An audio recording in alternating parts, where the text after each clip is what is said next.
Good morning, everyone.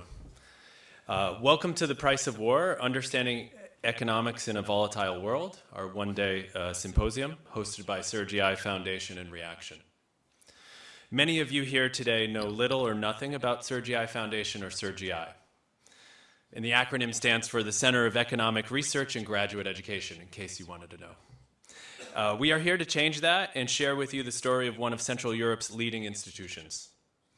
It is a story 31 years old, for CERGE-EI was founded to provide new democracies in post-communist Europe and the countries of the former Soviet Union with economists who would help build their market economies. The Foundation's mission is to support CERGE-EI and to promote modern economic research, education, and literacy, so helping ensure the countries of Central and Eastern Europe and Central Asia remain on the path towards economic and personal freedom.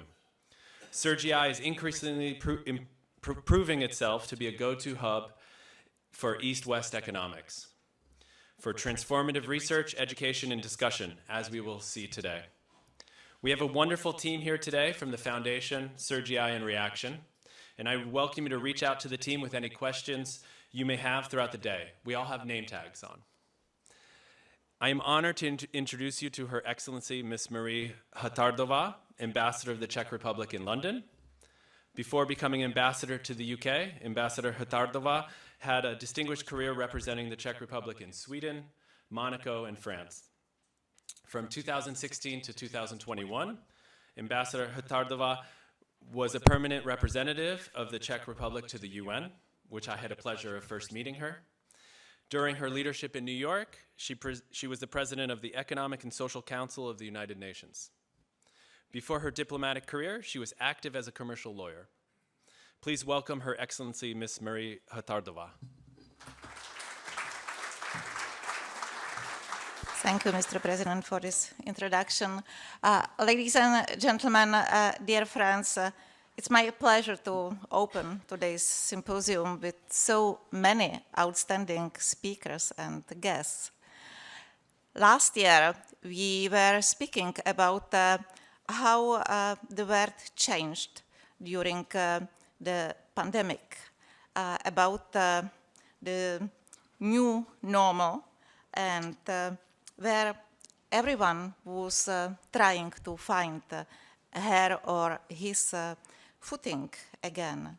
And this year and today, unfortunately, the world has even more changed, and war has again reached Europe, which is why we are here today with the topic of the price of war.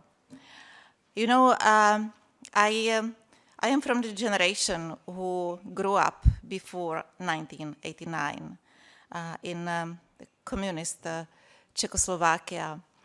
And I remember when I was little, Russians, or more precisely the Warsaw Pact's tanks, passing under our windows.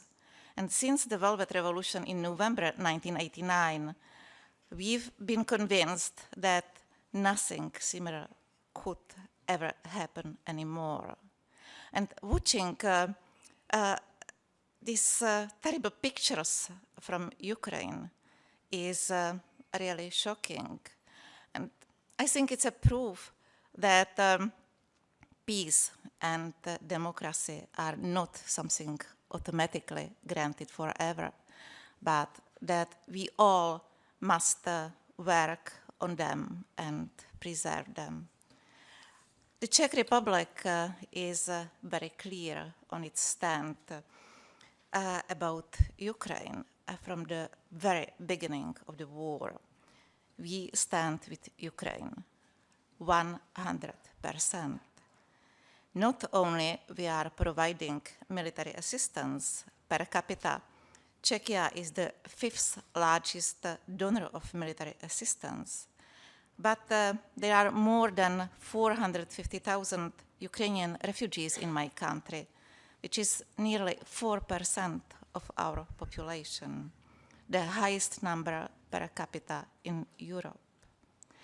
And I sincerely believe now more than ever it is important to foster relationships and cooperation with our allies, and to show Putin that we are not going to slow up our support to Ukraine, despite the price of war. As you probably know, the Czech Republic has been holding the EU presidency during the second half of this year. Why am I talking about it just now here? It is because, as you can imagine, our entire presidency planning was completely shaken, just as European reality was shaken. And all our priorities now reflect this new reality. It is about military and humanitarian assistance to Ukraine, post-war recovery. It is about energy security, about the reinforcement of European defense capacities, about resilience of democratic institutions, and about strategic resilience of our economies. I don't want to develop these priorities more, since I don't want to take up much of the time allotted for the discussion. So once more, thank you for inviting me. I wish you a fruitful conference, and I'm looking forward to its recommendations and conclusions. Thank you very much.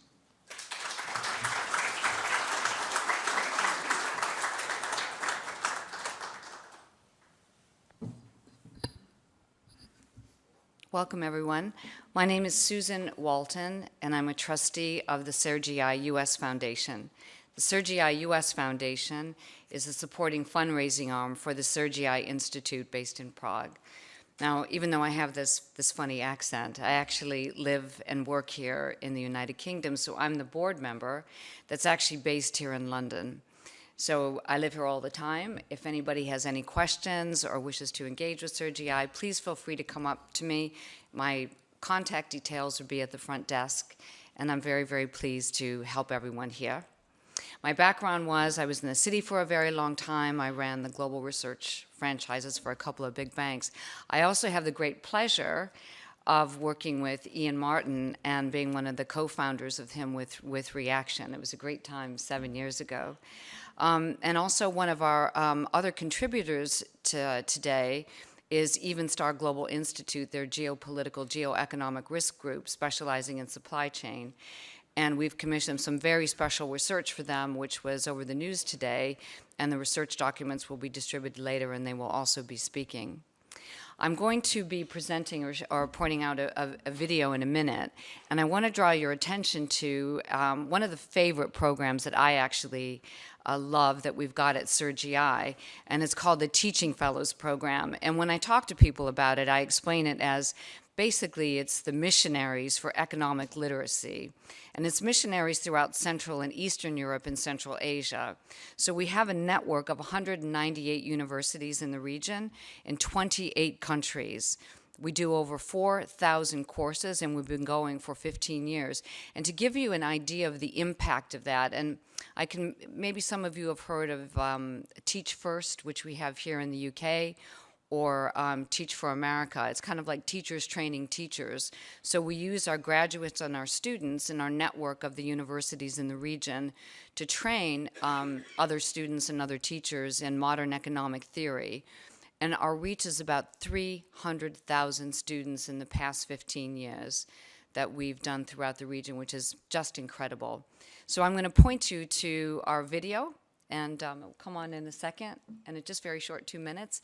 And after that, our chairman, Burkhard Dalisch, will be speaking, and Burkhard is a senior executive at DECA, and DECA is one of our very kind sponsors for this evening, or today. Video?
case some of you aren't speed readers, a little bit of a background on CERGE-EI. It was founded at the fall of the Berlin Wall, and its purpose was to train future policymakers and central bankers and that like on modern economic theory within the Visregad. And it gives a double PhD, one from Charles University and the other from the New York Board of Regents. It's taught in English, and many of our supervisory and economics committee, academic committee, are ex-Nobel laureates. Our students also spend some time in the United States at the top economic powerhouse institution like Chicago, Stanford, Pittsburgh, Michigan. And that was over 30 years ago. And 30 years ago, as we know, the Visregad wasn't in the EU, it is now, and our mission has gone forward to Central and Eastern Europe and into Central Asia. So thank you very much. Burkhard, thank you.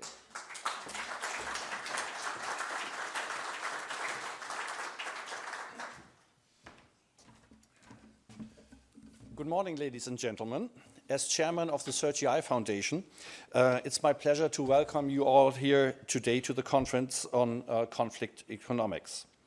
I especially welcome our speakers and panelists today who made the conference possible. It's a pleasure to have all of you here today, and I'm sure we will have a very interesting conference. I'd like to thank the entire team of CERGE-EI and the CERGE-EI Foundation, as well as the Foundation board members and friends who all have made great efforts to organize this event today. A very big thank you also goes to Reaction and Ian Martin and his team, who helped a big deal in making this all happen. And since usually the biggest efforts don't move anything without sufficient funding, I'd like to thank especially our sponsors, Deka Bank Group of Germany, OG Research, and our partners in this event, as well as our 4 foundation board members for their support. Our sponsors you can see here on the panel, so thanks a lot to them. Now to the topic of the conference. About 2 weeks ago, at a European real estate conference, Lord Hague, the former foreign minister of Britain, gave a remarkable keynote speech addressing the conference's motto, "A Gathering Storm." Based on his experience in addressing current geopolitical developments, Lord Hague named 4 fault lines, like the geological fault lines, which in his view are the areas of potential eruptions: the Indian-Pakistan border, the Gulf area, Central Eastern Europe, including Russia, obviously, and the South China Sea. He further named 10 potential effects or developments triggered by these events along those fault lines that he thinks will define a new normal, which will definitely not be the old normal. Among those developments, according to Lord Hague, were decline in global governance, a rise of networks of nations, a changed concept of power from setting the rules to making you dependent, and structurally higher inflation. His conclusion was that we may be at the start of an unprecedented drive to innovation because it's simply necessary to tackle these problems. Today's conference is dedicated to address these issues and questions. And with these remarks, ladies and gentlemen, I hand over to Ian Martin, who will kick off the first panel and be available also during the conference. So thank you very much for your attention and have a great day. I think, welcome. I think Peter Frankopan is in the room. Here he is. Sorry. Sort of sweeping in rock star style on his motorbike. But welcome. I'm Ian Martin, delighted to be joined by 3 stellar panelists for this opening session. Peter Frankopan, author, historian; Tim Marshall, author, broadcaster, Reaction columnist. And I think your latest book, Prisoners, has just passed through the 2 million copies sold mark. Quite something. I couldn't possibly comment. You couldn't possibly yes. comment, but I had heard that. That means 3 million. And my colleague Jerry Baker, editor-at-large at the Wall Street Journal, and also a columnist, like me, a columnist at the Times. So we're going to set the scene for the day here, and our title is The World Transformed. It's been an extraordinary year. Peter, first, What's been the impact of the war in Ukraine? Well, it depends who for. I mean, we focus exclusively on the losers, meaning starting in Ukraine and the Ukrainian people, and then fanning outwards towards us and the compression coming towards us that's already here. But there have been lots of winners. And I think that's very important for us to scope how the world actually looks rather than what we think it looks and what it means for other people in the world. So we have obviously the huge shock, as the ambassador said, of seeing war in Europe, although the breakdown of Yugoslavia was not that very long ago. And a historian like me would probably remind that for all sorts of different reasons, war is a fundamental part of the way we behave as societies and as species, and there are fundamental reasons why things tend to go wrong, but we haven't reached a sort of form of nirvana where human beings just have worked out how to get along. So one of the challenges, I think, is about the institutions and their inability to react in a way that was meaningful as the war broke down. Some of it the reflection of how have we got to where we are sanctioning Russian individuals, going after businesses. This week on the 5th of December, as you all know, the much higher levels of sanctions kick in if the EU can agree and so on. But we didn't do that in 2014. You know, we didn't react when Donbass was invaded. We didn't react when Crimea was annexed. And so we're now playing catch-up. So a lot of what gets talked about around Ukraine is wishful thinking. It's about resilience of NATO, the resilience of the EU to react together, rather than a series of missed open goals, of gateways that have gone through, that, you know, it's not just Russia, by the way, that's a predator in the world that we live in. And I think if we try to take a more rounded view of what the world looks like, there are people who've got a lot worse problems coming towards them already here than we do in Europe. So it slightly depends who you want to talk about and whether we want to think about ourselves in the UK and the EU as a starting point. Yeah. I mean, have you been surprised? You sounded quite sceptical there about sort of NATO's response, but is it not the case really that the West has rallied to a certain extent? If you go back to February, it was predicted that Ukraine might be defeated in 2 or 3 days. Well, here we are in December. Ukraine has fought the most extraordinary campaign against the Russians, and the West has rallied to a certain extent.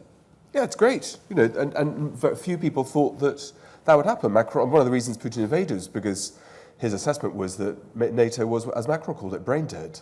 So the fact that the West and the military fell in has been a great surprise, and it's been a huge credit, I think, particularly to our armed forces and the armed forces across Europe, who, as you know, cooperate, talk to each other, and are extremely professional at what they do, extremely good at what they do. But that also depletes our armaments. We have politicians who talk about 3% GDP on defence, which you know, may or may not happen. But again, the Czech Republic ambassador reminding us that per capita, the number of refugees from Ukraine here in the UK, you know, our ideas about migrants and about movements are very different to some of our European partners. So I think that there's a degree to which you're right that we should congratulate ourselves of the response. I mean, that's been led actually by the Ukrainians, given materials by us rather than us doing any of the really hard work. But for sure, that's come off the back of European taxpayers with no pushback. I don't think there's a country in Europe where there's resistance. We were all worried about the midterms in the US, that maybe that would see a change of direction in the US. That doesn't seem that that's there either. So no, we've done, I think, a pretty good job falling in. But I mean, the single biggest question right now is, what is it that we think, what do our Ukrainians who lead with it, what will a settlement look like, and what is Europe's role in that settlement? Well, you mentioned America there, which is, of course, Jerry, has been the major funder of this. I mean, it's $50 billion at least set aside, for which America doesn't seem to get that much credit or doesn't seem keen to take the credit. But should we be worried about America's capacity to continue funding the Ukrainian defense? I think at the moment, no. And as Peter said, there were concerns about what would happen in the midterm elections and whether or not that would lead to a significant Republican majority, or in the Congress. Parts of the Republican Party undoubtedly have expressed skepticism about the support for Ukraine, and there was a risk, I think, that there might be opposition to further funding. That didn't happen. The Republicans have a tiny majority in the House of Representatives. The Democrats continue to control the Senate. And I think whatever opposition there may have been in the Republican Party is not going to be large enough to overcome the significant support that exists, bipartisan support that continues to exist.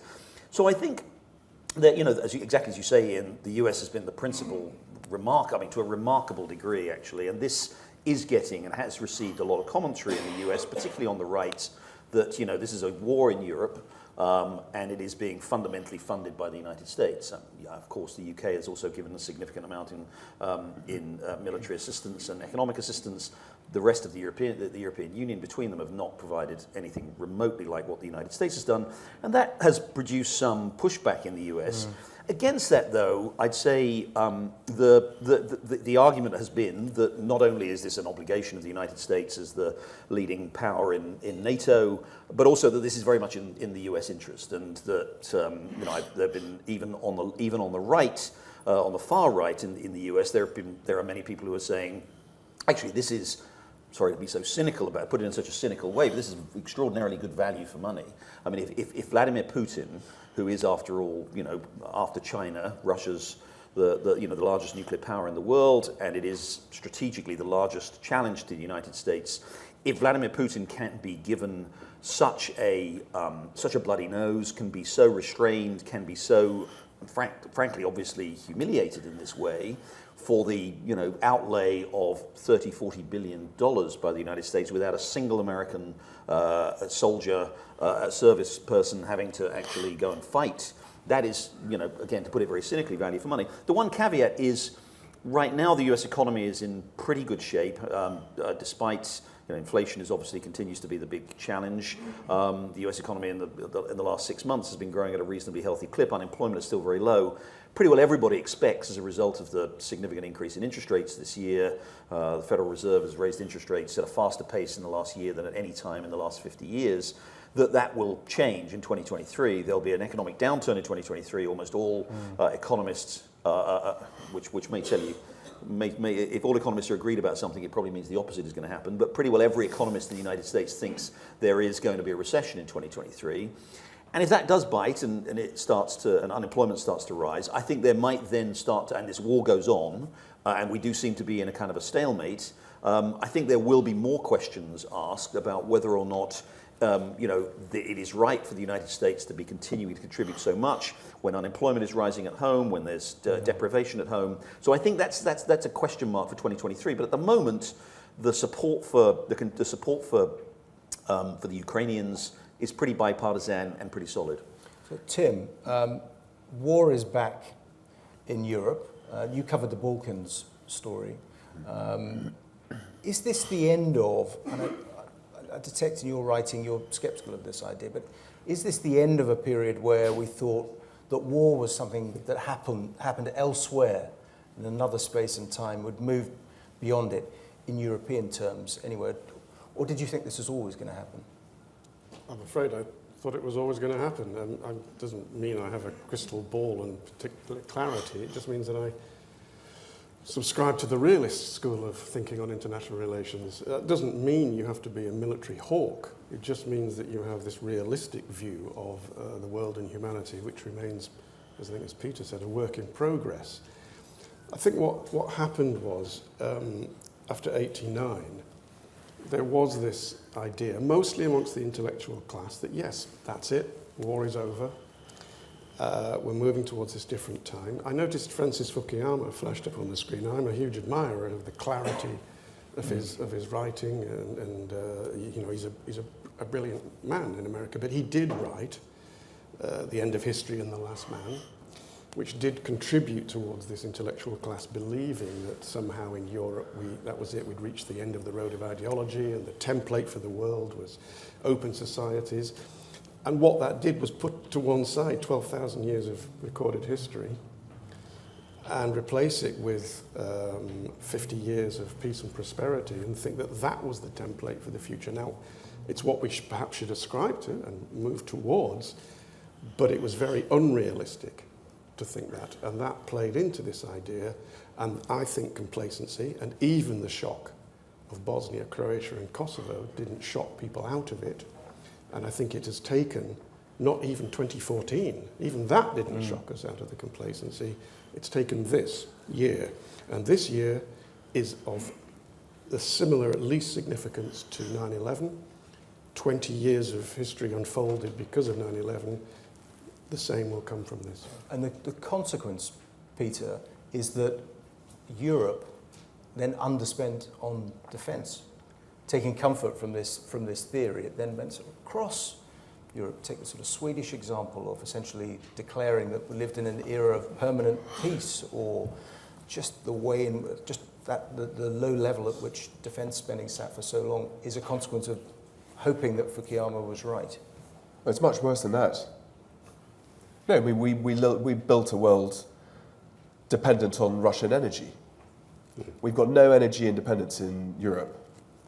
We assumed that those pipes would keep on flowing no matter what. Some of us in the room have been involved in some of this discussion for quite a long time here with government to warn that what happens as and when, and there was zero engagement that might even be a possibility. You know, the idea is the Russians need the money, therefore they're bound to keep pumping. And Russia's taken $200 billion from energy sales this year, so it doesn't look like there's any compression. So we built a world where we thought we could keep the lights on and we wouldn't have to do the hard work. Someone else would have to deal with energy compliance, the nasty world of dealing with Russia and politics. Let Rosneft and Gazprom and the big Sibneft and the big boys deal with it. We built a world where we thought that cheap labour, outsourcing, shutting down all our factories here in Europe and getting stuff made in other parts of the world, that we would benefit from that, and that pumped economic growth for us. That made us all richer, and in fact it was beneficial to the so-called global south, the low-income countries that suddenly, that have had a huge acceleration in prosperity and new opportunities. But we didn't figure that there might be a political and social consequence to that. And one of those consequences, I'm afraid, is Brexit, that too many people got left behind in a kind of globalizing world where there were no obvious benefits. And that case wasn't made either honestly or fairly by politicians and more besides. So, we structured a world that was deeply unequal, where we were the major beneficiaries of other people's hard work and underinvested, misanalyzed. As we've just said, the assumption that it's not just Fukuyama, but the assumption that Russia would become more liberal, that China would become more liberal. And looking back on it, for all of the problems and the faults of political systems, which are extensive, if not existential, it's been the same leadership team in Russia for 20 years. Same leadership to all intents and purposes in China for 20 years. Okay, it's now coming up for 11 years, but basically 20 years. Those states have not significantly changed in how they engage with the outside world. They haven't significantly reformed how they work internally. They haven't significantly changed in what their aims and ambitions are, or the people. And yet we went from the golden age of China to now everything being like cat and hot water. We went from a world where we welcomed selling Russian football clubs and estates and manors in big buildings in London with no problem at all. So our world was built on a complete, total misunderstanding of the world that was real, as Tim says, and a world that only was the reflection of ourselves and the one that we wanted to see. So, in today's discussion and in the rest of the conference, it's really important you talk about places like India and Pakistan and Philippines and Indonesia and Thailand and West Africa. But I go to lots of these conferences and those states won't be mentioned at all. South America turned red in the last 10 years.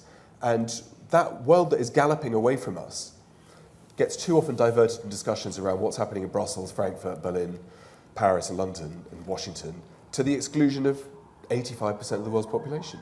Just a very good observation made by Fukuyama more recently was about the nature of the Chinese regime, which is, he observed that we wanted to believe that they were becoming more Western, more liberal, but actually it took the West about 5-6 years to realize that he was a reversion to a totalitarian model. They'd gone through sort of authoritarianism, and actually he's back to Mao effectively, but with, of course, a form of capitalism, but also a surveillance state that... I'll take one quick sentence on that, and then I'll butt out for my very distinguished... We've completely underinvested in education. There are less than 1,000 students today in British universities studying combined Chinese, Arabic, Farsi, Russian, Turkish, Korean, Japanese, Thai, Khmer.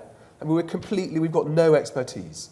And I can promise you, experts, like us on the panel, don't always get things right.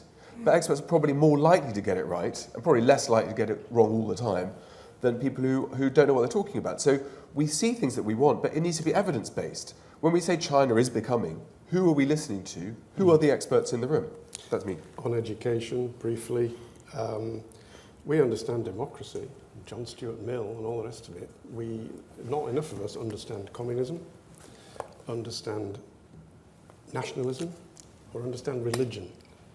And those three big things are big drivers in the world. And I don't think the West understands, not enough of people in the West give them credibility. Just on the energy point, which seems absolutely central to me, and I'm still slightly baffled by it, considering the story of the last sort of 20, 30 years, Jerry, that it's clear if you look at everything since the Industrial Revolution, I mean, everything rests on access to cheap and plentiful supplies of energy. And actually, thank goodness, again, not really often mentioned in Europe, thank goodness America had an energy revolution post the failure of the Iraq War in terms of the sort of shale gas revolution. That's meant it can then stockpile and fill up European tanks and get Germany and various other countries through the rest of the winter. How could that message have been missed in the last 30 years? Energy really, really matters, energy security. Well, again, I think it goes back to part of what Peter was talking about, that Europe was living in, particularly Europeans were living in this kind of nirvana of the post-Cold War. There wasn't going to be conflict again. We'd solved all the major ideological, geopolitical issues that had kind of defined European history certainly for the last 200-300 years. And on top of that, there was on top of that delusion, I'm sorry to say, was also this delusion that we were going to move effortlessly to a post-carbon world in which all of our needs would be met through sustainable energy. And look, that remains an aspiration and a reasonable aspiration. And I'm not going to challenge the fundamental the thinking that drives that, the need for accelerated move towards decarbonisation. But the idea that somehow you could, Europe in particular would be able to achieve this in a reasonable period of time, and in the process of that transition, rely on fossil fuels from other countries, notably from Russia, but also from the Middle East, was always, again, frankly, I think of it an act of self-delusion, and it became, from the perspective of an Englishman who's lived in the United States for 25 years, the debate about climate change in Europe has often seemed to me to be a kind of quasi-religious, sort of passionate, ideological-based debate, rather than one that's often rooted in the realities of economics or geopolitics. And I'm sorry to say this, but the kind of the devotion, the sort of devotion, saintly devotion to Greta Thunberg, that we've seen in the last few years, to me absolutely captures this sort of frankly weird kind of quasi-religious belief that seems to have seized Europeans. And again, look, I don't dispute that. I don't take issue with the economics and the science of climate change, but the idea that we were going to be able to, for example, as Germany, sort of famously did.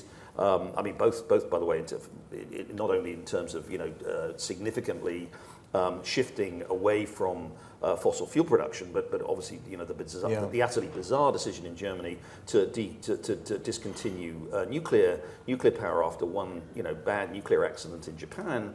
That kind of, again, there was this, and all of that I think was informed by these sort of reinforcing delusions that we were in a world of peace, that we created this. This extraordinary world.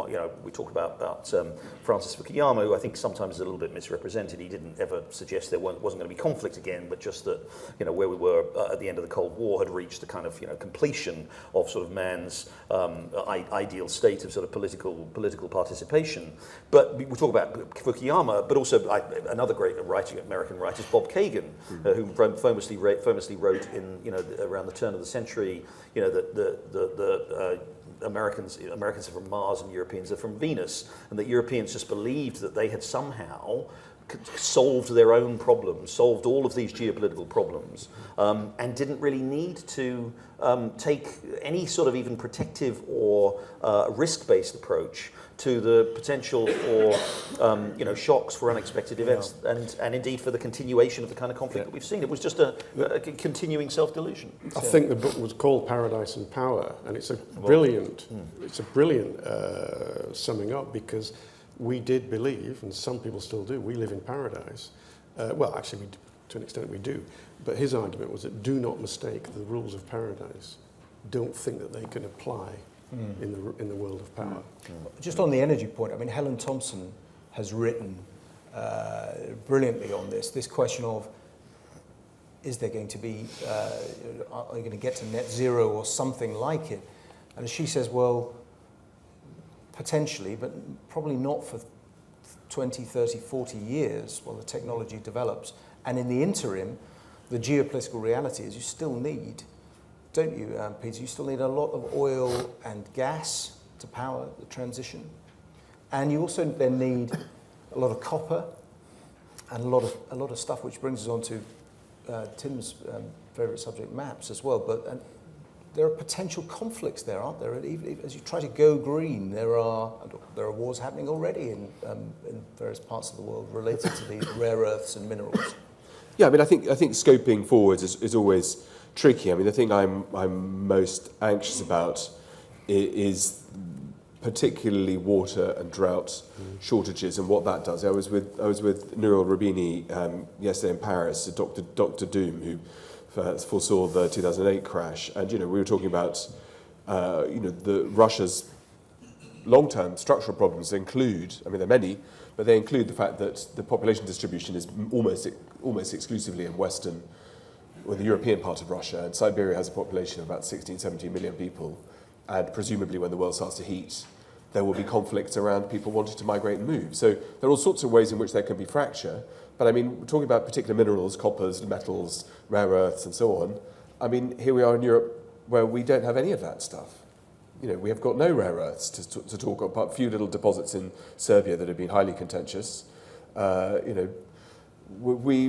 are in the wrong place in the terms of the geological riches that we would want. And in fact, the truth is that that's been Europe's story. That's why Europe went to go and colonize other parts of the world, was to take advantage of other people's wealth, riches, and ecological serendipity. So now the question, I think, is how do we plug into these global models? What is it that we actually bring to the party? What kind of innovation do we need to be doing from a scientific and technological point of view? What is it that we offer in return for getting people to sell us their stuff? And when we talk about our values and the way we do things, this has been a catastrophic year for us all in Europe because of the pandemonium up the road here. My job going around the world talking to people in authoritarian regimes, explaining that actually authoritarian regimes have got more common, more popular, more prosperous in the last 10 years. Statistically, it's not just my view. There are more of them. They perform better. They've been quite good at rooting out corruption, quite good at not selling PP contracts to the cronies, and when they do, they execute them in China when that sort of thing happens, which we're not going to do, I wouldn't recommend. Yeah. But those processes have meant that the way in which we do things that used to be a gold standard for other people, with the Capitol Hill riots and then chaos here, the model we're selling looks more compromised, more difficult for Although states. Isn't the bloom is slightly off the authoritarian rose, isn't it, Peter? You talk about China, we're seeing exactly what's going on in China right now. This frankly manic attempt to achieve zero COVID, along with all the other mistakes that I think Xi Jinping has made, is casting questions about that. The catastrophic mistake that Vladimir Putin has clearly made in invading Ukraine, the challenges we're seeing to the Iranians. So, I take your point. Yeah, over a 10, 15, 20-year period, the authoritarian tendency has had a pretty good run. I just wonder now whether actually the tide may be turning a little bit and people may be reviewing their assumptions that the liberal democracy is collapsed and failed. Well, I'll push on that one. We've had an assumption for 30 years that as people become more prosperous, they will demand more rights, and that's not clear at all in almost every country. So I think that we need to be sanguine about it. You're quite right, Jerry, to say, look, the chaos that we've seen this week, at the weekend rather, we thought that we might be seeing a tidal wave of China. In fact, the suppression and repression has been relatively delicately handled by the Chinese. So far as we can tell, they've locked people up quietly rather than what they did in 1989. But the fundamental question is, how does the government perform? How competent is it? And can it bring people along with it? And here, I think, looking at our European and our Western examples, the division is something which we've got to find a way to get through, to work out who we are, why we're here, and what we can offer into a global system. But isn't the COVID experience actually is a bit of it didn't feel like it at the time, but a bit of a vindication of messy, old-fashioned democracy, in that, of course, we had lots of arguments about alternative approaches, but we did have that debate within countries and between countries, and it seems to have arrived at a far better place than China, which cannot reopen, but needs to economically, facing economic crisis, and they've got themselves through this overzealous approach in a real bind. Do you want me to have another? Yeah. Well, it slightly depends why you think they've locked down. I mean, the consensus is that they're just screwed up their zero COVID response. My view is that we need to be a little bit more cautious in trying to analyse what it is we can actually see.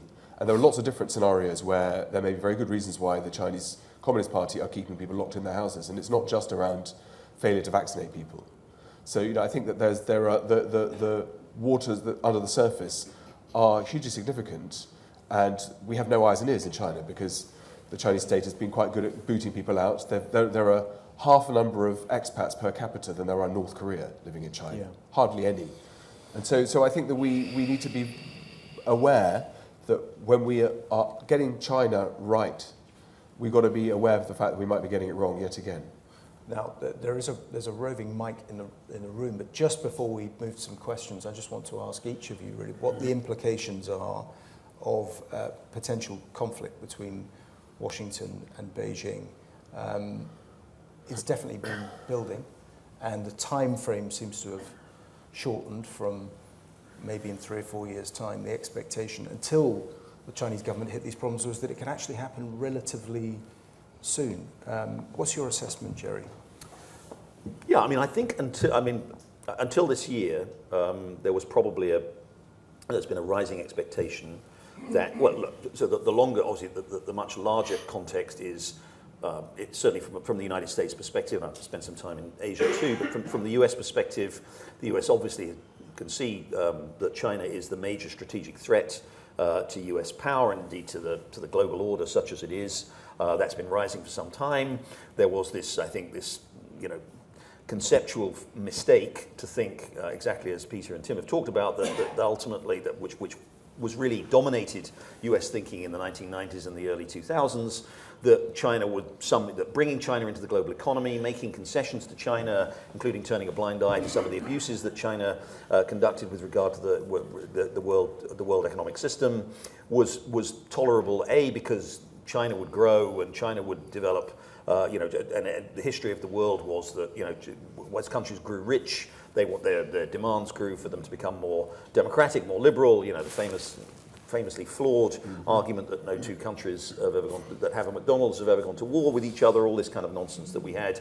That was the kind of thinking that, let China grow rich because it'll grow liberal and then everything will be peaceful. It's become very clear, particularly since the accession of Xi Jinping after 2013, that China is pursuing a very, very different path, was continuing to grow rich, admittedly at a slower rate of growth, but was clearly building up, and through Belt and Road Initiative, through its activities in the region, through its increasingly aggressive posture towards the South China Sea, towards Taiwan, its increasingly global role that it was asserting to itself, which it had not done even in the Mao era. It was clear that China was posing a challenge to the United States, and the United States beginning, I have to say, not many good things are said about Donald Trump, and I share most of the negative things, but it was the Trump administration that really did turn the tide there and start to regard China much more as a strategic competitor, even a potential adversary, rather than some sort of a partner.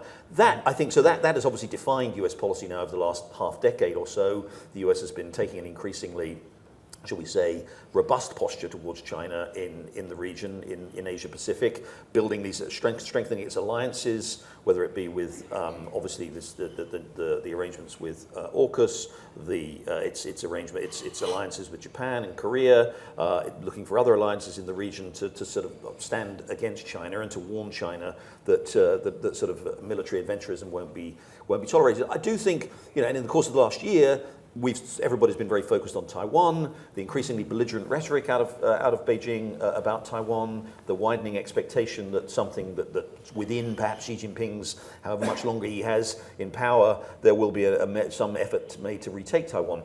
My sense in the US right now is that a lot of that is being revised. That Xi Jinping has watched obviously what's happened in Ukraine with considerable alarm. The easy assumption that these large military powers can simply subdue small neighbors has been significantly undermined.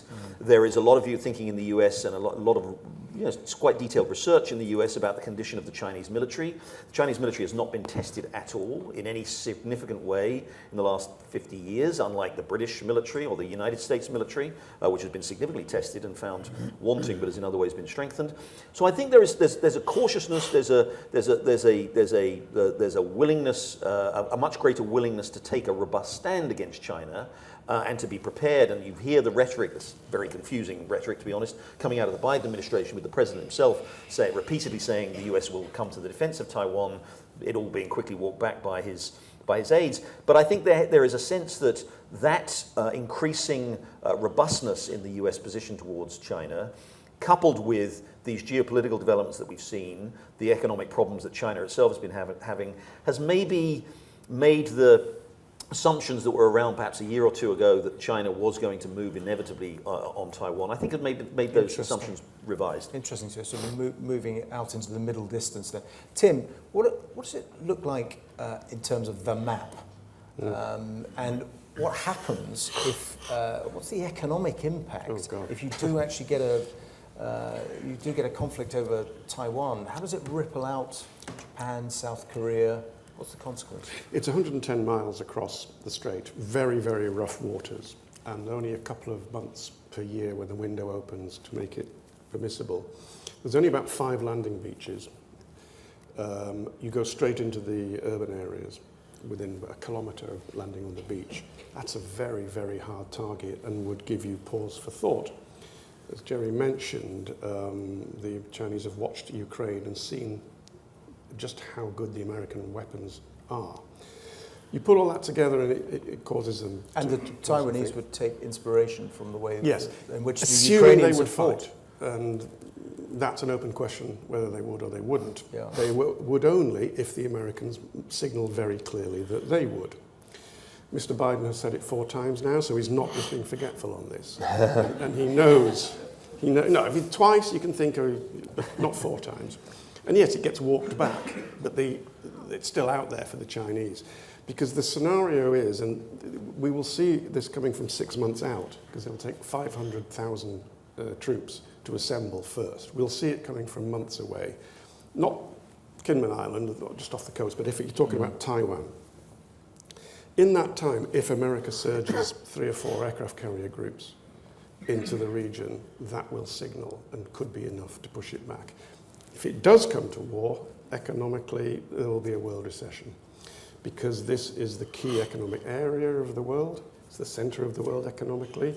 The Taiwan Strait and the South China Sea is where so much of the oil and gas passes through in our international trade. It would definitely trigger that. So it's... And it's also, I mean, Taiwan itself is, as Chris Miller in his brilliant new book, Chip War, which is about the story of the semiconductor industry. I mean, it's become, for all sorts of reasons of historical accident, it's become a real centre of innovation and manufacturing. Imagine the chips. I mean, I think it's something, it's 80, possibly more, 80% of the world's super semiconductor chips are made in Taiwan.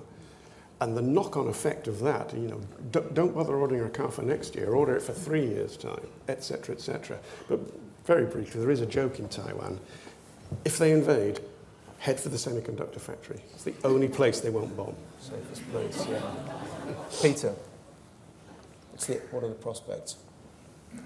Well, you know, I think we've seen a sort of resetting of a global order as a result of the complete catastrophic miscalculation by Putin of what he thought was going to happen in Ukraine, and there's a whole sort of long story on that. I agree absolutely with Tim and Jerry's point about the robust and the changes of views in the US are hugely significant.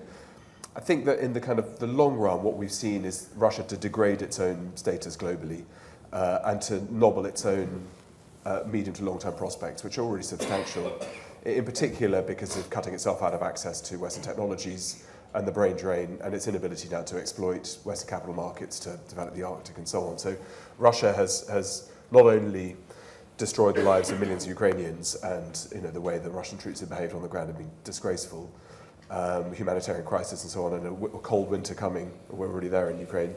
That I think is a kind of key moment where a P5 member of the Security Council to push itself over a cliff like that is pretty spectacular. I mean, the only thing I'd say two things I think about Jerry's, I'd add two things rather than disagree with what Jerry said about China is, first, that the single most important net effect of the Ukraine war in terms of global affairs is that the Chinese are now going to be a much tougher competitor. They can see how our Western kit has performed and how a lot of their stuff is either licensed or IP nicked off for the Russians, and they realise it's not good enough. They realise that the training operations, they do these big, massive operations in conjunction with the Russian army for many years, that in fact the leadership needs to be properly redone. And so China will learn a lot from what those kind of lessons are, as of course we will and others will do too. It's not just a Sinophobia that we need to think about. And so China becomes a longer term, much more complicated competitor, not adversary. And that's including how we've used sanctions, how the world has used the dollar, how the West has all pushed its allies together and put, not coercion, but convinced some of our partners to come along with us. I think that those lessons are really important for the Chinese to learn how that might be used against them, but also how they might use those tools themselves in the future. I think that's a hugely important thing that is going on in think tanks in Beijing from what I can pick out. I mean, I think that from the Taiwan question is a tricky one. I mean, I don't know Xi Jinping well. I met him once. I have no idea. He still talks about it. Yeah, he loves it. He loves it. There's no English language biography of Xi Jinping still, which is incredible. The idea of knowing what he thinks is a matter of not just guesswork, but complete speculation. But I would be surprised if members of the Politburo fall asleep hugging their teddy bear or whatever soft toy they have in each of them, feeling they can't sleep because Taiwan is not under control of mainland China. I think it's a useful tool to control domestic politics in China. I think we insert ourselves into Chinese political discussions in the West much more than we really are. China has its own massive challenges, problems, and so on. But Taiwan serves quite a useful purpose to show that there's a challenge from outside, and this is where it'll come from. So we need to benchmark what that means about what Taiwan is. Is it actually something that might happen? Is it not quite a good thing for the Chinese Communist Party and Xi to talk about military invasions? Isn't that quite a good way to get to the negotiating table rather than actually being real? But my single biggest worry, all of that to one side, is that the US, because of Ukraine, because of China and so on, feels that it's in a position of real strength now, for very good reasons. The robustness of the economy, much less, as Jerry said, much less impacted by inflation because they have energy independence, and so on and so forth. But the worry now is that with Russia on the back foot, China in a kind of period of reset and to regrouping, which will take years to work out how to rebuild the military, the United States will feel that it's in quite a good position to dictate terms. And that it's no coincidence that the single line that's been peddled by Lavrov as he flies around the world all the time, which our foreign ministers should be doing too, is to talk about multipolarity.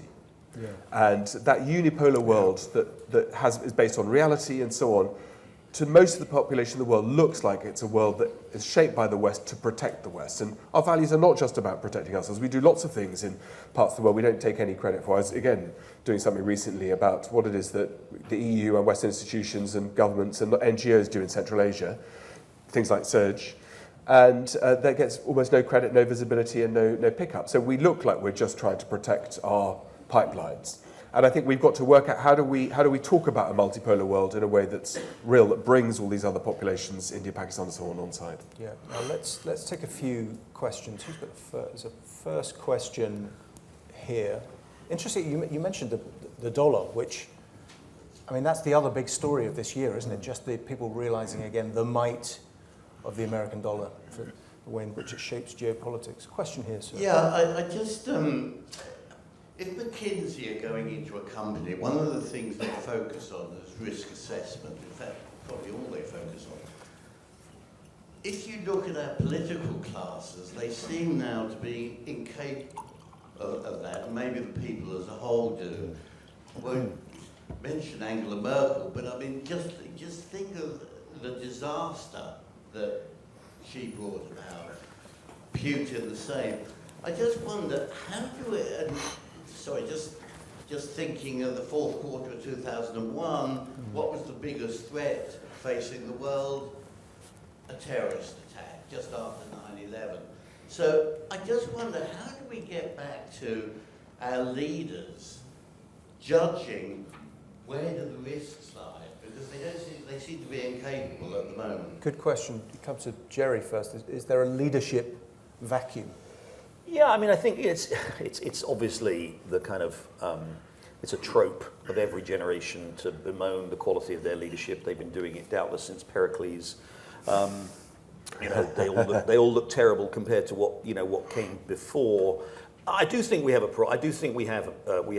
leadership problem, which I think is partly the result of the circumstances we found ourselves in the first 20 years of the 21st century, which is the paradox, which is that we've had such a long period of relative stability and peace that we have not really been sort of tested in the way that generations were in the 19th and 20th centuries. And on top of that, we've actually presided over this period for the West, as far as the West is concerned, of decline, of economic decline, for a number of, we can go into, won't go into them here, for a number of reasons why our economies appear to be declining. And I think that's kind of reflected in the fact that we have relatively poor leadership. I mean, I think to the point, it's a good point. I think there is a tendency, it's interesting, there is a tendency, particularly in the West, to be very focused, understandably, on the immediate challenge. It's understandable. Most of the leaders in the West are on 4-year, 5-year electoral cycles, and their primary objective is to make sure that the conditions in their country are such that they get elected or their party gets re-elected in that time frame. And it used to be thought of, well, this is one of the great things, back to Peter's point about the sort of, the rise of the authoritarians, is they don't have to worry about that. If you can actually look at a 20-year time frame, there are so many books have been written in America in the last 20 years about, how China's great advantage is that it doesn't have to worry about this ridiculous short-termism, either the short-termism of the financial markets or the short-termism of electoral cycles. That is a reality, and that is, however, a reality of democratic politics, and I don't see a way around it. If we don't have far-sighted politicians, I think we have had far-sighted politicians, Ronald Reagan, Margaret Thatcher, perhaps particularly striking, but we don't get many of those in the Western system, and we have to we have to work with what we have. We have to accept that is a feature, not a bug, of our Western political systems. And we can also say that, again, back to my point earlier about the authoritarians not looking quite so good, some of those assumptions that were made about how great it was not to have to be subject to, the vagaries of the electoral system and to be able to, control a country like a czar, we're seeing that those are not necessarily quite the advantage that perhaps we thought they were either. The advantages of accountability and transparency and all of the other things that the Western democracies actually bring, maybe in the long run, are actually greater than the disadvantages of the short-termism that we face. Tim? Which is why we lack the vision thing, as I think was an American phrase. I actually think Biden does have a vision. I'm just not sure he has the energy to carry it out. I mean, the Build Back Better thing has simply just dribbled away. Certainly in Western Europe, I don't see any leading country that has a vision and the leadership has a vision. I think more the Baltics, Czech Republic, the Poles, they have a better idea of a sort of where we want to be in 20 years. We are just muddling through here, whereas places like Turkey, Russia, China, I mean, Putin set out 20 years ago in a direction and has kept going, and we just, as Jerry says, election cycle. I wonder, Peter, is it partly to do with, and I'm very struck by how few senior politicians now really are fascinated by history. I mean, it's that plus social media and attention spans shortening, if they are. Yeah, look, to be fair, the American leadership has lived through history for Joe Biden has lived, and I'm not just Joe Biden, Donald Trump or Nancy Pelosi or Chuck Schumer. These people actually literally have lived their entire lives, span like 1/3 of the history of the United States, so they can have a kind of historical perspective. Good point. Be careful what you wish for. Putin loves his history. He's just not very good at it. She likewise. I think I'm going to take a step back. I think the politician bashing it's low-hanging fruit and it's easy and sometimes a very good reason. And I think I'm more willing to cut a break even for but no matter who. I think and it's probably inevitable. I would say something like that. The problem is education and knowledge. What should happen to frontline politicians? We've been trying to make this happen at the School of Government in Oxford. If anybody has got deep pockets or wants to help, maybe we can do it with Reaction and with CERGE, is to get frontline politicians, up-and-coming politicians, more or less on a reading week, once or twice a year, to come and teach them about AI. Get me a politician who can explain what the hell AI is, right? Or geopolitics, or demographics in West Africa, and why is there an opportunity there and why there are challenges. The news cycle is really tough and it's relentless. As all three of you know, how difficult it is to stay on top of it, and you're only as good as what you're ingesting in real time. But you do need to have time to get closure and to step out of the front, out of the trenches, and to have a bit of chance to think. It's kind of statecraft school, you think, is required? Well, I think you'd want to, so you don't. I think it's all very, learning about Tang Dynasty pottery it would be great if you could take a couple of days out to do that, but it needs to be structured around what is it that is useful, what is the kind of, what do I need to learn, and who are the best people in the world to learn this from? I mean, I did something again. I was in Central Asia with the chairman of Nokia, who had been instrumental in Nokia becoming one of the world's biggest. It was the biggest cell phone company in the world before the iPhone, and then 18 months later it was more or less bust. He'd come back to chair Nokia after the handsets had all been, and he said he had his executive board who were all high-flying, kick-ass people with huge amounts of experience. He went, I want you to go around the table and tell me what is machine learning and artificial intelligence. And they all gave rubbish answers, as most people probably here would do. So he said, right, I'm going to send every single person in this business through a course to explain what AI and ML are and what impact it will have on their particular job. He said, I did that for the board, right their way down to the janitor. Every single person to know, is your job at risk in the next 5, 10, 15, 20 years? And you can, with not an enormous amount of ingenuity, not even particularly large amounts of resources, you can think about what is it that the skills gap is and how do you address that? Yeah. And if our politicians and decision makers, policy makers, if they are well informed, still make mistakes, then there's more existential stuff you need to go into that may be more complicated. But acquisition of appropriate levels of knowledge and skills is really important, and we don't do that enough. Well, I think you give great answers because you're a very, very intelligent audience. But we have a question here, and then why don't I'll take, just so people get their say, I'll take a question here, and then the lady behind.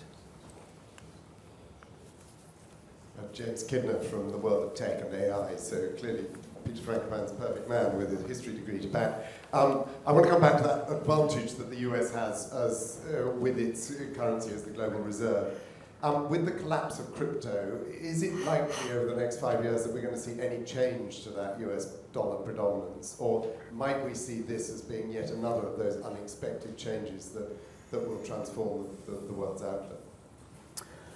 I mean, it's unlikely to see. I mean, I think, look, if you look at the proportion of central bank reserves, the proportion of international trade, the proportion of international capital flows that are still denominated in dollars, it's down from where it was 50 years ago, but it's still remarkably high. I think those numbers vary, but it's comfortably over 50% in pretty well all of those for the major financial flows and stocks. So the dollar is obviously dominant. I think the collapse of crypto, as you call it. I mean, I think there is going to be a role for digital currency, and I think there's going to continue to be interest in that. I think if only because of the ease in which it can reduce some of the frictions in international transactions.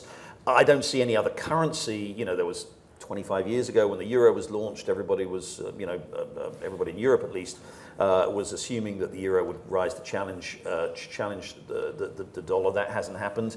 And then the other question obviously is China, but China, I think firstly, obviously, the Chinese currency continues to be essentially, not convertible or not easily convertible.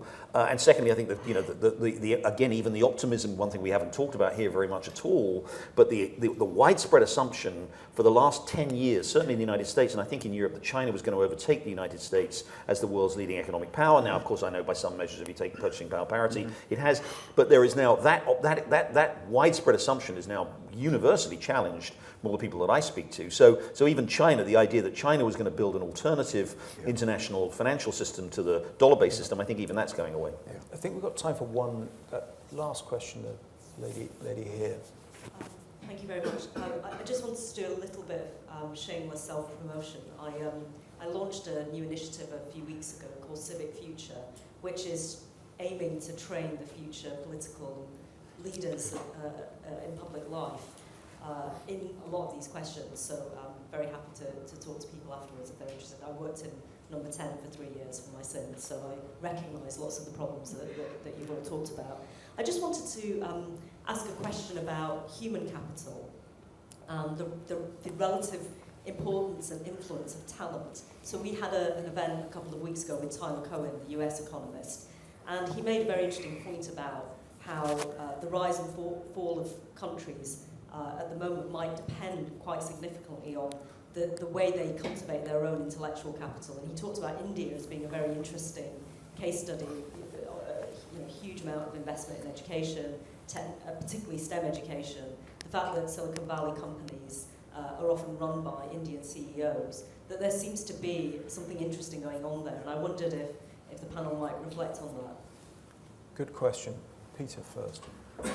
I wish I had something either clever or original to say. I'm not quite sure what I can. I mean, and I'm sure I'm not going to answer what the question is. I think we, for all of our problems in this country, we're quite good at understanding the value of human capital, intellectual capital. It's clearly about investment in your children's, in young people's generation, in young people's education, and on that measure, most of the countries in Asia are accelerating extremely quickly in terms of what they can do. I think speaking slightly out of school, my long-term career prospects have been very badly damaged in the UK by Brexit, because I used to get the best students from all over Europe coming here, and while we're quite good at social mobility at Oxford and trying to make sure that we're sort of picking the right talent from the right, from all kinds of backgrounds, now the hurdle for European to study here is finance-based, and they pay 3 times the fees that they used to and 3 times the fees that UK students.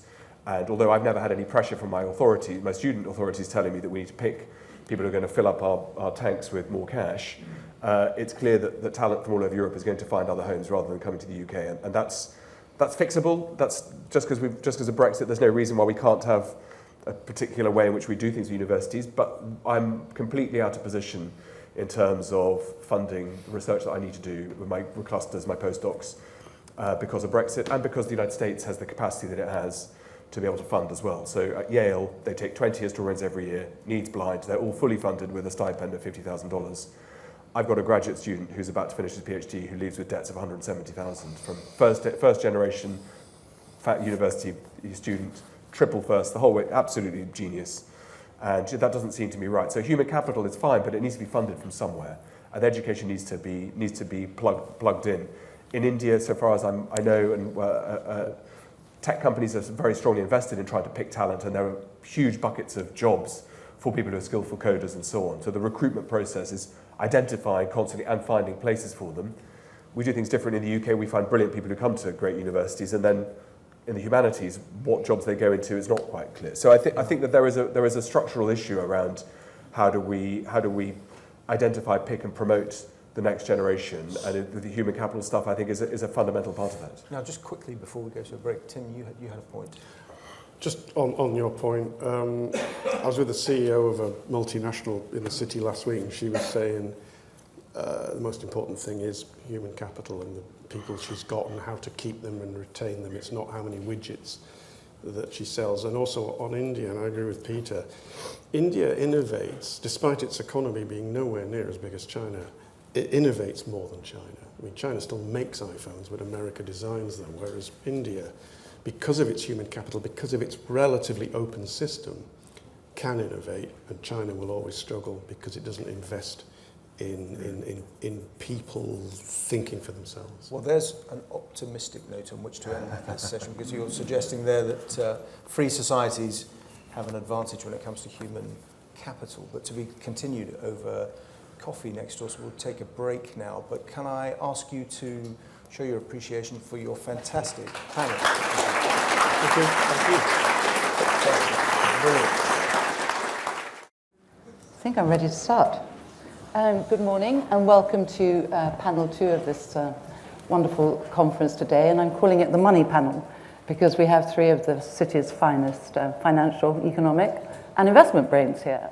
Baroness Morrissey, who has been in investment all her life, Simon French, Chief Economist at Panmure, who I have to admit I phone every week to find out exactly what's happening in the world, and then Marion Somerset-Webb, who has started a new career at Bloomberg. So very exciting. As it is the Money Panel, and this is about investment, I thought I'd set out a few of the really big crunchy numbers, because I think they tell the story of what we're going to talk about. And that is that So far, and these are obviously conservative estimates, the war in Ukraine has cost 2.8 trillion, and that's just a conservative estimate. Of that, another 92 billion has been spent by the world's military, 40 countries, and half of it, over half, by America, and about 12 billion by Britain, actually. And at the same time, there's been a transfer of wealth, probably the greatest transfer of wealth ever, between consumers, business users, and to fossil fuel companies. So we have defense, and we have oil, and of course the food industry. We've seen it with the cost of living. Every item going from eggs to fertilizers has increased. So looking at those numbers, defense stocks have soared all over the world, so have oil stocks. Does that say that ESG is dead and was always a misguided vanity? And Marion, I know, has very strong views on this, so we're going to kick off with you. Is it dead? Let's find something I don't have strong views on. Okay, we'll find that. Shall we? Now, there's nothing wrong with ESG in principle and the idea of wanting to make the world a better place. I mean, who could argue with that? Like saying that you're keen on child poverty. You know, obviously everyone wants things to be better, and ESG is a wonderful way of trying to make the corporate world be an actor in making the world better. However, when you set targets for things, when you decide you want to be things a certain way, you subject yourself immediately to the law of unintended consequences. And that's exactly what's happened with the ESG overlay, particularly in environmental terms. So, for example, one of the things that the ESG drive has done is strongly discourage investment in fossil fuels and strongly encourage investment in renewables. And of course, now we find ourselves in a position where we don't have enough in the way of fossil fuels, and we're scrambling desperately to try and catch up and deal with the regret from the last 10 years. And we're also beginning to find that when virtue signaling or attempting to do good comes with a penalty, we don't want to do it anymore. So if you look at, for example, I've just written a column about this with reference to footballers and armbands. Oh, yes. And the way, you know, it's great to talk about this stuff, and it's wonderful to want to display the things that you would like to be better in public. When somebody says to you, do you know, actually, that's going to come with a penalty. And actually quite a severe one, be it in terms of, the sporting penalties or actually in terms of proper money penalties. Everyone goes, well, actually, I don't know about that. And if you look at ESG funds, for example, we've seen the first withdrawals from ESG funds and net withdrawals in 3-4 years, and withdrawals have been coming up all this year, which tells us that the regular investor actually, they want to talk about doing good, they want to talk about ESG. When it comes right down to it, what they want is the correct result. And in terms of investment, the correct result is making the kind of return that they expect. And in terms of industry as a whole, what we want is cheap, intense forms of energy. And we've made the mistake of thinking that we can have that and have a green revolution at the same time. Turns out we can't. So is ESG dead? And of course it isn't, because the concept behind it is not dead, but the implementation of it definitely has to change. And the hypocrisy, because if you think about it, BP would have been, and Shell would have been great investments over the last few years. Absolutely. And BP is investing, one of the biggest investors, in renewables. Absolutely. So it just But sort of... It's not just about the hypocrisy itself, it's about the fudge. Right, so I had a conversation with an investment committee about a year ago about exactly that, and they said they were going to exclude fossil fuels. And I'm like, okay, well, you can do that if you like. I mean, I wouldn't if I were you, but you can. But if you exclude fossil fuels, then let's talk about what you've got to do next. Now we've got to take out car companies, and we need to take out airports, and we need to take out airlines. And if we're going to take all those out, I mean, let's be consistent here because we're not hypocrites. If we're going to take those out, well, do you know what we're going to do now? We're going to take out every single retailer with a shop in an airport. It's just a nonsense, isn't it? Where do you end? Absolutely. Helena, what do you think? Is it over? So definitely not over, and obviously ESG is not a new concept, although it's in its current iteration, it's obviously exploded, but it goes back obviously to the 18th century with Methodists and Quakers and religious exclusions for religious reasons. So then we went through the 1960s, anti-Vietnam War, apartheid. The people want to invest, as Marion said, according to principles. But what it has done, as we've seen in the past, really, but in a bigger scale now, because it had become such a fashion and so many funds were rebadged, even if they carried on investing just the same, is reminded us what it actually requires to be responsible, what it means to be responsible. It's not just, as you say, sort of having a very simplistic virtue signalling approach. So I think the focus now is very much on how do we, for example, finance a transition, if we're talking about energy, say, or how do we, rather than just like switching off, divesting, which is simplistic, virtue signalling perhaps doesn't actually help the world to move, as we've seen this year with the conflicts, really the problems over energy security, really casting questions over whether that's an ethical thing to do. But instead now the focus is on transition. I chair, this is now sort of coming clean, I chair the Eton College's Endowment Committee. And over the summer, I spent my time writing a responsible investment policy, because although we prided ourselves on sort of trying to do the right thing and be investing in line with the school's ambitions, particularly on education and so forth, we didn't have a written policy. And I emphasize not excluding, but actually engaging, and how were we going to genuinely, and we use managers who then use other managers, so there are all sorts of hurdles to getting the practical side of it. But I think that's the only way forward at this stage. I think it's a good thing that ESG investing has been hauled up in its tracks. We heard from the previous panel about unthinking sort of actions that lead to unintended consequences.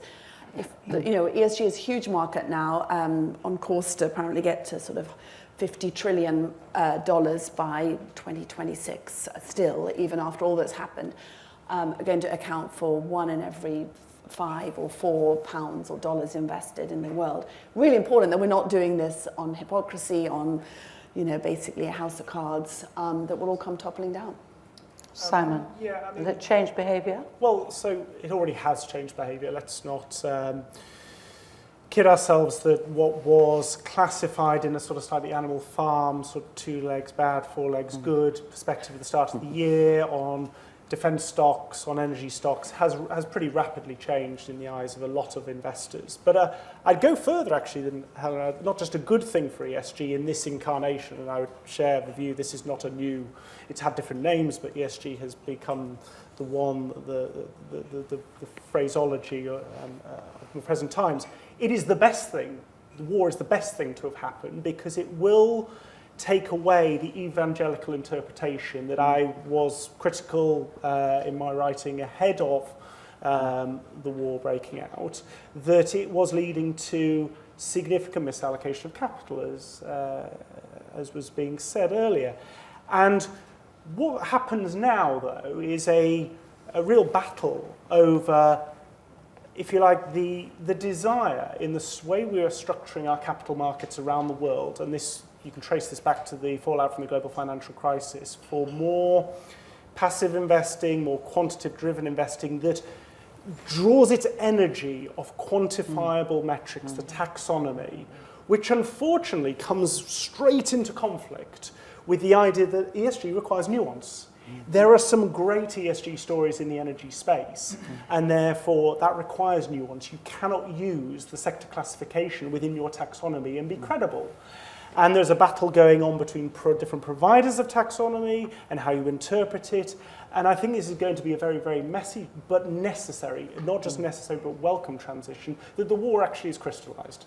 I'd like to add one thing to that, which is just the measuring is very important. The whole idea behind ESG at the moment is you can measure something that is subjective, which you absolutely can't. But the thing that the war has done is it's revealed the great lie behind ESG marketing. And the great lie has always been that if you invest for good, you will make superior returns than people who do not. And there is absolutely no statistical evidence for that at all. We may like it to be true, and I may feel that instinctively it should be true, but there is no evidence that it is. So all we've seen over the last decade or so is outperformance of ESG funds, because they tend to be more invested in growth funds or in tech funds, because they're easier to classify those as good because they don't have legacy dirty assets. Now we're beginning to see that obviously is not a long-term truth. So the exposure of the great lie, I think, is incredibly valuable. But even before the war, we knew that fossil fuels, their share of the world's supply, if you like, was going to grow. I think it's nearly half now.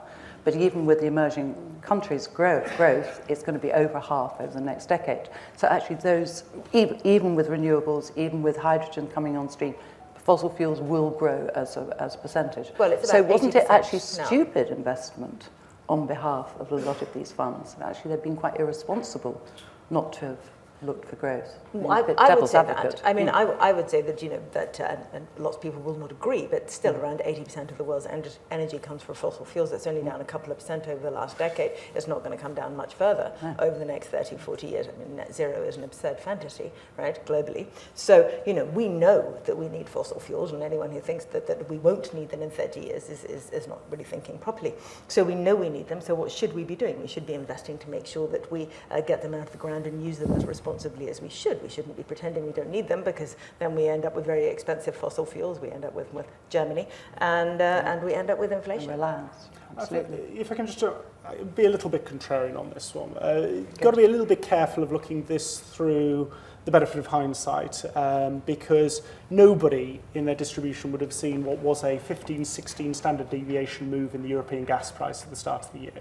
And so, yes, undoubtedly, it has now represented, with the benefits of hindsight, a significant misallocation of capital, but those capital allocation decisions were not made with the information that we now have at our disposal. And I do think sometimes panels such as this can fall into the trap of, well, we have the information and we look back retrospectively on decisions and just not recognise that the European gas price was very boring for a decade. It was about 50p for therm, and it just was it was an economist's dream to model, because it was your input, it was constant, and you knew where you would be. And now it is exceptionally volatile, and that generates a huge rapid reassessment of where you want to allocate your capital. But investors didn't have that information told them. Isn't that only half fair? We knew a year ago, 2 years ago, 4 years ago that 80% of the world's energy would continue to be provided by fossil fuels long term. We knew that. We did. So, failing to invest in fossil fuels at all was a mistake even 5 years ago. I can point you in the direction of my columns on the subject. And sorry, I think gas prices, I actually looked this up this morning, before the spike, have been for the last 5 years running at 2 to 4 times what they had been previously. So even pre-COVID, gas had been coming up as demand. So, I mean, I think Maggie's point of, is it irresponsible actually to sort of shift gears and say the world is dependent on a form of energy, and now we don't like that because it's dirty and we're not happy, and now we're just going to ignore that and move on.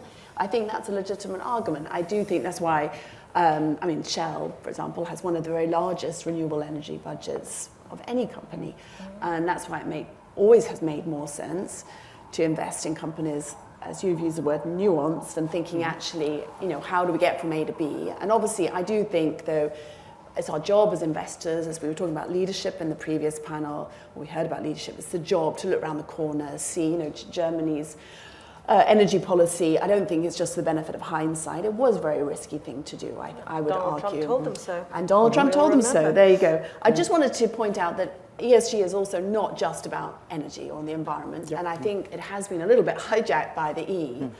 And actually something that we could spend time talking about in terms of forward-looking is China, human rights, social side of things, because actually I think at the moment there is, again, this sort of smoke screen around ESG that's very focused on, at the expense of all others, and yet we have an opportunity now to get at least current with events in China, if not foresee them. And that's the charge, I think, that can be levied at, investment approaches that we just have not. Well, we will end up dividing it into 3, won't we? I mean, in the end, well, no one's going to talk about ESG in the end, because no one can meet all 3. Unless you'd say, you have global funds, and you could say, actually, I have certain parameters. That is what funds are doing at the moment. You can argue it's going to become unsustainable. You both mentioned Donald Trump's famous comments, of course, about Germany's energy dependency. We are across the road from the Treasury here in the UK, and it is worth noting that these strategic decisions that are made come with price tags at a time when the public sector across the world, actually, paradoxically, actually slightly less so in Germany because of virtue of their public finances being comfortably the best in the G7. But these are difficult financial decisions, and we saw in the run-up to the pandemic in terms of spare capacity to deal with reagents, pandemic protections. If you run that capacity in the background on strategic grounds, that's higher taxes, that's higher public spending. And I think we've got to be very careful of what I think has become a malaise in certainly British economic commentary is we ignore the trade-offs associated with making strategic decisions. Strategic decisions at a time of war sound absolutely the right approach to take, but they come with a price tag for the exchequer, for taxpayers, and we've got to be wary of who's going to be asked to burden those. Is it going to be future generations? Is it going to be existing corporates, existing households? Those trade-offs need to be brought into the open, not dismissed away. I just don't think there's enough cost-benefit analyses done. I don't think, when was there, there's still never been one over the pandemic and the cost of lockdown. I actually would argue that it would be good to have that discipline and to think, actually, as you say, there was a trade-off with any kind of strategic decisions. The long-termism that was again raised earlier, that's what we need. We need to actually be thinking, what are the likelihood, what are the possibilities about decisions we take today in 10 years' time, 20 years' time, 30 years' time, whereas the electoral cycle, I'm afraid, has tended to keep people very here and now. And storage in the UK, is that a strategic asset or not? Storage of gas supply. If it is, and you want more than the private sector, the private investor is prepared to burden, then the public sector is going to have to say, well, here is our industrial strategy, this is the amount of storage we need, and we are going to have to fund that.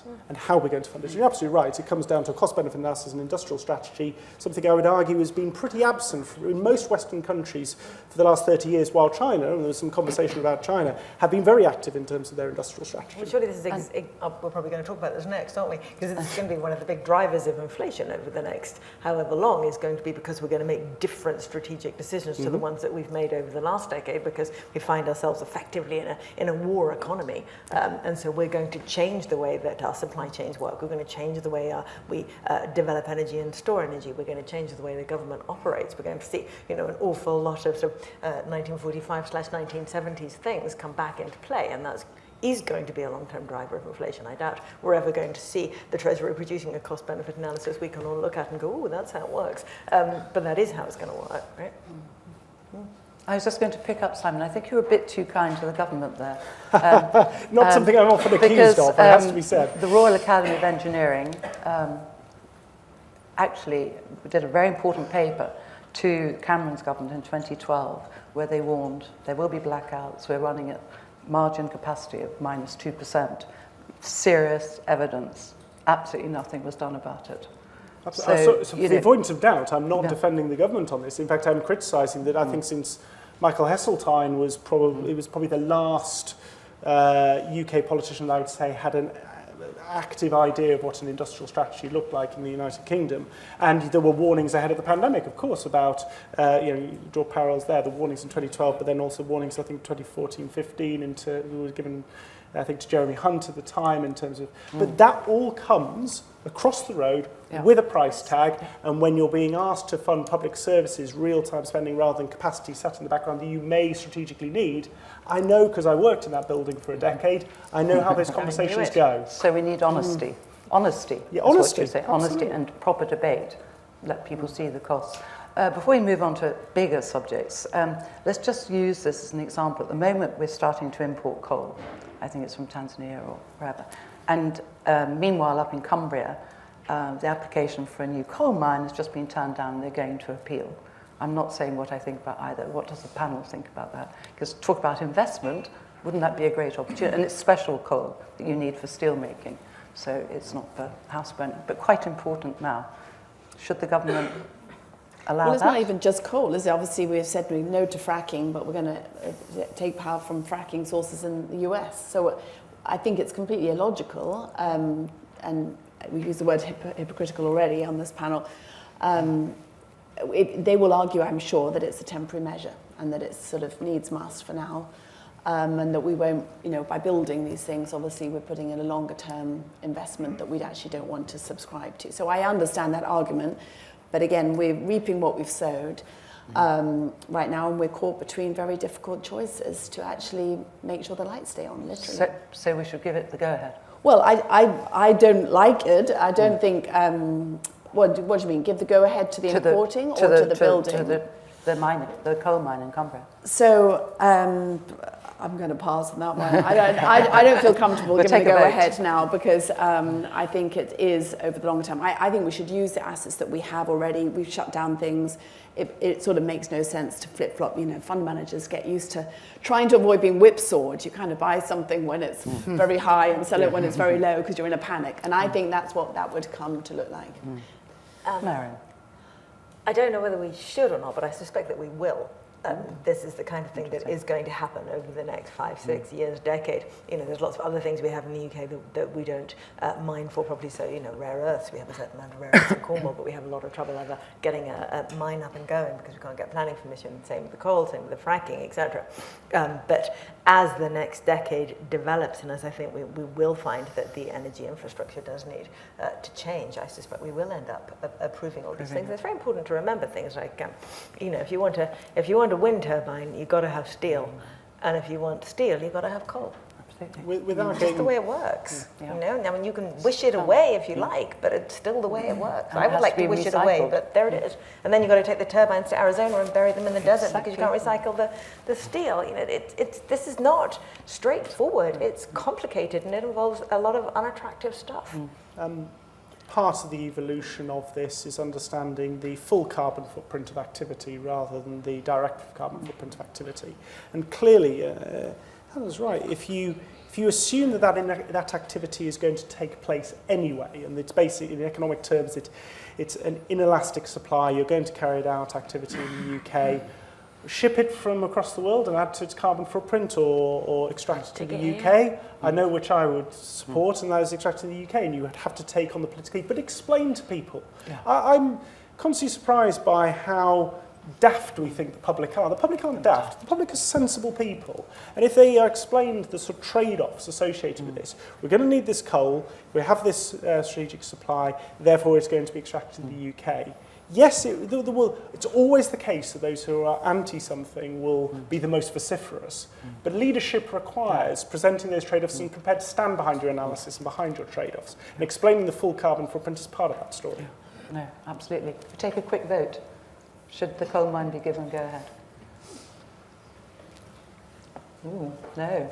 Is that the yes vote or the no vote? That was for to go ahead. 52-48. Yes, 50, magic number. We should have a discussion about 52-48 because this is the problem of the whole world, isn't it? Everything is stuck in that ratio, isn't it? So defence stocks. We haven't talked about defence stocks, and at the moment, well, 4 British companies are all outperformed the market. All the US companies have. East European companies, defence companies, are working overtime. Arms apparently due to be shipped to Taiwan have been delayed because there just aren't enough going around. NATO's running out of stockpiles. Should we, I mean, if it's not us, it is indirectly us through the taxpayer. Is that an industry that is acceptable? Well, and I wrote a column about this just after the war in Ukraine started, saying that you know, the funds who'd excluded defence stocks on the basis that they weren't ESG compatible had missed the point because they'd missed the S in the middle. You know, and if there's a war, is defence a social good? And as the invasion of Ukraine took place, no one could have said no to that. Of course, defence was suddenly a social good. So is it an acceptable thing to be invested in a war or potential war environment? Well, of course it is. Is it something that the West has grotesquely underinvested in over the last couple of decades? Also, yes. So in that sense, is it likely to be a good investment over the next 10 years? Well, also, yes. You know, one of the things that I'm sure we'll come on to is the importance over the next decade in this changing environment, which I think is going to be long-term inflationary, although I want to hear what Simon thinks about that. You know, we're looking at significantly higher inflation long-term. It's not going back to 2%. It's silly to think it is. Of course it's not. And in that environment, in an environment of deglobalization, difficult supply chains, etc., high labour costs, we're going to see a need for investors to change from intangible goods to tangible goods, to invest in industrials, to invest in things they can touch, things they can feel, etc., in infrastructure. And defence is going to be a big part of that. I saw a story this morning, which maybe old, maybe new, about Germany and Norway getting together to work on the infrastructure to defend their maritime assets. Now, this is new, and this is a whole new world of investment and infrastructure that we didn't understand 5 years ago that we needed. You want to be invested in the companies that are building that stuff, not in the companies that are writing apps they think they're going to be able to use on TikTok to make $100 million. There's different places to be over the next decade than over the last decade. So if you're an investor, is defense a reasonable place to be invested socially? Yes. And is it a good place to be invested financially? Very probably. Am I wrong, Simon? You're not wrong. The US defense sector has generated some of the great consumer goods breakthroughs in the technology space of the last 50, 60, 70 years. Most of what is in your iPhones or other smartphones started its life in some form within the US defense budget and was commercialized out. So I think, again, at the danger of sounding like a broken record, putting defense companies, defense stocks, in a category of uninvestable, not allocation of private or indeed support from public sector capital, is wholeheartedly the wrong approach, given the spillover effects that consumers and societies benefit from.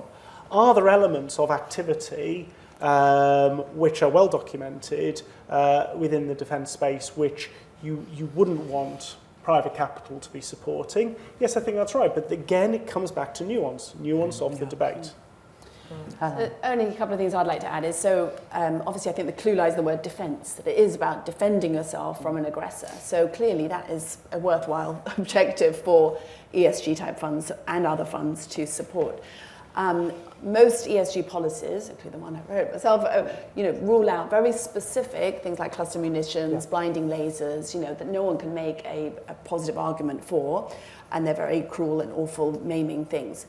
The one thing, though, going back to the point of nuance, is we need to be also very careful. At the moment we know we live in a world where increasingly there are polarization of views. There are when I worked at the FCDO until recently, we were called the bad actors and the good actors. There's at the moment a big tangled web where people are selling weapons to countries which otherwise would fall into the bad actor class. So again, you have to do your homework as an investor. You can't just say very simplistically, all this is, as you say, the two-legged animal is good, the four-legged is bad, or the other way around.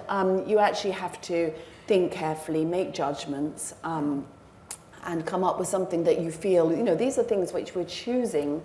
No one is saying you want to invest in a certain way, so we're choosing the parameters which will guide our own thinking, and then of course we have to value the companies and the prospects for the companies on top of that. So concur with everything that Maren and Simon have said, but I think it's just to reiterate, you can't say all defence good, all defence bad. It just doesn't make any sense. Can I just tell you something about classification? There was at a meeting at a fund management company that really specialises in growth, and so everything they do involves different kinds of growth they look for in companies, and that's meant that they've been very biased towards the tech sectors, etc. over the last 10 years. And I was talking to them about different types of growth and how they might classify, and they said they're a new bucket for growth called surprise growth. Surprise growth. God, great! Fascinating. What's in that? Defence and energy. Hide behind that. Food. We haven't talked about food. Can I just very briefly pick up on a comment that Helena made about ESG being slightly hijacked by the E and the S and the G element also sort of being sidelined. I know you're not keen to talk about crypto, but I suspect there are some people in the audience who would be desperate to talk about crypto. Sure they are. For a variety of reasons.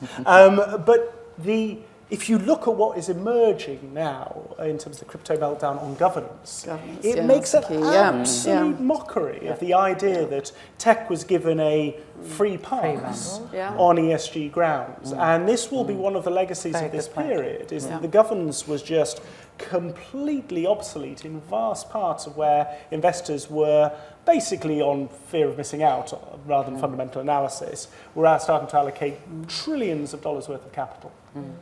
But I don't particularly feel sorry for them. Too. Sorry. No, to say the sort of investors who've gone into crypto, you can't really feel sorry for, can you? I mean, they, Yes, I do. Do you? Absolutely, can. These are young people. Wow.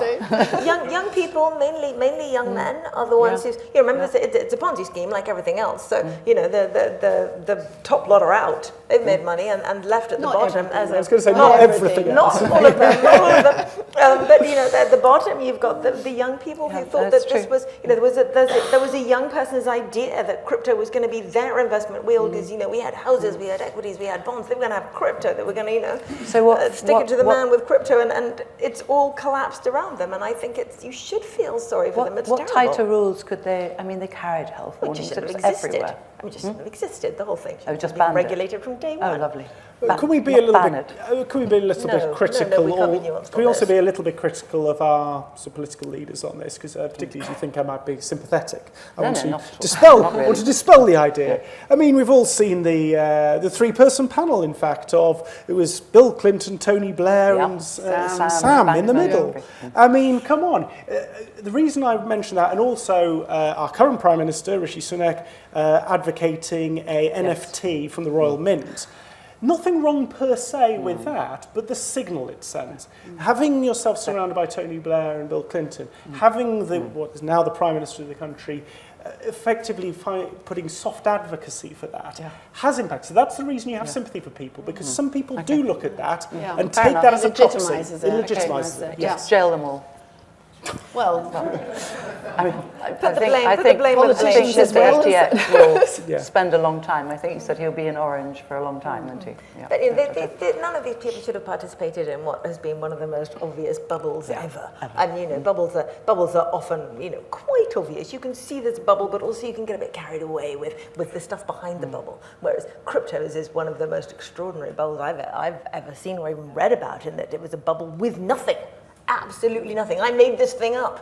Why don't you buy it? Nothing. Even the tulip bubble. I read about this the other day. Even the tulip bubble gave us nice paintings. Lasers, that's true. Nothing. Simon, with them looking longer term, I mean, before the war, post-COVID, supply chains, inflation was already rising. Yep. At a 30-year high, indeed, before the war.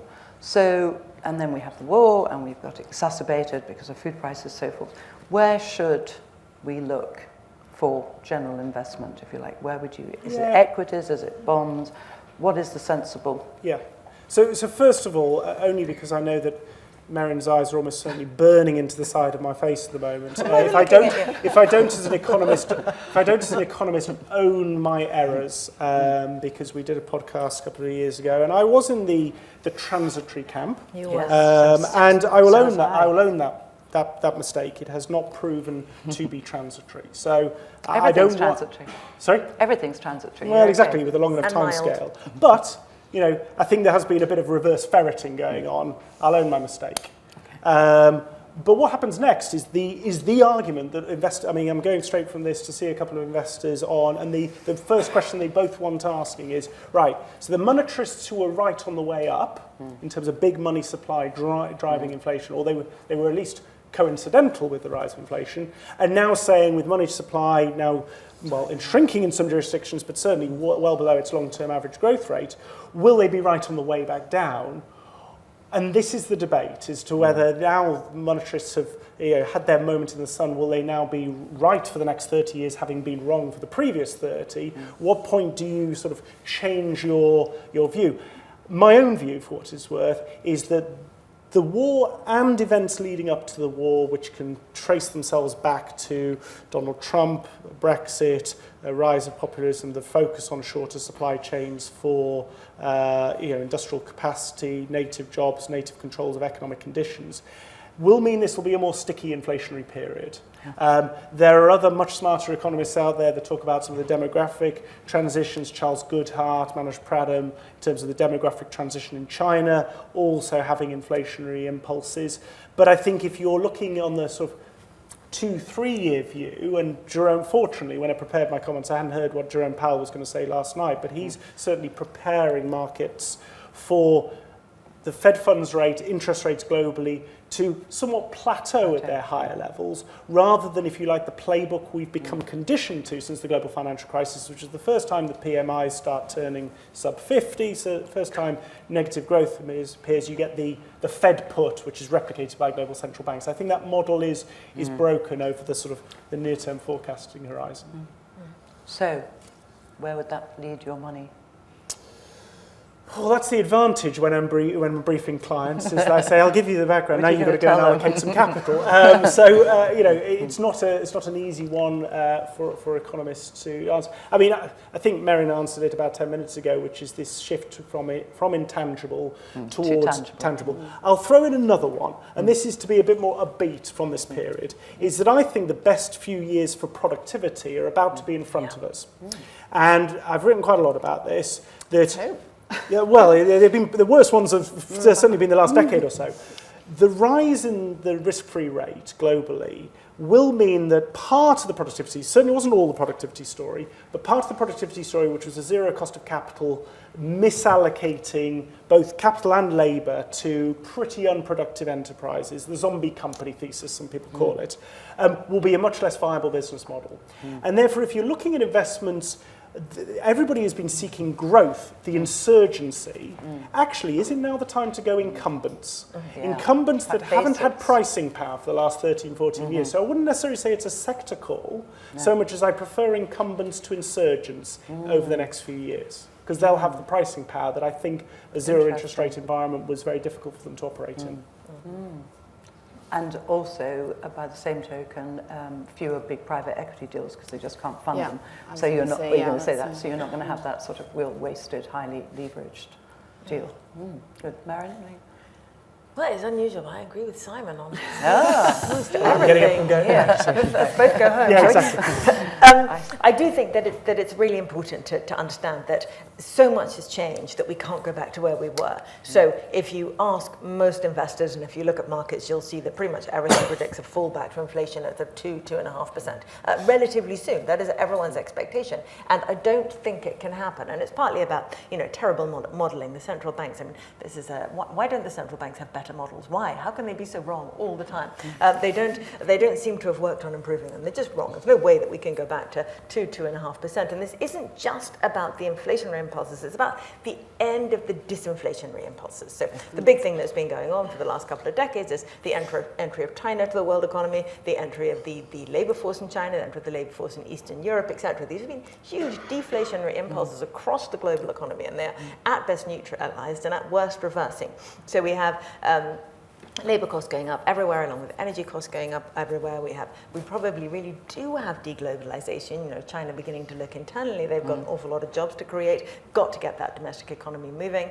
And we have the US entering effectively a trade war with China in many different ways. The CHIPS Act being, the classic of that. So we have a trade war / Cold War already underway. We possibly have hot wars, picking up here and there under the sea, out in space, etc. All these things are long-term inflationary. So are we going to stay around 10%? Well, probably not, but who knows? Because once you get inflation at these levels, it becomes incredibly volatile. Inflation is always volatile. You can't say we're going to go back to 4% and stay at 4% because that's the way it is. Once you're over 3, you can be anywhere between 3 and 10. That's just how it works. It's very volatile, quite destabilizing. So inside that environment, how do you invest? Well, obviously in the way that I mentioned earlier and Simon has mentioned, absolutely right. Incumbents looking for intangibles. 90% of the assets around the world are currently intangible, not tangible. That's a full-on reversal from 1970. You've probably got these numbers in your head. I haven't, but it's a full reversal in 40 years. And now the pendulum will swing back the other way.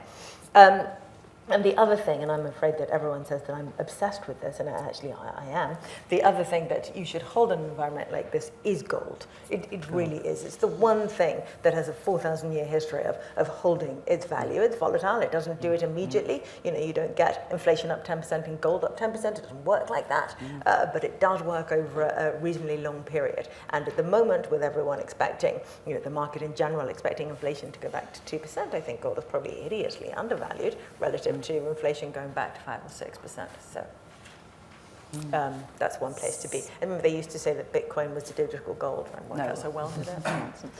So I think the reason Bank of England or other central bank models go wrong is because they are extrapolating the past, and they are not they're not designed, or they're not looking for inflection points, and they're not thinking actually what has massively changed or likely to change in the next whatever time frame you come up with it. And of course, a lot of what we're living with now is, you've got to trace it back to the vast amounts of quantitative easing that we had post the financial crisis, that we had during lockdowns.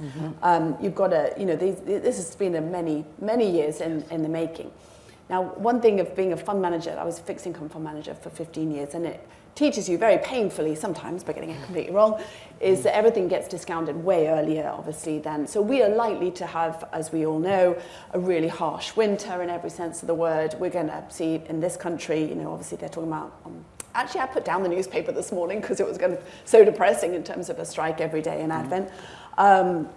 And it's going to feel horrible, and I do think inflation, who knows if we printed the highest figure here just because of egg prices going up so much, but it will stay high, I agree with Maren, but people will be looking through that.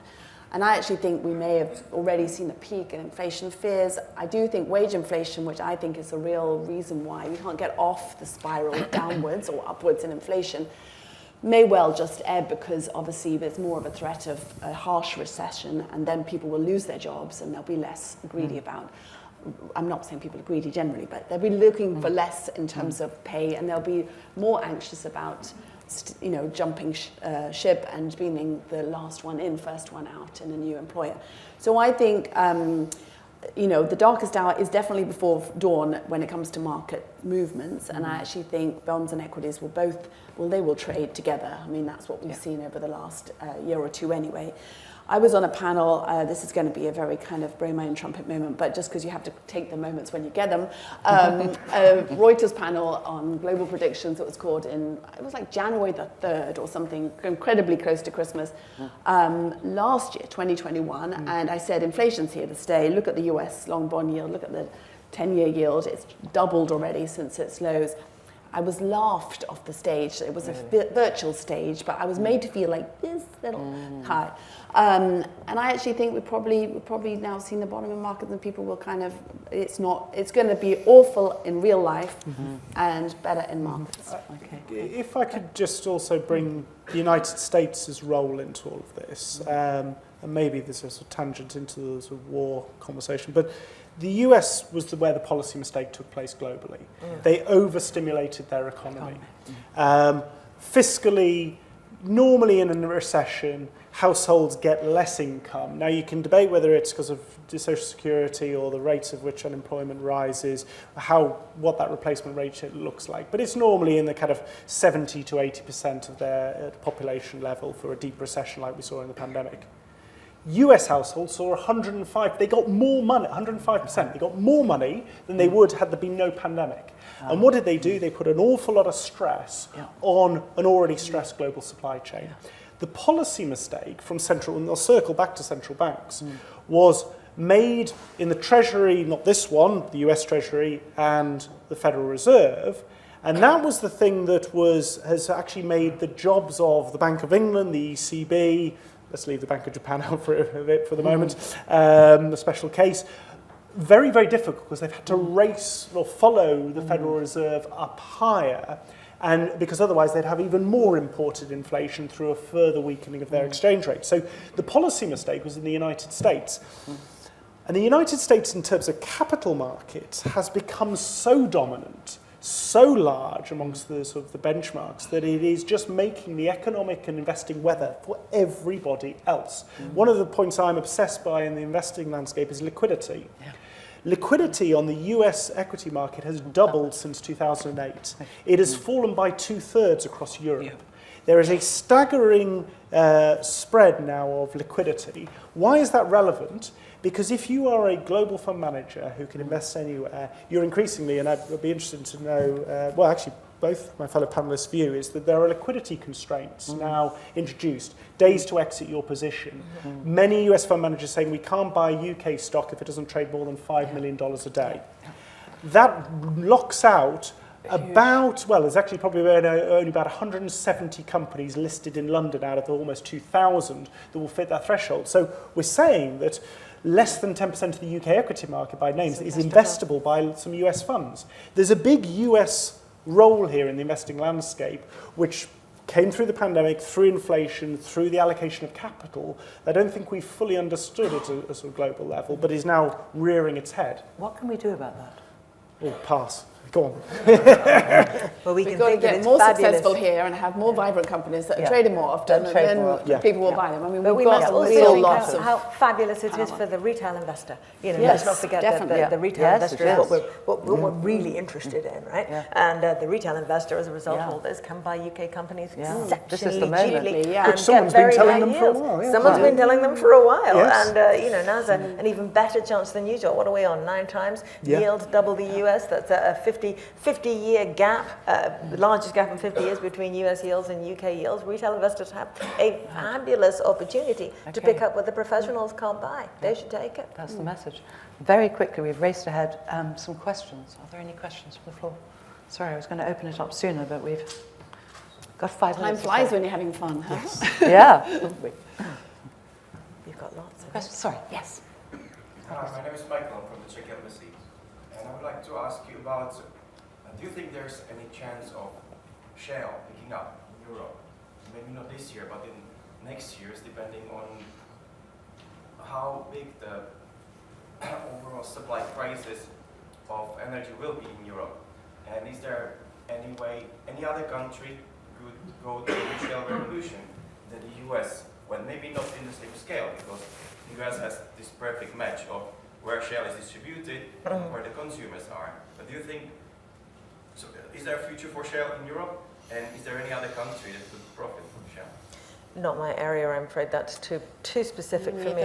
Anyone? The only thing I would offer, and it's not my, is the US shale market is successful because of the property rights allocation for landowners. It's a very different property rights model to in Europe, and therein lies the impediment, which is probably legal rather than logistical, actually. And until that changes and I see no demand, then you're going to run constantly into local democratic legitimacy to do it, given some of the concerns that have been seen. And I think the sheer size of the American shale deposits and the vastness of the country made it much, much easier. That seems to be the argument that I've heard, not to develop in Europe. Yeah. Susan, yes, please. Sorry. Thank you very much. Susan Walton, trustee of CERGE-EI Foundation. I think this question I'll address, I think, to Helena. I'm a bit curious about where a lot of the demand came from some of the very more restrictive standards for investing in ESG. Because at the end of the day, money mostly is coming from, that the managers are managing from pension funds. And it's the pensioner, it's me, it's the other guys in the street that are losing out on the opportunity for some of the incredible gains we could have made really in the past 2 years that certainly would be useful right now in a time of high inflation. And maybe you guys you can actually speak to that a bit, because is it the fault actually of the pension funds themselves that are putting these restrictions and pressures on managers? Good question. So I think a lot of this has come from top down, signing up to principles, including the UN PRI back in 2006, which now has 7,000 corporate signatures, 4,000 institutional investors. And I think people took, understandably, I'm not criticizing those standards, I think that they took pride in signing up to something that seemed very reasonable and that, it's principles of responsible investing. So it made sense. And obviously, since then, there's been a little bit of a space race. I think the problem is it's become a sort of commercial race to try to get the best ESG credentials, the best ESG products. Some institutional investors have charity clients as well, and they've often sort of also been a bit, like in cahoots over it, asking for, well, could we exclude this, could we exclude that? That's been obviously something for years. So I think what's happened is unintentionally, but I'm not excusing it, then there has been a bit of a race to the sort of top and gold plating standards and excluding things and coming up with ways of distinguishing somebody from the competition. The embracing of the taxonomy that has always made no sense to me. And wherever I've worked, we've always said, no, we don't really think we could standardize this as much as you would like. I mean, the UK government has tried to do a sort of very tight rules around what counts to make it all simple for everyone to understand. So I think it's been a series of unfortunate mistakes, really, but all done starting from a good place. I have to say that actually these principles make a lot of sense. They seem to be very reasonable, and yet people have let them sort of then take over and be commercialized, and that's been our error collectively. At the expense of the beneficiary. At the expense. I mean, I don't say, no one, I think, intended to exclude people from the chance of making great gains, as we've seen the last couple of years from these sectors, but it is what's happened. So I think there needs to be a period of reflection, and again, the rising like phoenix-like from the ashes, kind of a more sophisticated, more appropriate. Let's learn from the mistakes, and let's regain the confidence and trust of people to invest like this, but in a more in an evolved way. And so I think it's partly a function of the great lie, in that it was possible to do all this gold plating and say, look how wonderful we are, when it was believed there wasn't a penalty. And now we find there is a penalty, we'll find a reversal. But it's also a huge failure of shareholder democracy, in that all these things have happened without the end investor ever being asked whether it's something that they would approve of or not. And that's where I think the huge failure is in the fund management industry, in that it put all these things in place without ever going to you or to me or all the other pensioners across the world and saying, do you want to limit your ability to make returns by doing all these things? No one asked us that. And that actually is changing, because BlackRock in particular are now putting in place various systems whereby proxy voting can change, and we will be able to eventually get some kind of say over how our shares are voted. So there is change coming here, I think, as a direct result of the great lie being exposed. Do you think we should blame the corporates a little bit for not also standing up to this and explaining themselves and putting the arguments? Why? Or was it just such a big trend that it just got to a degree, but it's away? Very difficult to fight with. One of the things we haven't talked about is the concentration of the fund management industry at the moment. So the big four hold a meaningful stake between them, and sometimes not even between them. Sometimes there's a one-off in almost every big company in the world. Back in the days of managerial capitalism, 70s, 80s, etc., we used to worry a lot about how one man could control one company. Right? It's outrageous.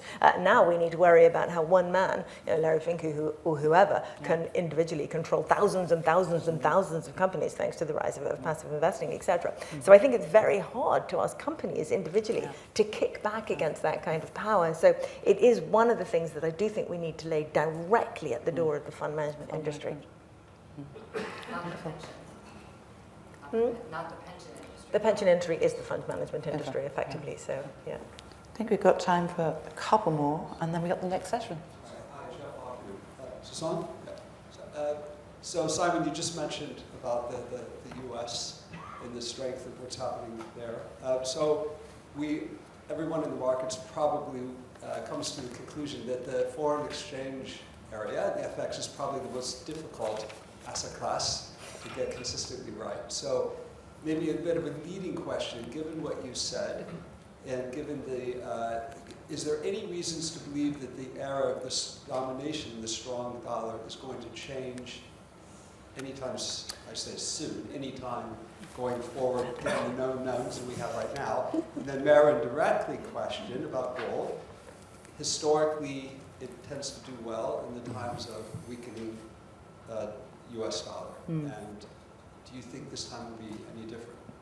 So I think the question was also answered by the previous panel in terms of the hegemony of the US dollar, and I forget which of the panelists answered it, but I would associate myself with their comments that I think were twofold. One, that look around the world at alternative currencies that might want the global reserve currency status for either narrow economic reasons in the case of Europe, more political reasons in the case of China, and then just simply scale reasons from pretty much every other currency out there. It's an acronym that's gone out of usage this year, which is TINA. There is no alternative. But in the case of the US dollar, I do think TINA is intact. I do a bit of work with our gold analyst at Panmure about modelling the gold market, which might tee up Maren's comments. And I'm a bull, despite the fact that I'm a structural bull on the US dollar, which is normally a negative relationship. But actually, I just do not see a scenario where the US dollar, even in an event where the US dollar was weaponized, as the euro was at the start of the war in terms of the sanctions regime, I just can't see where else global liquid capital can find a home. What was my question? Gold. Gold. Yes, in this environment, I should think that gold will outperform against all currencies. I mean, that's the nature of an inflation hedge, right? And if you've been holding gold as a sterling investor over the last couple of years, you've done very well. You know, you've matched inflation as you would have liked to. So I can't, assuming things pan out as I expect, I can't see any currency in which it would not be wise to be holding gold. Okay, thank you. One last question, and I think we must close up. Thank you. Adrian Fluck from CT Group. Given that the UK is locked into natural gas, whether we like it or not, and the gas price is hardly surprising, it's been rising, albeit very stable. And the reason for that is it's a transition fuel across the world, transitioning away from diesel and coal right around the world. Given that, wasn't the most stupid thing ever for Germany to rely on natural gas from Russia? And as a consequence, would you agree that Norway and the UK apart, that Britain should be looking to buy our gas from the United States and not from some of the more exotic countries? We get it all from Norway. Well, I mean, I'm happy to start by saying yes. I think it was extremely stupid. And I don't buy this argument that that Merkel has said that based on the information that she had at the time, it was a very sensible decision, because as I said earlier, that's what leaders are there to do, to see around the corner, to spot eventualities, to weigh up the risks. And I think we should all learn very much, and this is where we haven't talked about China at all, but I feel very strongly that, there's no good saying, oh, well, we must be very sort of open economically with China, but sort of like make sure we, aware that they're a bad actor in other ways. We've got these are two halves of the same coin. You can't just sort of separate out your politics from your economics, and that's something that we have seen over the last, well, certainly since this start of this year, but we've seen it.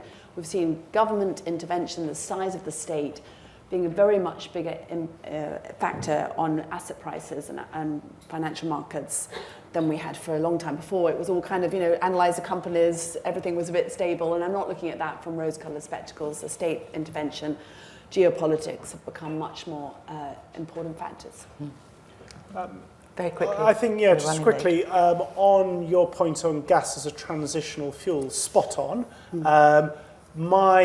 The danger of rehashing the comments I made about 40 minutes ago, the lack of a clear energy strategy if gas is buying you time in order to bring, we know there's a big lag time both on nuclear in terms of commissioning and making it operative, but also on the technology for battery storage, hydrogen alternatives. Every report I've ever seen shows a pluralistic energy mix. But if one specific class, i.e. gas, buys you time, let's be very clear what that strategy looks like, because private capital will follow a strategic direction set by government, and it will funnel capital to support this, actually reducing the liability, paradoxically, from government having to do it itself. And that is my big frustration, is that industrial strategy has got itself a dirty word in the last 30 years in Western economies, but actually it will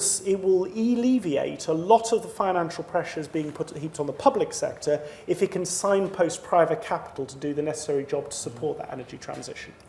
Thank you. It's a great note to end on. Well, thank you so much to the panel. Absolutely brilliant. I'm glad you disagreed on some things.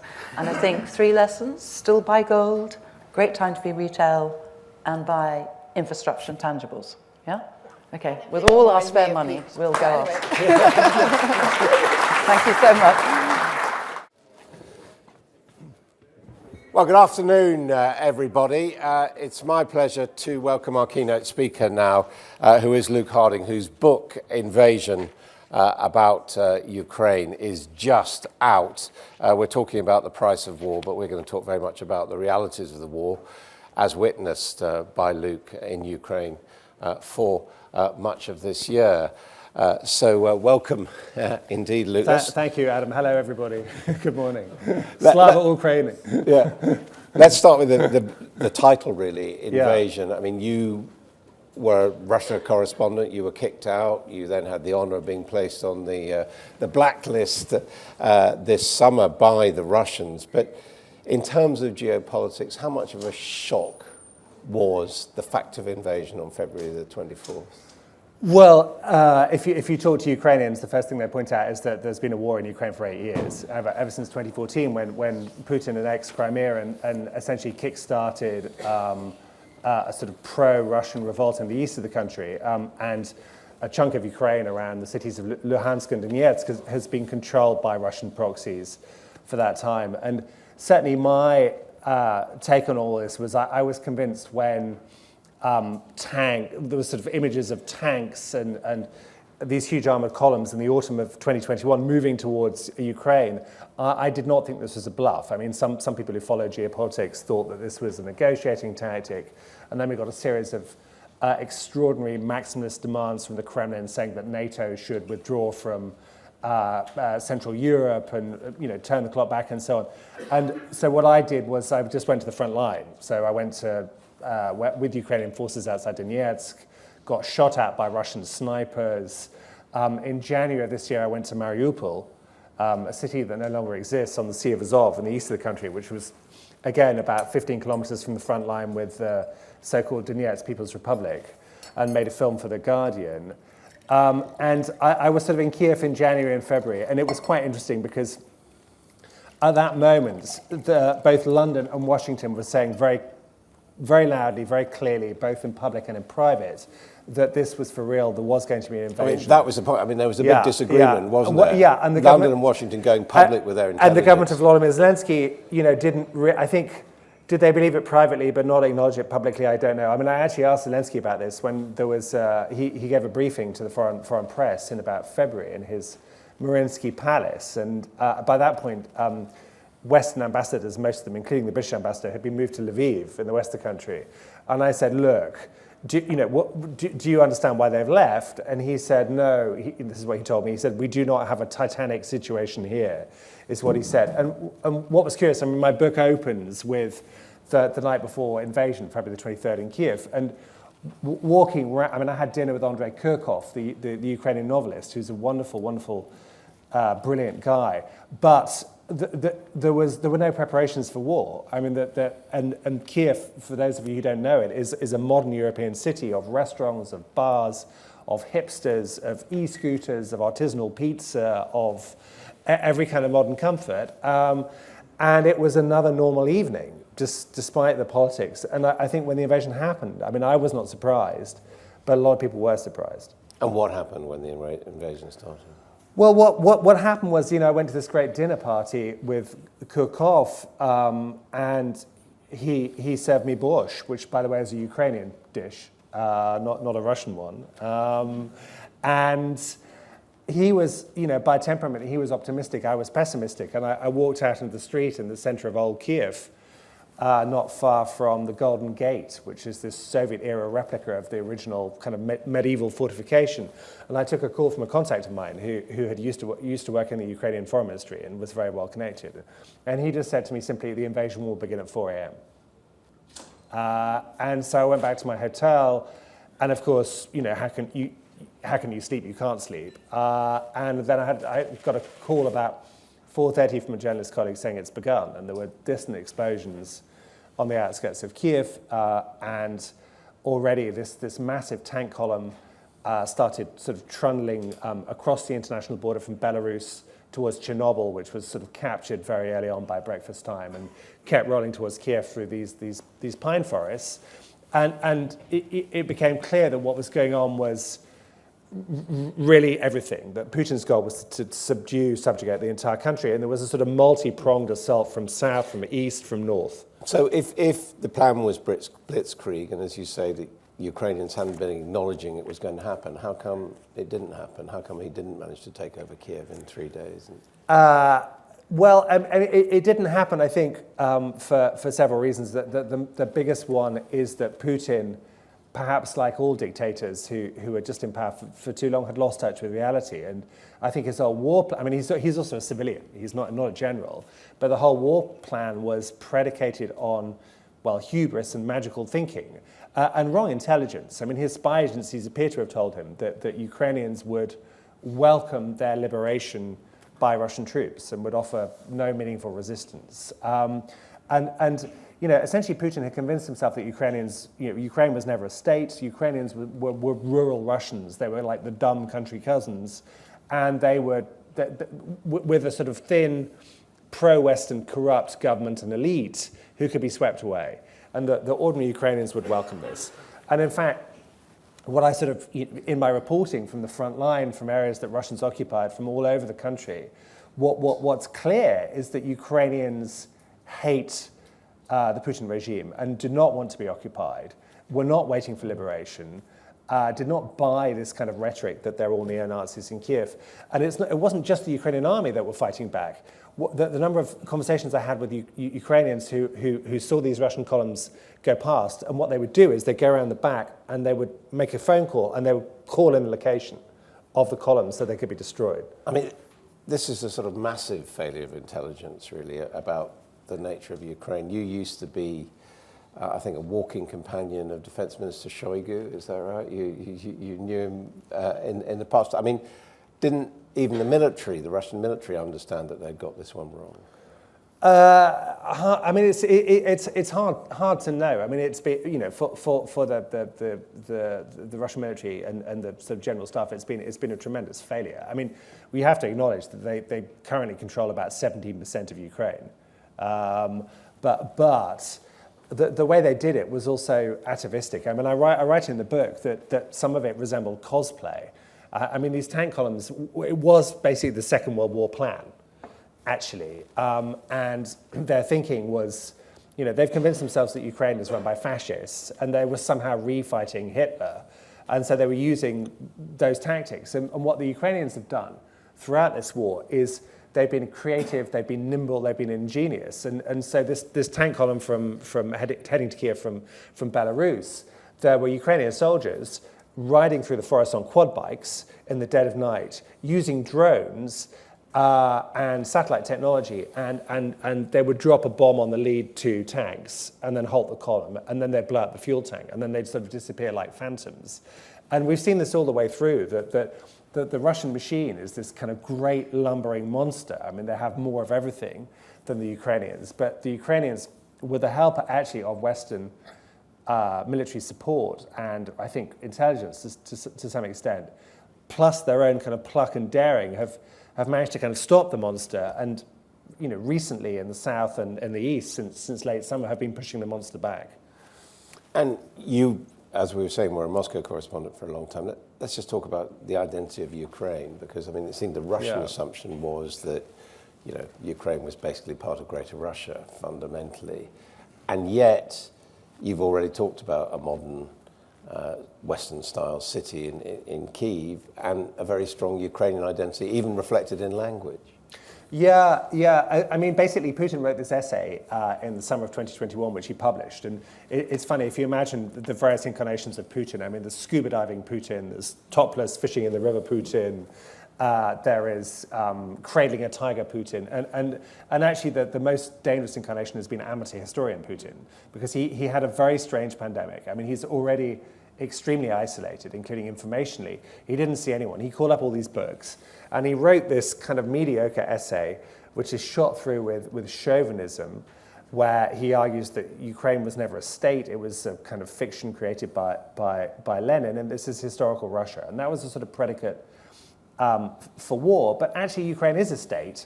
And as anyone in Kiev will tell you, Kiev predates Moscow.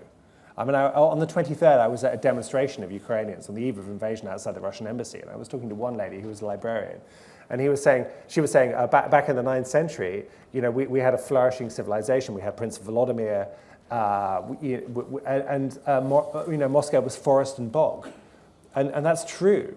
That's absolutely true. And yet, what Putin is claiming is this is a sort of single, unified cultural, language, religious space. And the only reason that there's been separation from Ukraine is because of foreign meddling. The Mongols, then the Poles, and latterly the West.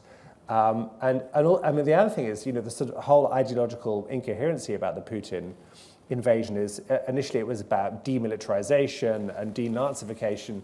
Then it was about saving Donbass. And recently, Adam, they've been talking about Satan. They've been saying they want to de-Satanize Ukraine, which means that by implication the Western world and probably this audience that we're all Satanists on some Gets into a bit of a religious level. dispute, I mean, doesn't it, in the there's Orthodox Church there's a real as well. metaphysical element as well. So it's this absolute mashup between classic 19th century Russian chauvinist imperial ideas with a sort of almost kind of Kabbalistic occult aspect as well. And whatever happens, would it be fair to say that it's actually cemented and established a Ukrainian identity, which, you know, was weaker before the invasion? Yeah, and that's another paradox, is that Putin sort of assumed that the Ukraine of 2022 was the Ukraine of 2014. In other words, where there was a kind of large sort of pro-Russian segment of the population, which was sort of Ukrainian, Russian-speaking, and looked favorably on Moscow. And what he failed to appreciate, or just ignored, or didn't understand, is that by invading Ukraine in 2014, what Putin did was to transform Ukraine into an anti-Russian project. So it wasn't the CIA that did that. He was the guy who did that. And he's loathed. I mean, the two slogans you see everywhere, all over Ukraine, whether it's in coffee shops, think tanks, checkpoints, is Putin is a prick, you see everywhere. And also you see Russian warship, go fuck yourself, from Snake Island. And my favorite manifestation of that, I was driving into Dnipro after another day on the front line, and at this checkpoint, I saw a gravestone, an actual real physical headstone with Putin's face on it, dates 1955 to 2022, and written in Ukrainian on the tombstone with a mock grave, which someone had made, Putin, go fuck yourself. So it's, you know, it's everywhere. It's universal, this hatred for him. We will take questions at the end, so do be ready for them. Talking about the price of war, but let's just talk about the human cost of war. I mean, tell us what you've seen this year and last year. It's a horror show. What can I tell you? It's a horror show. And you know, it was important to write this book, and it's, you know, it's a page turner. But, you know, obviously I write about Bucha and I write about Mariupol because how could you not? I mean, I was in Bucha just after the Russian army pulled out. They pulled out on March 31st, and I got there a few days later, and you'll have seen the footage of bodies in the street, some of them with their hands tied together, of executed men. And I just went to, I had some Ukrainian friends who put me in touch with a woman called Tanya who lived in Bucha, whose street had been occupied by Russians. They'd kind of lived there. They'd parked their armored vehicles in the gardens, set up a checkpoint. And they went house to house on the second day they were there. And one of the people they took was her nephew, who'd taken a photo of a destroyed Russian tank column. They found his phone, took him out, interrogated him down the road in a house they'd taken over. And she went out, peered over the fence, saw that they'd broken his arm, that he was covered in blood, that he was sobbing, saying he didn't know anything. They stuffed him in an armored vehicle, drove off with him, and told his mother that he would be returned later. You know, and she heard nothing for 3 weeks, assumed he was still alive somewhere. Then they leave, and then hours after they leave, a neighbor says, "Oh, we found a body," and there was her nephew in a house about 300 meters away around the corner. And so Tanya took me to this spot, and we get to the house, which was abandoned, with daffodils in the garden, a well, a dog house, bullet holes in the front door. It had been looted. And in one corner was the cellar. And so we go down the cellar steps, and we see a mattress covered in blood, a small children's toy. And they kept him there. They kept him there for about, we don't know, perhaps a week. And then one night they came in and they made him ill, and they shot him in the head. And this is happening all over Ukraine. There were 1,600 bodies found in the Kiev region. There were hundreds found around Izum in the northeast when it was liberated. And I was there in September, October. More bodies turning in picking hairs on. And if we talk about, you know, Ukraine and victory, you can see now why they want complete victory over Russia, because allowing Russia to occupy large strips of the south and the east means that. It means that they will carry on killing, looting, murdering, raping, executing. I mean, Zelensky says it's genocide, and having seen what I have seen over the past 9 months, I can't disagree with that. And what about those fighting on both sides? And the casualties and their experience? Well, I mean, Ukraine's paying a terrible price. I mean, we can applaud their valor and their creativity and their. I mean, you just have to look at some of the videos, circulating on Twitter or WhatsApp or YouTube to see. I mean, Ukrainian troops, their morale is sky high. I mean, it's cold, it's wet, there's no electricity. It's pretty much all the substations have been smashed by Russian cruise missiles, and yet they. I mean, I was on the front line, recently, and you say, why are you fighting? And they all say the same thing, not because they've sort of read some manual, but because it comes from the heart. They say, I'm fighting for my family, for my wife, for my kids, for my village, for my friends, for my elderly parents, for my country, for my land. And by contrast, you ask the Russian soldiers why they're fighting, and they don't really know. I mean, it's, a lot of them have been mobilized and flung into battle. And that morale, that psychological aspect will take Ukraine a long way, but how far it will take them ultimately, it's not clear. You're saying to me that to a certain extent the Russians use Second World War tactics, and yet this is a war with phones, as you've already said, social media. Elon Musk put in his low-level satellites, which apparently are now going to be tested in this country as well. How much difference did all of that make, the tech, if you like? It makes a huge difference, and that's the strange thing. I mean, I've been in the east to the front lines there, and most recently I was in the south, on the front line just before the Russians pulled out of Kherson Oblast, and I was in this sort of trench network, and it's noisy. I mean, war is noisy. There are booms all the time, some from outgoing. If you hear a whistle, that's incoming, and you're in trouble. Basically, you need to hit the ground or take cover very quickly. And it was an autumnal day with sort of a line of kind of thin trees, and I got shown around this trench, and they had an underground kitchen. They showed me the sleeping quarters where they sort of fortified it with cross-hatch logs, a place where they kept their mortars, and it looked very First World War. And then I came out the other side of the trench, and there were three guys fiddling with a joystick, and they were the drone operators. And next to them was a satellite dish, one of Elon Musk's satellite dishes. And they just called in and called it. They said the artillery guys are someone else, but they just fed the coordinates to the artillery guys who had struck the Russian positions. And I was looking at the screen, and the shell had missed. You could see a plume of grey smoke.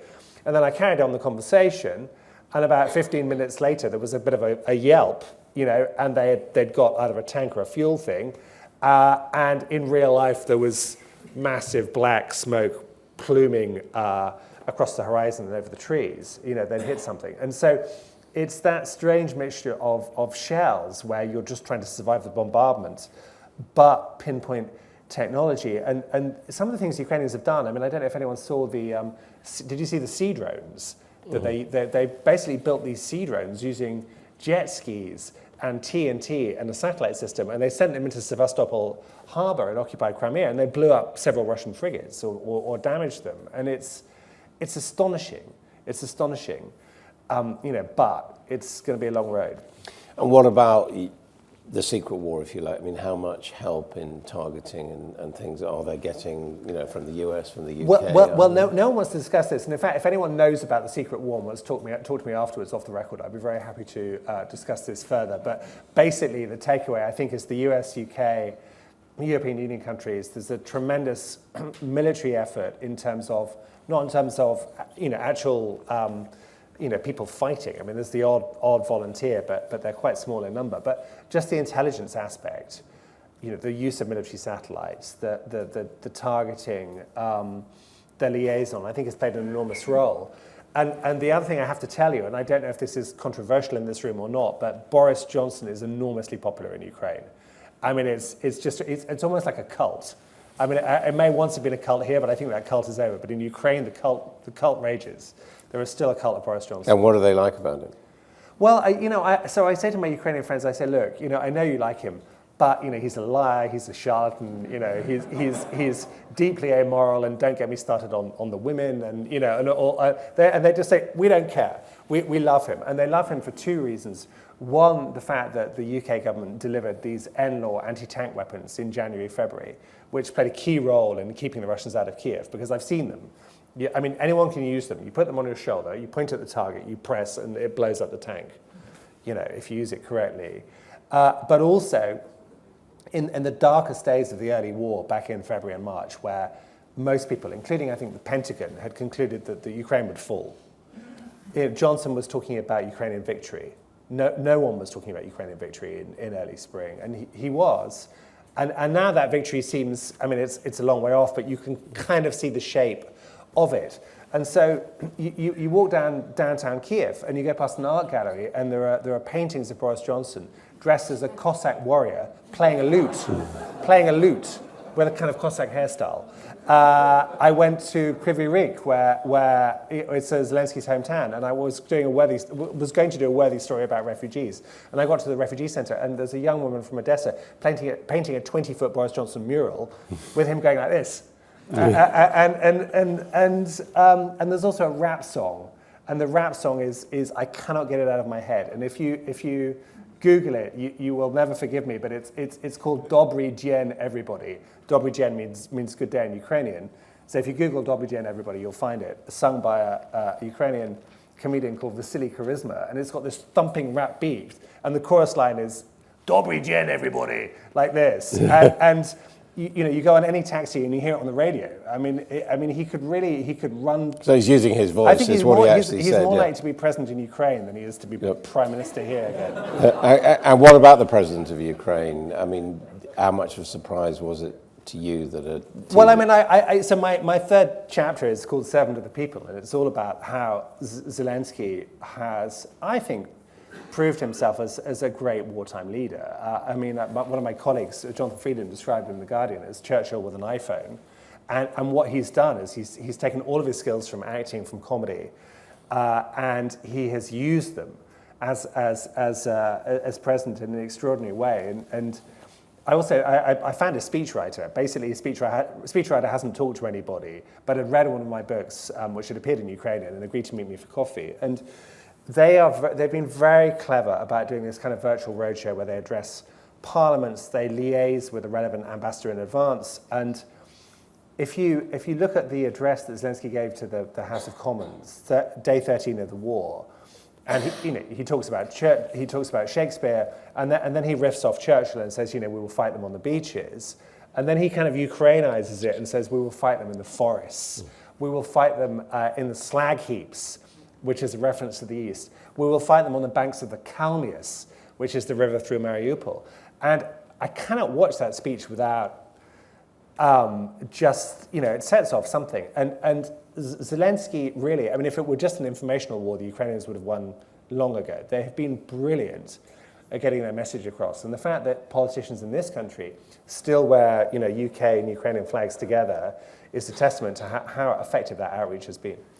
Right, we're going to take questions in a moment, but just your vision of from here. I mean, you have used the word victory. Do you think that is the outcome? I think the Ukrainians can take back more territory in the south. I think in the east that they are being squeezed, and there's a city called Bakhmut, which... But they'll get back that coastal strip. Russia may take Bakhmut in the next week or two. I don't know. I mean, they are they're treating Bakhmut, which is, I've been there. It's a small town as if it were Stalingrad, but in the south, I think they'll take back further territory. I mean, the big question mark is Crimea. Do they try and take back Crimea or not? Because Crimea is very well defended. They want everything at the moment. And I think ultimately, after so much Ukrainian suffering, after so much death and privation and horror, it's up to Ukrainians to define what victory looks like. And I would just make a plea to everybody in the room that we continue to support Ukraine, because the war's got some distance to run, and that we don't look away, because it's the worst conflict in Europe since 1945. And I think Ukrainians deserve our continued engagement and our empathy. And if that were to be the outcome, can Putin survive in Russia?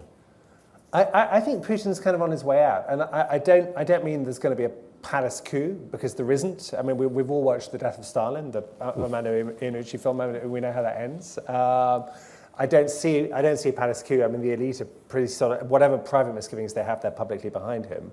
But nor is he dead. There was speculation that he was terminally ill. But I just think this is his last act. Okay, let's take 2 or 3 quick questions. Gentleman there, just here. and then we'll go there, and then we'll go there. Well, that's been a riveting presentation, and thank you. And I don't want to return to the sort of darkest bits of it when you've leavened it at the end here, but why is it that the Russians are behaved so badly from day one? Is that because they are hating the Ukrainians? Is it ill discipline? What's driving that pathological misbehavior that is so alien to 21st Yeah, century? it's a good question. It's a good question. I mean, the short answer is propaganda. And basically, Russians have been told via state TV, by talk show hosts, by official Kremlin statements, the Ukrainians are basically not people, that they are subhuman, that they are, as in the words of Dmitry Medvedev, the former president, they are vassals. And so there's been this dehumanizing rhetoric for a long time. They've also used this Soviet trope that they're all Nazis. So if you love Russia, you're a patriot. If you love Ukraine, you're a Nazi. And so there were literally, I talked to Ukrainians who said that these tanks came in, guys in armored vehicles, saying, where are the Nazis? Expecting to find Nazis, parading around. And this conditioning has been overwhelming. And there's just one other factor, I think, which is at play, which I saw in Bucha, which you might describe as proletarian envy. In other words, a lot of these soldiers in 19, 20, 21, 22, and certainly to begin with, they were from very poor villages, some of them from ethnic republics in Russia, some not. And they were just astounded by how well the Ukrainians lived. The first car they stole in the street I went to was a Tesla. They'd never seen a Tesla before, and they were looting. Yeah, they were looting washing machines, but they were also taking cutlery, saucepans, frying pans. I mean, they were just looting everything because they had nothing. So it's this mixture of swirling toxic propaganda and envy, I think, and plus license. They can do what they want. Is it fair to say, though, that historically there's been quite a long record, I mean, Second World War and beyond, of Russians fighting total war in a way that other nations don't? Yeah, I mean, it's I lived in Moscow for 4 years. Human life isn't worth much. I mean, no one has any rights. I mean, the state, if you say state in Western Europe, it has a sort of legal, sort of juridical, political flavor to it. You say state in Russian, which is государство, and I see darkness, I hear thunder. This is a state that can deprive you of everything for no reason. Anyone can fall into the mincer, and so in that kind of environment, people who are used to violence themselves mete out violence. Thank you. Given what we now know about the Russian intelligence and evaluation system, and there are more and more reports coming out, a new one by RUSI today, do you think that this was deterrable, that better, stronger statements by NATO, particularly the US, and a delivery of more equipment and greater assistance and the promise of more assistance could have stopped Putin and just showed this was not going to be worth undertaking? Yeah, it's a really good question. I mean, there are two ways of looking at this. I mean, one is that Putin has gone well beyond what you might consider to be, considerations of Russian self-interest, national interest. I mean, he does seem to be in this kind of messianic place where no amount of summitry or diplomacy or phone calls with Joe Biden would swerve him away from this path. But on the other hand, I sort of think, generally, I've argued this in previous books, I've written 4 books on Russia, one of them called Mafia State. I do think that he's been emboldened by the weak, even feeble reaction that we have done over numerous dark deeds by Russia, whether it's the murder in 2006 of Alexander Litvinenko, which 3 Russian diplomats were kicked out, or Sergei Skripal, which was a largely conventional response, or most importantly, when Putin annexed Crimea in 2014, which was sort of minor sanctions. Putin basically thinks the West is weak, irresolute, in terminal decline, poorly led, divided, exploitable. And look, one other thing, I mean, I don't mean to be too polemical, but in this town in London, how much Russian money we have welcomed under the banner of inward investment, how many British passports we have sold to very wealthy Russians. Putin essentially thinks anyone can be bought, anything can be bought if the price is right, or it's a conspiracy. And in this case, he miscalculated, but the evidence for 2 decades suggested that his thesis was correct. I ask for a comment on the mass deportations of Ukrainians into Russia? Yeah, sorry, I can't see you. Where are you? Oh, you're here. Okay, yeah, hello.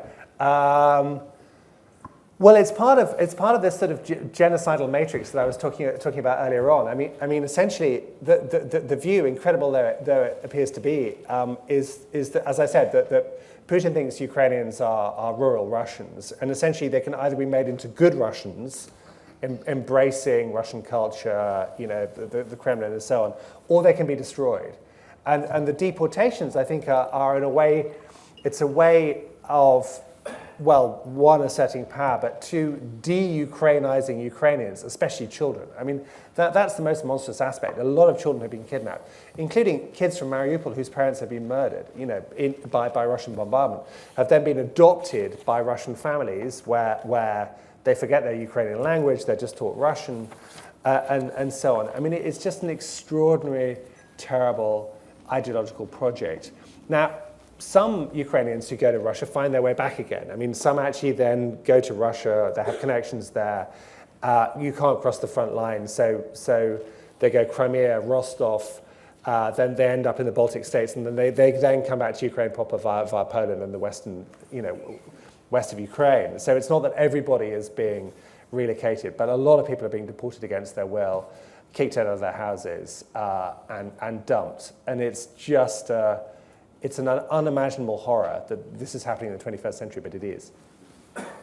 Last question. I've got a couple. One, we've seen the problems that the continuing war is creating in the West economically, gas-wise, energy, etc., etc. Given that it's clearly financially, as well as politically in the interests of the West, that this war finish as soon as possible, why is it certainly my perception is that there is still nervousness and reluctance to give the Ukrainians absolutely everything and let them just crunch in. And that we saw in the paper today arguments about whether some particular group of weapons should be transferred from Poland or not. There were arguments earlier in the year about the MiG fighters.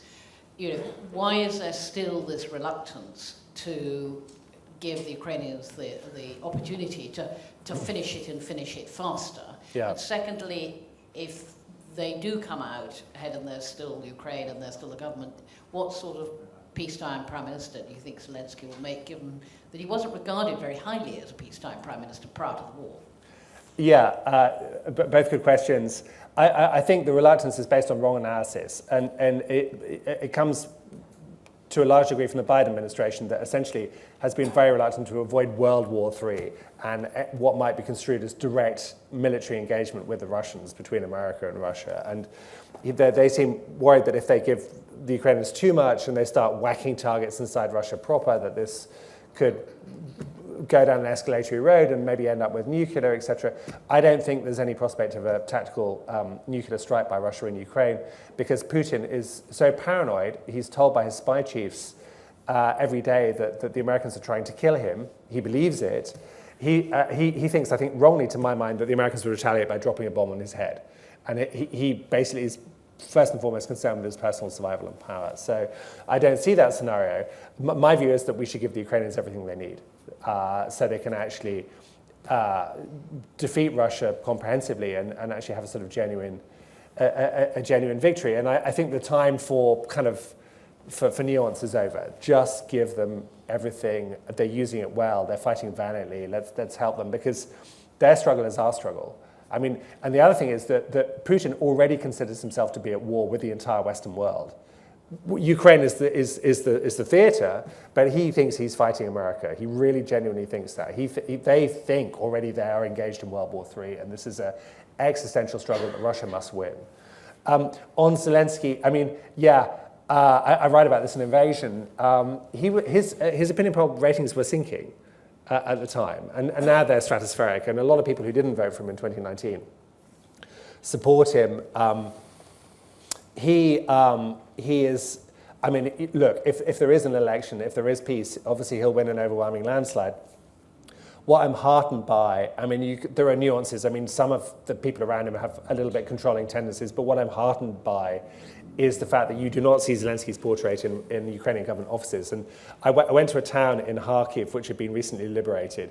The Russians had been kicked out, and I went to the cabinet with the mayor, and there was a portrait of Taras Shevchenko, Ukraine's national poet there, where Putin had been.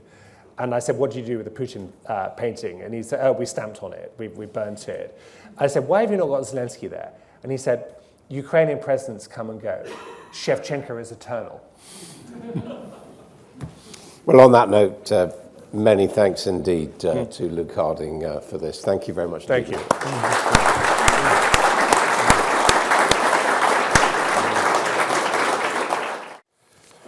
Good afternoon, everyone.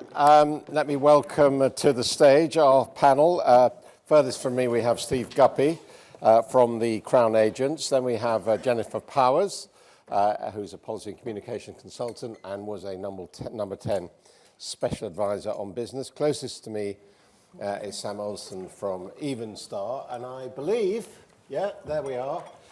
We're joined by John Atherton from Accenture on Zoom, and also Arthur Snell, who's a geopolitical consultant and a former British diplomat, with the hit podcast called Doomsday Watch.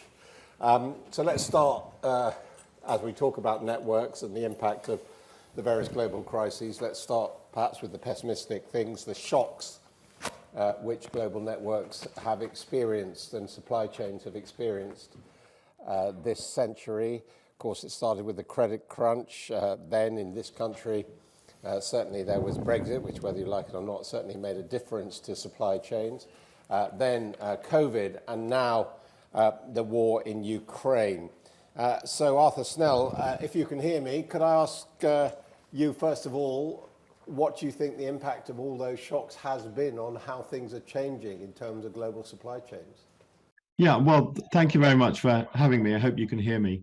Well, clearly, as you've outlined there, we're in a very tough period for global supply chains, but I think you've got this concatenation of a set of trends that were underway. Some people were talking about the great uncoupling, the way that Western countries were trying to reduce their reliance on China, but then the cataclysmic impact of Putin's invasion of Ukraine, which of course accelerated that and put a great sort of divider into the global economy. Now, of course, these things haven't come out of the blue. There have been attempts to try to mitigate some of these issues. Notably, for example, this concept of friend shoring, and I'm sure many are familiar with this, but those who aren't, it is essentially this idea that you try to develop supply chain relations with those that you have a stronger, more trusting relationship with, rather than be over-reliant on, as previously we were, Russia for our energy and China for our manufactured goods, to simplify.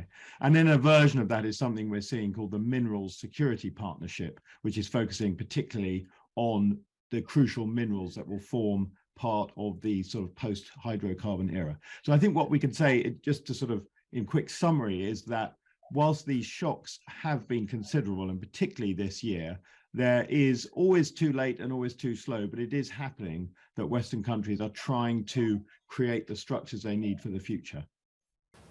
And Sam, from your perspective, I mean, are we seeing deglobalization? Are we seeing a block, if you like, with China and Russia on one side and the rest of the world on the other? Yes, it's quite clear from our economic analysis and political analysis, but from an economic point of view, there is decoupling happening. China is disinvesting from the West, and the West is disinvesting from China. And the war in Ukraine has pushed Russia into China's arms much more, and that is the beginnings of a new bloc, which is also looking for allies in this world. And we see many things that China is trying to do to build up its so-called defences against the West. For example, the internationalisation of the RMB, which isn't going so well, but then they're pushing now towards much more the digital side, but also securing resources from Africa, from South America, for agriculture, for minerals outside of the West's orbit. And I think that it is quite clear that, as you can see from the voting patterns in the UN, the world is actually split into three groups. You've got the Western Alliance, which is obviously Europe, America, Australia, Japan, South Korea, and potentially Singapore. Plus, you have the China-Russia bloc with Iran and Venezuela and some of the great countries there. And then you have, perhaps more importantly, the non-aligned bloc, which you keep seeing coming up in the UN voting records. And these are countries which do not want to take a side. And China is focusing a lot of its efforts into bringing those on side and to showing them there is a multipolar world, as Sergei Lavrov keeps saying, and they should be be more fond of the China-Russia bloc than the Western bloc. And Jennifer, I mean, it's a pretty dramatic change, isn't it, in government policy and therefore policy for businesses in this country as far as governments are concerned towards both China and Russia. Indeed, and I think the UK government is still, and British political sentiment is probably still catching up on reality as it is now. I mean, the pandemic and the impact that had on supply chains, and more recently the war in Ukraine, I think has been two shocks to the system, which has forced policymakers to actually confront the reality of supply chains that are not as resilient as they could and should be. We look at things like energy, we look at active pharmaceutical ingredients, APIs, we look at telecommunications infrastructure and all the equipment needed for the transition to net zero being, along with semiconductors, some of the most vulnerable sectors. And you know, from my time in Downing Street, I was struck by how difficult the center of government finds dealing with systemic problems. You know, government is quite good at the acute. They're quite good at, you know, liken it to the A&E and someone, you know, turning up with a flesh wound. They'll go out and do something quickly. But the planning, the identification of risk, the analysis, and then quite crucially putting that into action is something that I find difficult. And I think that's for three reasons. One, it's no one's responsibility, so it's very hard for the whole to think systemically. I think also there is something around the wiring of government where domestic and international are kept separate, and trying to get those two sides of the machine to actually not just talk, but to work together is incredibly difficult, and I found that. And thirdly, just time.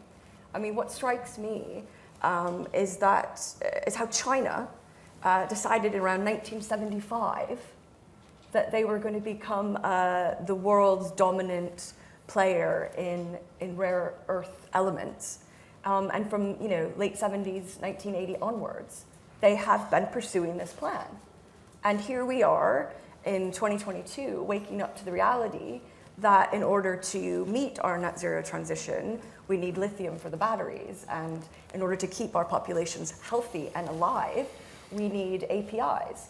And just another fact to throw out there, until the mid-1990s, the West and Japan actually produced around 90% of the active pharmaceutical ingredients that we use. And now that's 50% produced by China, and they produce a far greater percentage of the key starting materials that go into those APIs. So you can see vulnerabilities in a range of areas, and I think it's going to be the challenge of the decade, and perhaps longer, for the West and for Britain in particular to figure out what we're going to do.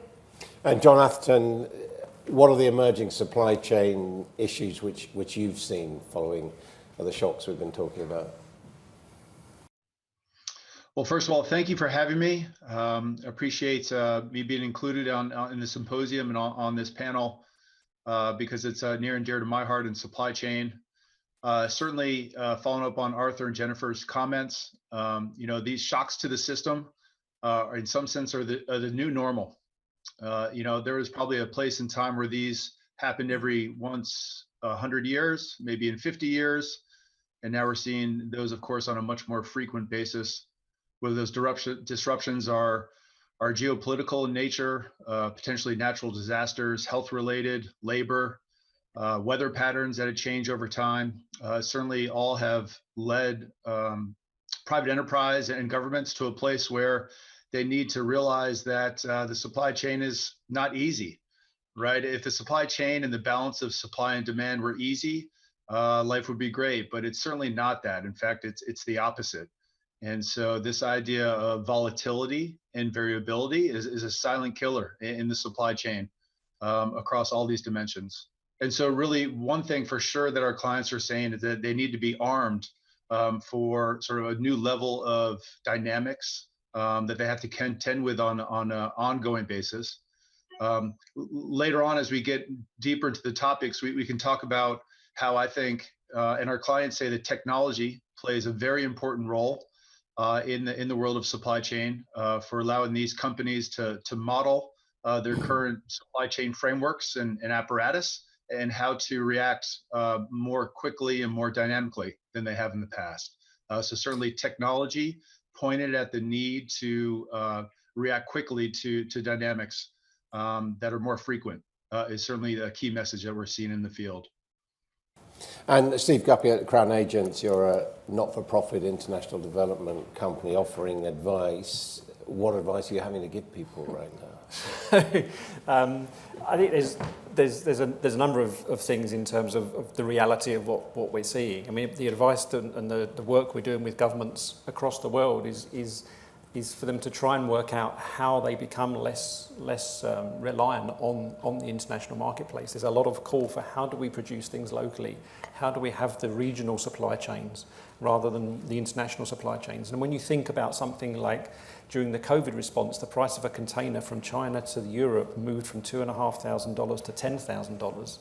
Those are some really harsh realities of how these what we call lesser developed countries are struggling to meet the supply chain needs. So there's a lot of push and a lot of drive at the moment to looking at regionality in the work that we're doing, particularly in sub-Saharan Africa, so where they can produce vaccines, for example, where these things can actually be manufactured. And a lot of the time we know that the raw material comes from these areas and then it's taken away and then produced and then shipped back. So there's all sorts of issues around there. But I think also we need to bear in mind as consumers that, you know, we're possibly part of the conundrum here, right? Because our demand for we need it now and we need it cheap is also fueling some of these issues around the supply chain. And you know, we're all coming up to Christmas, we're all probably on Amazon looking for last minute shopping, right? And we all want it tomorrow and stuff. So, but there's a supply chain behind all of that. And I think also we have to realise that as consumers, there is going to be a price to what's been happening in these shocks in the global supply chain network, and someone has to pay that price. Is it going to be us? Is it going to be governments? Is it going to be the private sector? So I think those are the things that we're looking at that are causing the ministries of finance and the governments that we're talking to challenges right now. And what about the raw materials, particularly? Let's talk about technology, semiconductors, precious metals, and those things. I mean, what's if you are a country which has those, what do you do? Just sell to the highest bidder, or that? I mean, you've got the economic argument and you've got the global community argument, haven't you? So yeah, I mean, if you're Peru and you're producing more copper than anybody, or Chile, you're producing more copper than anybody, it's your market and you determine where that goes. And that's what we saw in the COVID conversation as well. There was a lot of talk about equality for all, vaccines for everybody, how we're going to manage this. But the reality is that didn't really happen at the end of the day. So how are you going to convince a company like Chile or Peru to actually make their copper available to everybody when they've got people that are prepared to pay top dollar for it? So we're just creating that gap. And I think when you mentioned semiconductors, I mean, a lot of the raw material for semiconductors, people probably don't know, came from Ukraine, for example, and neon gas. So where is that coming from now? So there's a shortage of semiconductors in the market, and we're seeing crazy things that people are buying products that have got semiconductors in to take the semiconductors out and use them for something else. So this is just the whole cycle that we're in. But John, you're not entirely free, are you, if you're a raw material supplier, or indeed a further down the development chain of products, to simply supply them to whoever wants them, because we've got things like President Biden legislating to stop people sending stuff to China. Well, certainly it's complicated with trade embargoes based on different country relationships. Of course, in the case of U.S. and China, that's quite obvious over the past several years. I think advancements in technology can help overcome some of these barriers in some situations. So it's quite obvious that some of the key minerals that were talked about already, whether that's cobalt, lithium, nickel, will be required for certain technology products, especially in the electrification sector around electric vehicles, for example, and the related batteries. But in some areas, I think that technology and innovation can, in fact, over time, overcome that. And here I'm thinking of, in one example, 3D printing. So that's certainly an area where in some industry sectors, companies are starting to find a way to overcome these hurdles by leveraging on-demand 3D printing for certain parts and components. Now, that's not a solve for every industry, of course. It may not work in life sciences and the APIs that Jennifer described earlier. But for certain components, that is the case. Certainly in retail and footwear and apparel, we're starting to see that with companies like Adidas. And so there are some ways to overcome these trade blocks and some of the natural resource constraints, whether that's in Africa or in Indonesia, for example, in certain sectors. Sorry, I mean, Jennifer, equally with things like Huawei and more recently Newport wafer fab, it's pretty clear that where the Americans lead, the British government follows. Well, I do think you're right to mention that there is perhaps a bit of a gap between the attention that geopolitics and supply chains has in DC and what it has in Britain. And that's, I think, part of the reason why we're here today. Is to talk about that. Look, the government is doing things. The MOD has done a review of its supply chains. BEIS released its critical minerals strategy in July, which is a very good, strong piece of work. The government is looking at a review of strategic elements. So there's lots going on. But I think it requires a degree of political leadership that we've perhaps not seen to date on taking a really systemic view of the risks and analyzing what we need to do to mitigate those risks on selective products and elements. Mm-hmm. And I think there's a range of things. Partly it's working with friends and allies.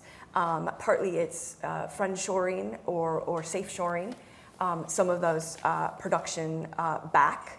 Away from authoritarian regimes. To my panelists' point a moment ago, some of it is about R&D in alternatives, in innovation, and I think we have some really great academic centres here in the UK, but we need much more of a systematic plan of how we leverage that research and innovation.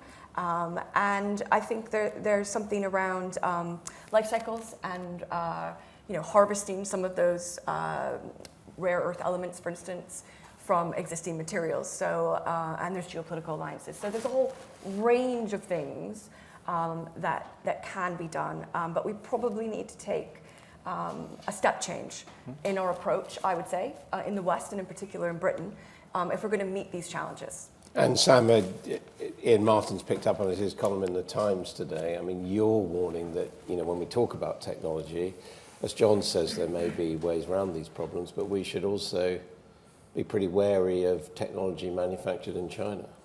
Yeah, I mean, so we just wrote a report at the Evenstar Institute looking at the indirect risk to the UK's national security supply chain from China. And obviously a lot of people, as Jennifer says, are talking about directly what comes from China, which is fair enough. But it's the indirect side and their control of the logistics industry, which we are saying needs to be looked at. And the indirect side, for example, as we talk about in our report, many of the British military uniforms are made in Cambodia, which we were told is a divestment away from China, which is fair enough. But the point is that 2/3 of Cambodia's garment industry inputs come from China. And because Cambodia is only a heartbeat away from a balance of payments problem, China can and has in the past switched off flows into Cambodia. And therefore, if we were ever to have a contretemps with China which got more serious, then, for example, military uniforms from Cambodia could be switched off. And what's more is on the logistics industry side, now China has majority stakes in 93 ports in 53 countries, including 2 in the UK. and they are increasingly controlling huge parts of the digital infrastructure behind trade, including a new system which is an end-to-end platform where you can control everything on the logistics side, which in theory is great because it's very efficient, etc. But the difficulties for us is that if a strategic competitor, which Rishi Sunak has said China is, if they control what flows around the world, which belongs to Britain and is important for the UK national security supply chain, then it doesn't take much imagination to see what China could do with that information, missing shipments, etc. And I think that it's important for us to get more understanding of where the UK and the West national security supply chain is actually exposed to China directly. I mean, you were also saying before we came in that, you know, the jury is no longer out on Huawei and interference from what we've seen in recent events in China. Yeah, I mean, the whole Huawei thing, so I've been involved in sort of China for a quarter of a century, and it's extraordinary when you, having worked and lived a lot in China and worked in the technology sector, for Huawei to say that they are an independent company with no exposure to the Chinese state is just a lie. And the national security laws in China make it very clear that Huawei has to give its information and intelligence and data, to the Chinese state if required. And we see repeatedly where Huawei has been used by the Chinese state to act as legally and actually quite constructively as a way into countries to develop their digital infrastructure, but also the way that Huawei has used its position, for example, in Papua New Guinea a few years ago, to accidentally leak sensitive documents. And as far as these recent demonstrations are concerned, what have we seen? Well, we're seeing it's just been announced, and we haven't actually had a chance to properly to go through it, but it looks like that we're seeing Huawei phones automatically deleting pictures of the Chinese riots and protests without any interference from the user. So therefore, it does imply that there is a backdoor into these phones, which is being utilised by the Chinese state to remove evidence of protest. Arthur Snell, I mean, if I read you right, you think it's probably too late to put these things right. Would that be correct? I mean, I think the challenge, particularly with China, is that we can't easily cooperate, I think, in areas where technology is sensitive. I mean, obviously, telecommunications is the key one, where it sort of came to a head. But it's hard. The Chinese approach demands so much acceptance of their terms and so little recognition of ours, if you see what I mean, that it's not clear to me how we do go back there. I think the question of, you know, it's good that we're talking a lot about China, but we should also be talking about Russian energy as well, because that's perhaps slightly less so in this country just because of our geography, but certainly for continental Europe, as we all know, has been such a key element of the sort of economic makeup. And actually, it's not clear to me that we really do have solutions in place yet for replacing that Russian energy supply. And I think what's actually happening is, and we probably have to be a bit clear-eyed about this, is that certainly for oil, which is very easily traded through sanctions. You know, Iranian oil is traded all the time through the Middle East. I think Russian oil is, as I understand it, is still being traded quite heavily across Europe, even though it's technically elements of it are sanctioned. So we've just got to get better at sealing off those loopholes and then finding other sources. You're nodding. Well, yes. Being in the policy unit at number 10 with responsibility for energy over the summer when we were looking at winter preparedness and rising energy bills, was obviously a unique position to be in. And I was going round quite frantically, bearing in mind what was coming down the track and the repercussions it could have on people individually around the country as well as collectively on the economy. And I found it a bit disconcerting at the lack the lack of a realization that we needed to be on sort of war footing, that we had collectively decided that it was virtuous to decarbonize, and that's a great ambition, but without fully taking stock of the trade-offs of doing so at the pace at which we're committed to doing, and without putting those safeguards in place. So, I was going around talking about energy security and how we couldn't have net zero if we didn't have energy security, because we as a country wouldn't be able to afford the transition, because there would be a public backlash, because, energy security at the end of the day is national security. And therefore, what Russia invasion of Ukraine had really brought home, despite what the tweets from Bays might have said about how, wasn't it wonderful the UK wasn't reliant on hardly any Russian oil and gas, therefore, we were in this wonderful place, that actually it was a huge deal. And the fact that the Swedes had shut half of their nuclear fleet, and the Germans had shut much of their nuclear fleet, and that the continent was at the mercy now of Russia, which was weaponizing energy. And that's really what we're talking about today, isn't it? It's about the weaponization of energy and the weaponization of natural resources and the weaponization of the economy.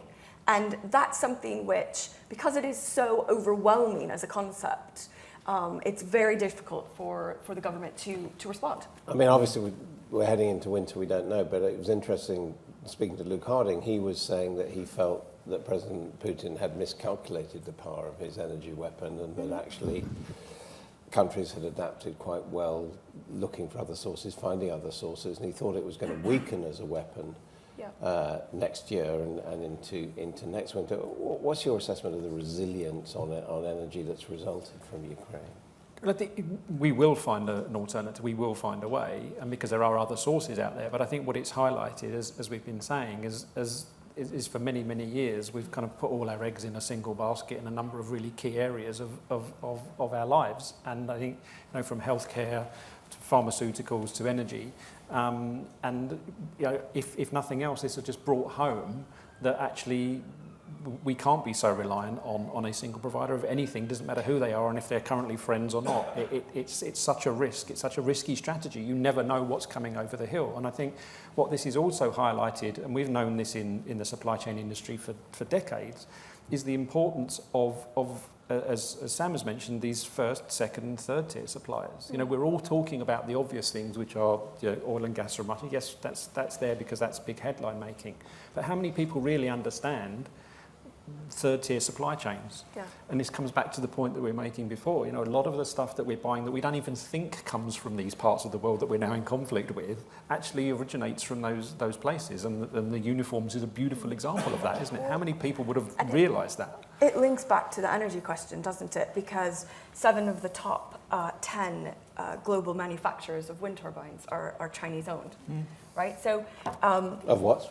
Wind turbines. Wind turbines, right. Sorry. And lithium, which is a key component for batteries for electric vehicles, is largely controlled.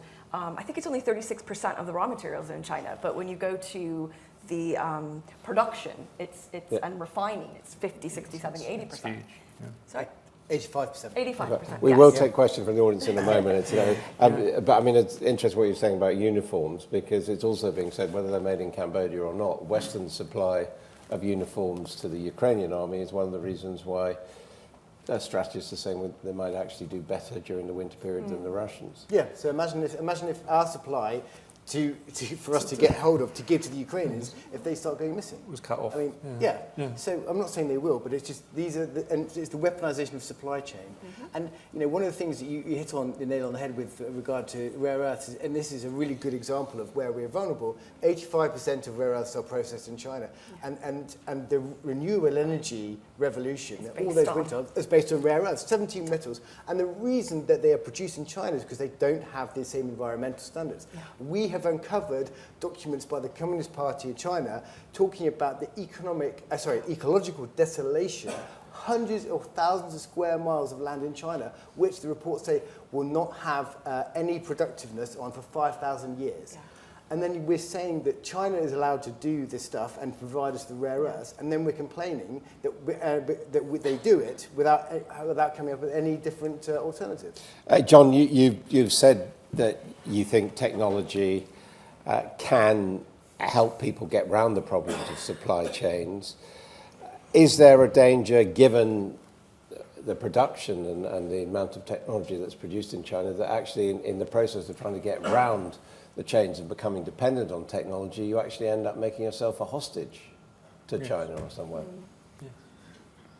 Well, I'm not so sure about that. I think if the course is charted smartly and intelligently, you can kind of gain the best of both, which is, you know, taking advantage of new technologies and charting your own course without maintaining those tethers to places that you don't want.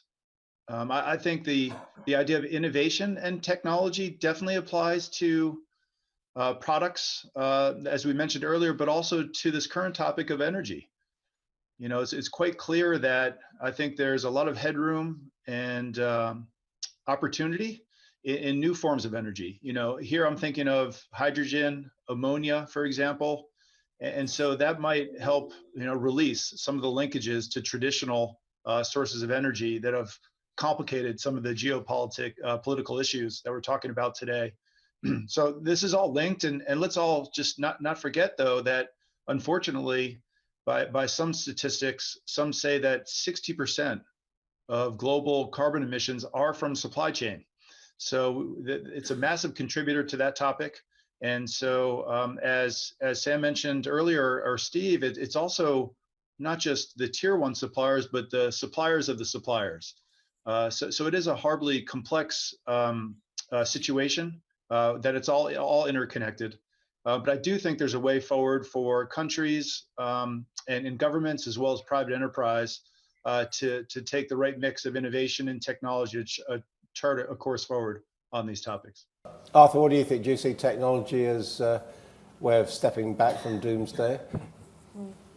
Well, I mean, I think it ultimately, of course, the transition away from hydrocarbon energy is in itself, you know, part of this. And of course, in some respects, the challenge which has already been identified is, for example, the rare earths and so on. But on the other hand, of course, that reduces your over-reliance, for example, on Russia, but not just Russia. You know, we don't necessarily want to be over-reliant on Middle Eastern producers of gas and oil.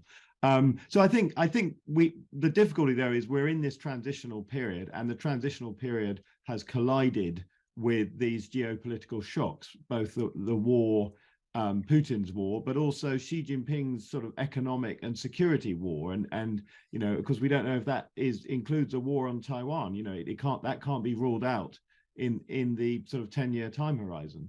So it seems to me that that it's the transition is the really difficult bit, and I agree that ultimately, of course, technology is going to be our savior, but whether or not we can get there in a way that protects our own sort of national security, particularly those countries in the West that see sort of democracy as their pathway, that's the challenge, which I think is very tough.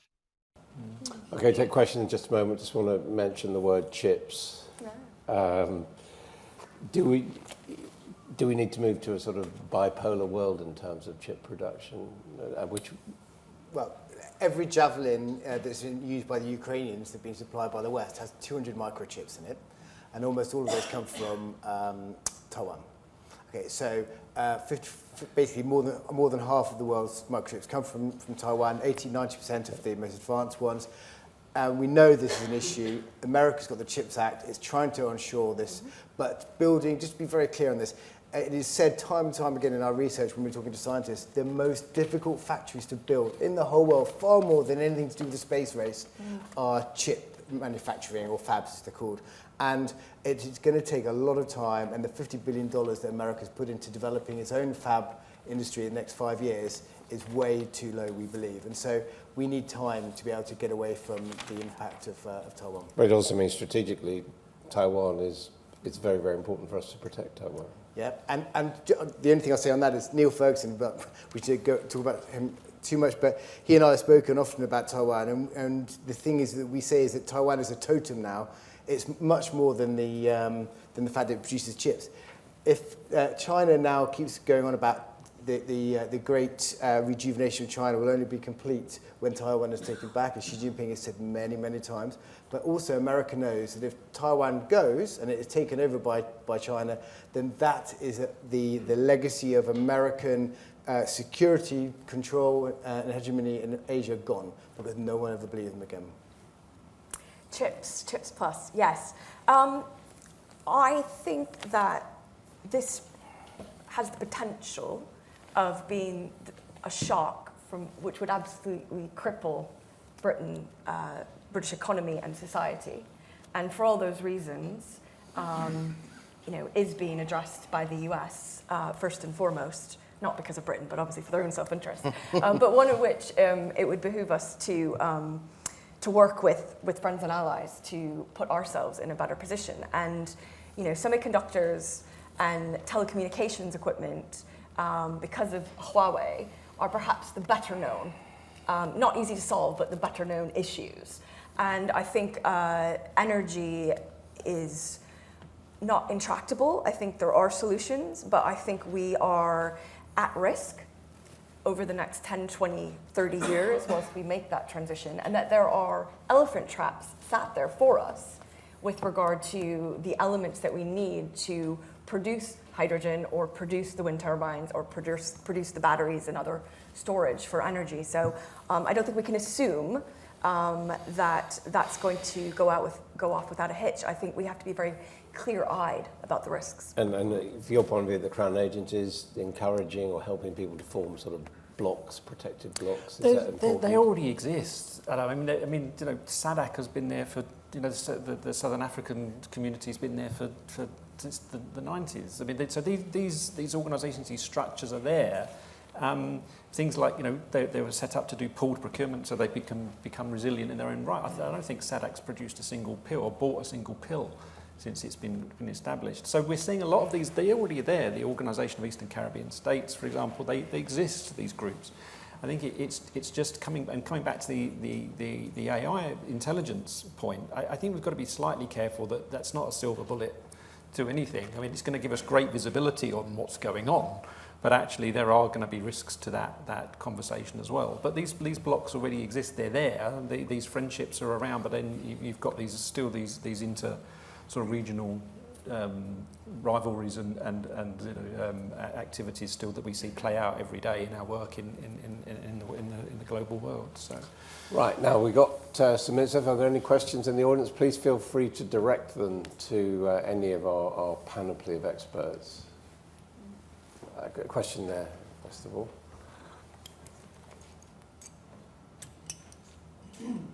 Hi there, Elliot with Jane's Defence Intelligence. To what extent is it even feasible to extract the second largest economy from the global supply chain, to protect ourselves, as opposed to kind of just pushing it down the sort of tiers of suppliers and kind of kicking the problem a bit further away, but ultimately, it's still a fundamental part of the world's kind of manufacturing and supply, and it will be for a long, long time to come. So is that, what are the panel's thoughts on that? Well, can you exclude China? I don't know. Arthur, let's start with you. Yeah, well, I think the answer is it's not feasible. I think what we can do is we can mitigate the risks, and what we don't want to have is single point of failure on some absolutely key suppliers that we rely on. I mean, the Javelin anti-tank weapon's a good example. I mean, clearly that's Taiwan, not China. But you don't want to be in a position where you can't do something absolutely crucial. But I think ultimately this great decoupling doesn't mean that we'll end up in a world where nothing that we see in our homes and shops comes from China. I don't think that's realistic. Yeah, I would agree with that. I think it's selective. If we're, if we have a situation where we don't get footwear, that might be inconvenient. But if we're not having some antibiotics, that could be quite lethal. No, but if we look back over the decades, the main producers of basic goods have shifted around the world, and everyone will tell you there was a long period where China turned its back on the rest of the world. I mean, it is historically possible to make these shifts against or for countries, isn't it? Or maybe modern technology and networks make that impossible. Well, just to answer Elliot's point specifically, is it about pushing China down? No, because then what you do is you move China down to the base layer of of the national security supply chain. What you don't want to do is to have them still in the areas that you need, move them to one side. So rather than sort of pushing it down, it's about segmenting it sort of vertically. To say that China we definitely need to work with China on so many different things. But it's just about removing them from areas where we need critical inputs into our national security. And that means not just from the first tier, but from the second, third and fourth tier. And that is the way to go, rather than trying to push them down to, just because you can't see them doesn't mean they're there, not there. I would agree 100%. I mean, anyone that's done any sort of supply chain academia will know, heard of all these box matrices, and your mission critical items are ones where you need to have a number of strategies. I come back to you don't have all your eggs in one basket if you solely depend on that for your existence. And as you say, buying trainers is hardly going to be in that box. It's going to be down to the nice to haves, but there are key things, and those are things that you have to have risk mitigations for. It's just basic, common sense in a way, but we've kind of fallen into this sense of security. Bringing it closer to home, what has been, in your view, the impact, Steve, of Brexit in terms of making trade difficult with our closest trading bloc? Yeah, we all know, it's pushed up prices. It's made things more administratively burdensome. We knew that was coming. That was an argument that was clear, and we're seeing people not being able to trade with our nearest and closest partners, and that's pushing prices up. But again, it comes back to what I said at the beginning. A lot of this is being driven by us as consumers and what our expectations are. So are we prepared as consumers to pay more for products because they're being manufactured in the UK, or do we still want to pay less for them but they're being manufactured in China? And the risk that or somewhere else in the world, so a lot of it comes back to our behaviour as well, and what we're driving for, and what companies are driving for. So I think we can produce these things. We can, if we want to, regionalise them. As I said earlier, there's a lot of push about sort of having vaccine manufacturing capacity in East Africa. Yes, but it's going to cost money, and it's going to need to be paid for. So what's the trade-off that we want out of this? These are political choices. They are, and I wouldn't want to be understood as pushing for deglobalization. I think it's selective. Comparative advantage exists for a reason, and it's a really good thing, and I wouldn't want to exclude large parts of the developing world from growing their economies through trade. But with Sam, I do agree that we have to be very careful about selective equipment and elements, and I think there is a role for government to take much more of a leadership role, both in having the debate and making the case for the fact that we need to do this and take perhaps a more interventionist strategic approach on some of those critical supply chains, and executing those plans. Okay, question down there. Jennifer, given your role or historical as a consultant and working in the government, sanctions, and we all understand how the sanctions and why they're necessary for the current war, but would sanctions potentially play any role with our policies towards China?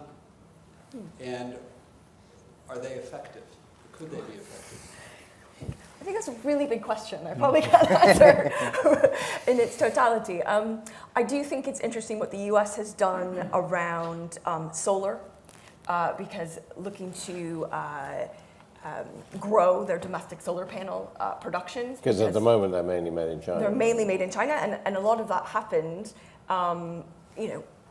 people have said due to dumping on global markets and subsidizing cost prices and so on. So the US is perhaps belatedly trying to rectify that.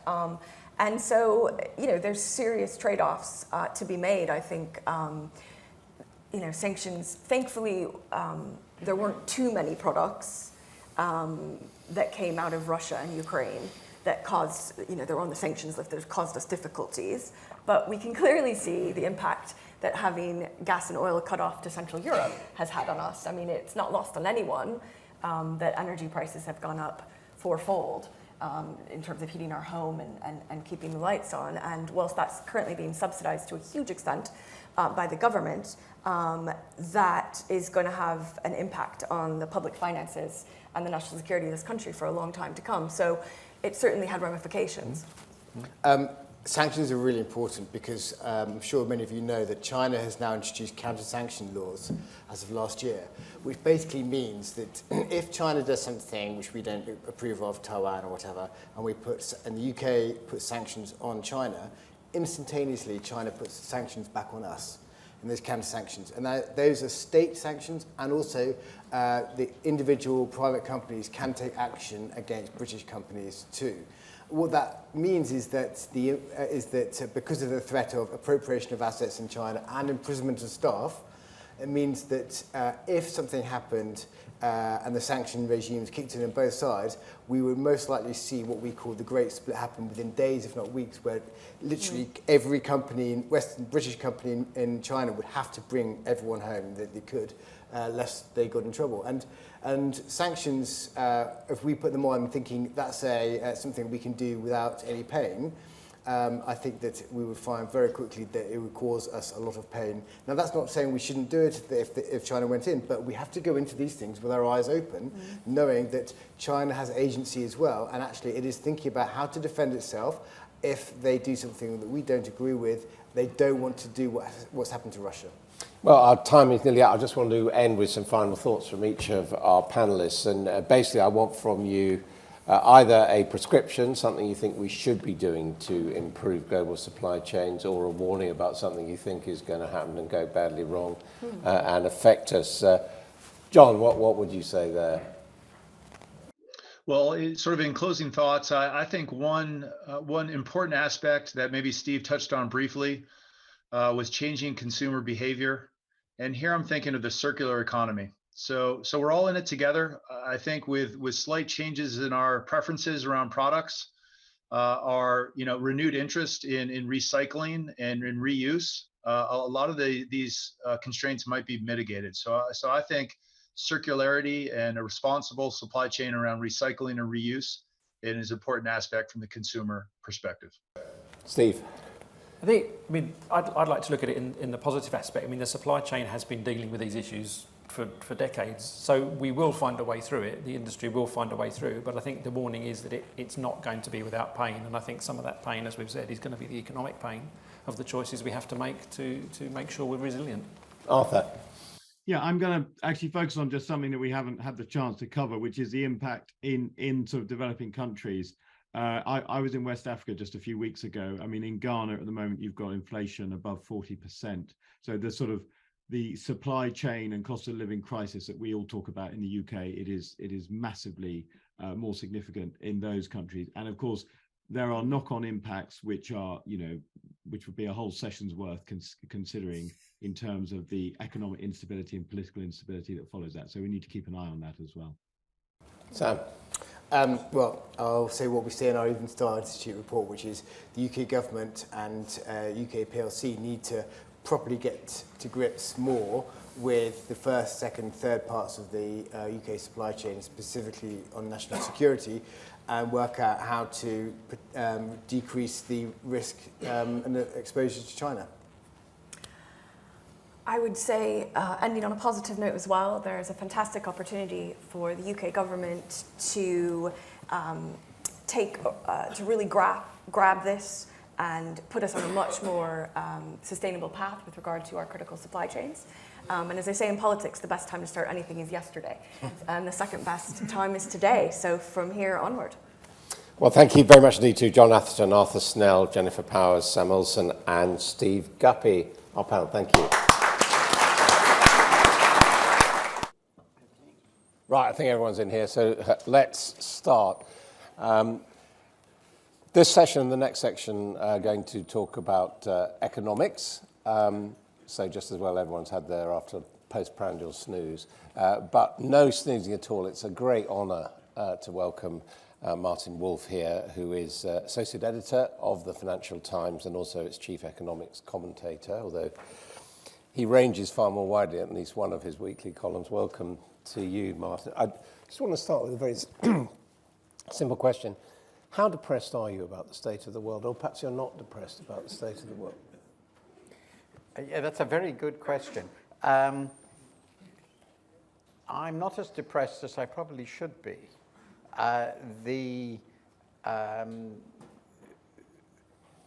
And that's probably because, okay, let's separate. The war is frightening, and clearly absolutely devastating for Ukraine, and that matters, of course. But there is obviously some chance it will become something much more serious, immeasurably much more serious. And I don't feel depression is the right response to that reality. It's just there. It's impossible to judge what the probabilities are. I suspect not very high. But thinking about where that would end leads you into, very unpleasant territory. So I did write a column in which I did explore the literature on what happens with global thermonuclear war. And of course, scholars have looked at this and done models. They're probably slightly better than the climate models. 5 billion deaths. Yeah, 5 to 6 billion dead. Well, what can you say about that? That's just sort of not something you can be depressed about. That's sort of end of the world stuff. So then the economic stuff, well, we've been through these sorts of shocks before. It's big, the energy shock, the post-COVID shock, the inflation, it's big. It's not as big as it was from the 2 oil crises of the 70s and followed by the Volcker shock, and I lived and worked through those. So we'll survive this, clearly. It's technically and politically difficult, but that we can survive. We have very clearly emerging a superpower struggle between the US and China. We don't know how that's going to play out. But again, though it's very different and there's lots of detail, it obviously has Cold War echoes. And sooner or later, unless the countries are run by complete certifiable lunatics, and I don't think either of them are, they work out some sort of modus vivendi that prevents them from blowing up the world. Though it's a close-run thing. But you can't be depressed about that. You try to think about how you can manage that. And then finally, there is the really big one of climate. But my response to that is no good being depressed. You have to keep pushing for people to work out ways of managing this, which are obviously getting more complicated over time. So my response to this is there are great big things that could happen which are completely beyond my control and don't bear thinking about. And there are other things we can clearly cope with and manage. Some easier than others. And in the end, unless something very badly goes wrong, which is perfectly possible, but I think only modestly probable, 3 years from now we'll be through it. At least the worst of the immediate crisis things, the energy crisis, the inflation crisis, probably the war crisis, I'm not so sure about that, and the cost of living crisis and all that. And we've been through these horrors before. Societies are, by and large, remarkably resilient. Closer to home, you've also been writing about the Conservative government. And of course, we had the Kwasi-Kwarteng budget, and then Jeremy. It's been fun. Yeah, that has been fun. Actually. Yeah. Well, has it cheered you up that we've now got Jeremy Hunt and Rishi Sunak in charge? My friends abroad constantly write to me, well, what the hell is going on in Britain? And I said, well, I say 3 things. It's the logical consequence of the Brexit process that we will get a government like that. They were so spectacularly incompetent in ways that really still puzzle the hell out of me, because they talked for 1 minute to somebody. They could have done the same things and got away with it, I think, without going the way they did. Well, they didn't talk to the Bank of England but they didn't talk to anybody. I mean, but we got rid of them in 44 days. Nobody died. That shows a political system that works. And they were dropped overboard, and they've been replaced by people who I don't expect to achieve much positive good, but who are, because they can't in this situation, but who are basically sane and more or less responsible. So I feel really good about Britain right now. This is the first government by moderately grown-up people for quite a long time. So I feel actually rather better. I have to say, I did bump into Kwasi-Kwarteng this week, who was surprisingly cheerful, and he said we were doing the right things, we just did them too quickly. What would you say to that? Well, I wrote a lot about why what he was doing were not the right things. I'm happy to discuss that. But if I believed that the cuts in taxation they were proposing would, let's assume that I did believe that that would lead to some colossal increase in the underlying growth rate, which in my view is a total fantasy, and I think the only economist in the world who thinks that is Patrick Minford, and I won't discuss my friend Patrick anymore. So I think that most of the proposals beyond the tax cuts were unknown, the deregulation, what that would amount to. It is important to remember that on all standard international comparisons, Britain continues to rank as a highly deregulated economy by OECD standards in comparison with economies which are much richer. So that doesn't look the golden chalice for generating growth. I basically think they have a fantasy view of growth which is slightly warmed over Thatcherism in a completely different context. We can discuss that at great length. The situation now and the situation in 1979 are radically different. But if I were going to do that, then I would say, well, I'm about to do something that will shock people, because we're going into a great big recession. Our fiscal deficit is going to explode. I'm going to do a lot of unfunded tax cuts. Then I have to convince people that I have a coherent plan. And one of the ways I do that is to get all the well-known institutions that investors like to think are sort of holding their hands a bit on side. And since there was no reason to do it in the way they did, none, they could have waited 2 months. They could have gone through all the standard process, done the similar things maybe at the beginning of December, gone through the OBR process, not sacked Tom Scholar, gone through the BOE process, worked through the risks, come up with the standard stuff, explained how this would all fit into a longer-term program of deregulation. And I would say they would have had at least a 1 in 3 to 1 in 2 chance of getting away with it. I cannot see any reason for what they did. And that convinced me that they really didn't have a clue how any of this works. And how much lasting damage do you think? Well, I think remarkably little. I had, and that's cheering. I think the markets are extraordinarily gentle with Britain. When I look at the underlying statistics, they do frighten me a bit.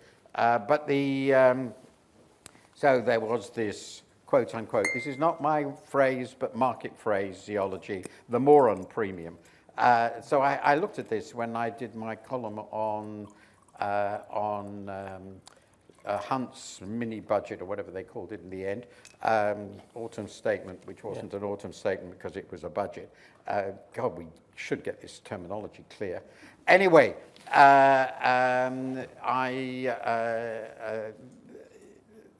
it was clear to me, sorry, I lost the thread for a second.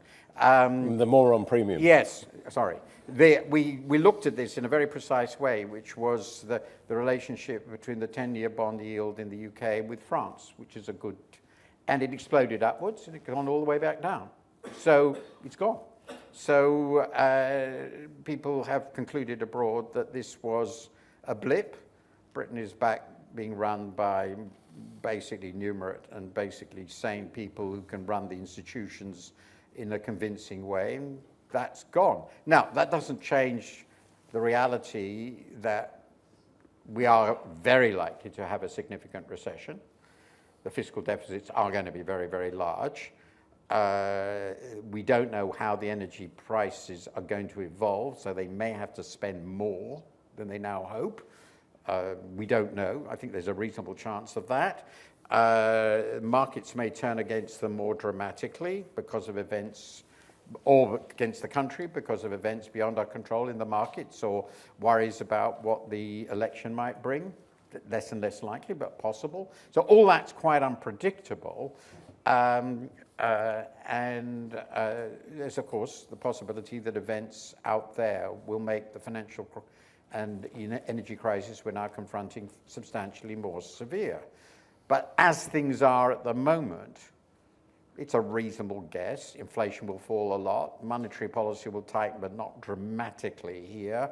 The energy adjustment will occur over the next 2 to 3 years and be visible. And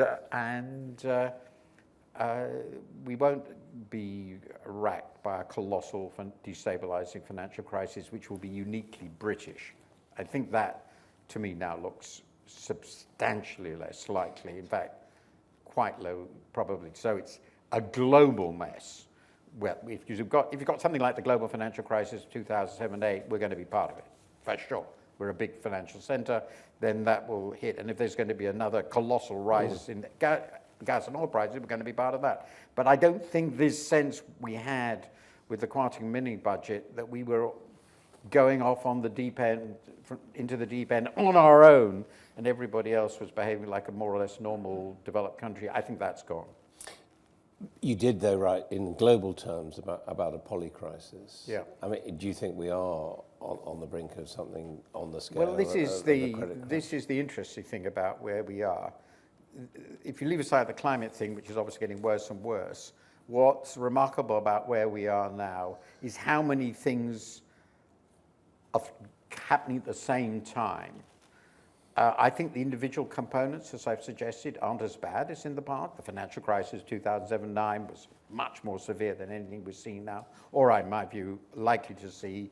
The energy crisis is not, and the inflation crisis is not as severe as happened in the 70s and early 80s. The tension with the other superpowers are arguably not as severe as in the Cuban Missile Crisis.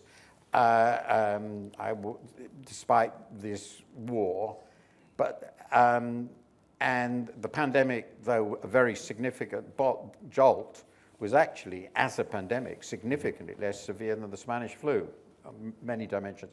So what's exceptional about this period is not that the individual elements are exceptionally bad, but so many of them are happening together and they interact. And we haven't, I think, had a sort of financial disturbance, a pandemic, a war, an energy price shock, and the emergence of a new Cold War, whatever you call it, along with the climate in the background, all together. That makes it much more difficult to understand and much more difficult for policymakers to deal with, even though the individual elements don't look on their own so extraordinarily huge and frightening. You'll be pleased to hear that in the previous sessions, those people talking about Ukraine seem to be quite optimistic that there won't be a use of nuclear weapons. I tend to assume, because that's what all my dear friends who are experts on these things, like my closest is Laurie Friedman, who's been a friend of mine for 40 years and knows, has forgotten more about this than I've ever known. So he says that, so I'm going to say, well, that's that. Okay. However, what do you think is, particularly on the economic sphere, the systemic impact of this terrible war in Ukraine? I mean, the biggest land war that we've seen since the Second World War. Well, if we leave aside the possibility that it will go European, or heaven forbid global, the major thing, the striking thing is, I think, is the gas and food crisis. The oil crisis is big, but it's sort of, we've been there before. Even quite recently, huge rises in real oil prices occurred in the early 2000s. I don't think there's been anything, well, we've become, in the last generation, hugely dependent on gas, and it's clear that Europe has been hugely dependent, directly or indirectly. We say indirect, we say in our case, well, we don't buy Russian gas, but it's fungible and it supplies an enormous part of the continent's energy supply. And prices of gas have gone absolutely through the roof. And I've never seen a core commodities price rise at the rate that it has since this war started. So that's exceptional. And it goes with a real concern about shortages, and that has profound implications for people's ability to heat themselves, the supply of electricity, and important parts of industry, particularly in countries which do a lot of heavy industry like Germany. So that's a really big shock. And of course it's had, on top of the COVID crisis, very large effects on inflation. That combination is pretty damn big. And it's particularly big for the continent and to a lesser degree the rest of Asia. America is essentially, well, not essentially, it's self-sufficient in gas, and gas is a semi-tradable at best. So prices have not equalized. Gas prices in the US, I mean our gas, not their gas, have remained very, very low. Petrol prices have, of course, risen quite a bit in the US, but then they're still very low by our standards. And the inflation in the US is, I think, significantly different from ours in Europe because it is to a large degree, not overwhelming, but to a large degree, driven by domestic excess demand and the COVID disruptions which are basically going. So the inflation is somewhat different. So this is a European economic shock. And there's the food element, because Russia and Ukraine are such significant exporters of food, which have a very large effect on the emerging and developing countries. And because America is affected by inflation, its monetary policy is tightening most, and that's raising the dollar, which is, I think, a relatively small problem for us because we don't borrow immensely in dollars. We don't have the problem most developing countries have, that they borrow so much in the foreign currency. We still are able to borrow in our domestic currency, which is why getting out of the Kwarteng problem was so important.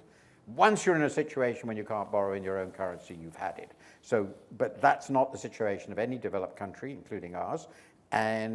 But for developing and emerging, above all developing countries that have borrowed a lot of dollars, are facing a strong dollar, higher interest rates in dollars, high energy prices, and food shock. That's a big thing. And we're going to have a lot of developing countries in immense difficulties, most of them small, lot in Africa, and that will be a big moral and humanitarian crisis. We'll take some questions in a moment, so please... it's a complicated web of things. Yeah, that's what makes it poly. But I wonder if the effect of the shock of the invasion of Ukraine has, however, improved Western cohesion. Oh, well, there's a political question, yes. Clearly, it's done two things which are very, very important for the long run. It has created, at least for the moment, it's rejuvenated NATO pretty clearly. Yeah. You've got Sweden and Finland applying. That's a big thing. I mean, these are important countries which have been neutral for a very long time. And at the moment, the alliance cohesion looks good, though there's a big question. I follow this fairly closely about whether all European countries will stick where they are. At the moment, they all are. The new government in Italy, which is one of the softest countries, has been strong on this, which it makes a big difference that Meloni is prime minister and not Salvini on that, or Berlusconi, who is Putin's biggest friend in the world, except possibly Donald Trump. So the alliance looks strong. Whether that will last, we really all have to say, survive the election. So, but the other side of that is it's clear that the war, the sanctions, which also brought us together, and the fact that China is seen as a sleeping partner of Russia, have accelerated significantly the mood of distrust and division between us and China. And that's a huge global background fact, and my own view now is we are on an irreversible move towards increasingly difficult relations with China. I'm not predicting another war. It seems to me a low probability, but it could happen. But and the rift between the US and China, and we're going to be on the US side, clearly, whatever they think, that even the Germans will be forced to, if that will change the world in a very profound way, and in a way that the West hasn't experienced for a long time. Basically, the West ran the world one way or the other for most of the last 200 years, and that's ending. And if you think that through, what would be the economic implications of that? That's a very, very difficult to answer. I heard you had a discussion of deglobalization.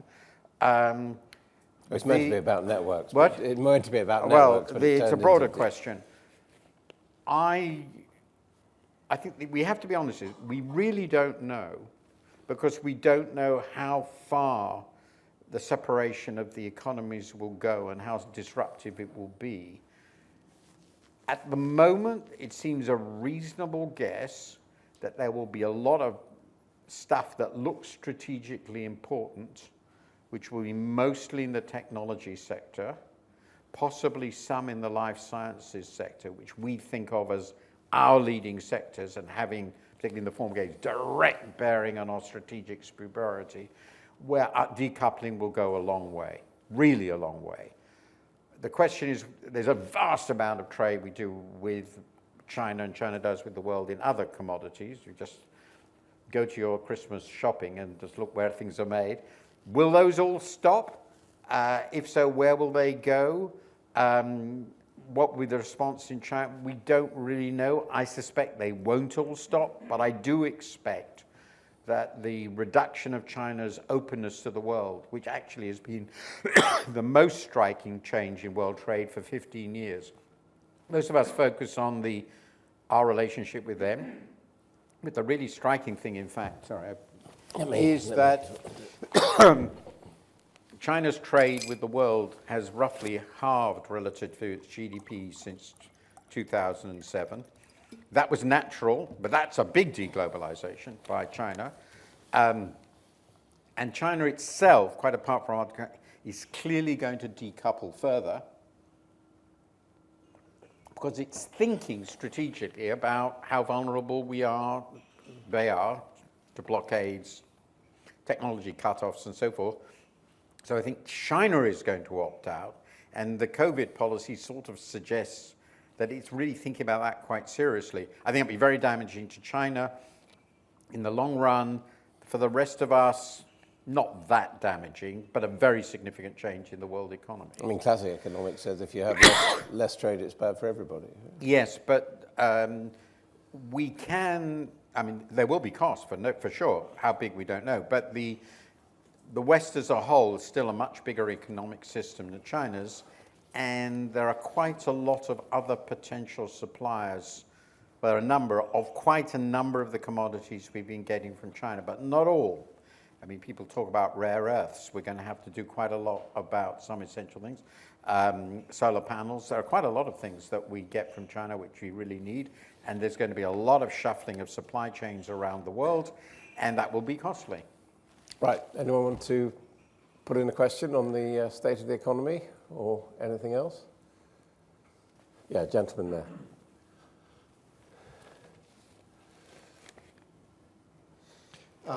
Thank you for this. We laugh at the misfortunes of our own government and have to mock ourselves quietly. But what practical steps can we as a nation take to rebuild our credibility after the last 5 or 6 years of chaos and confusion? Well, there are, I mean, I think the first answer is,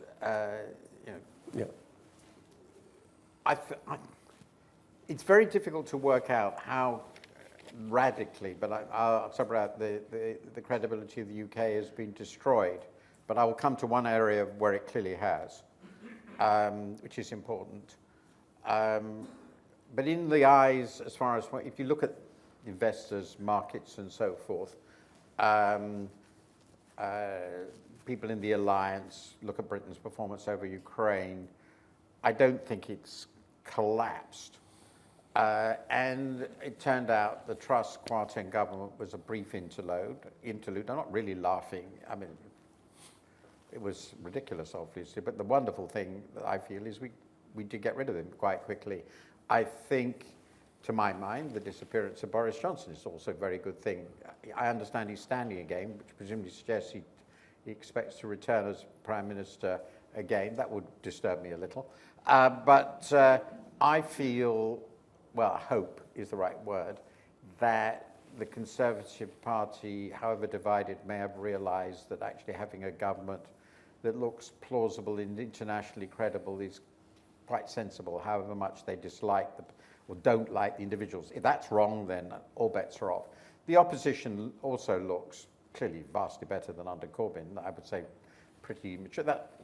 Sure, so some of the things we're doing are okay. The second lot is Can we fix our deep economic problems? And our deep economic problems are not the crisis we're now confronting. The deep economic problems are productivity growth is spectacularly low.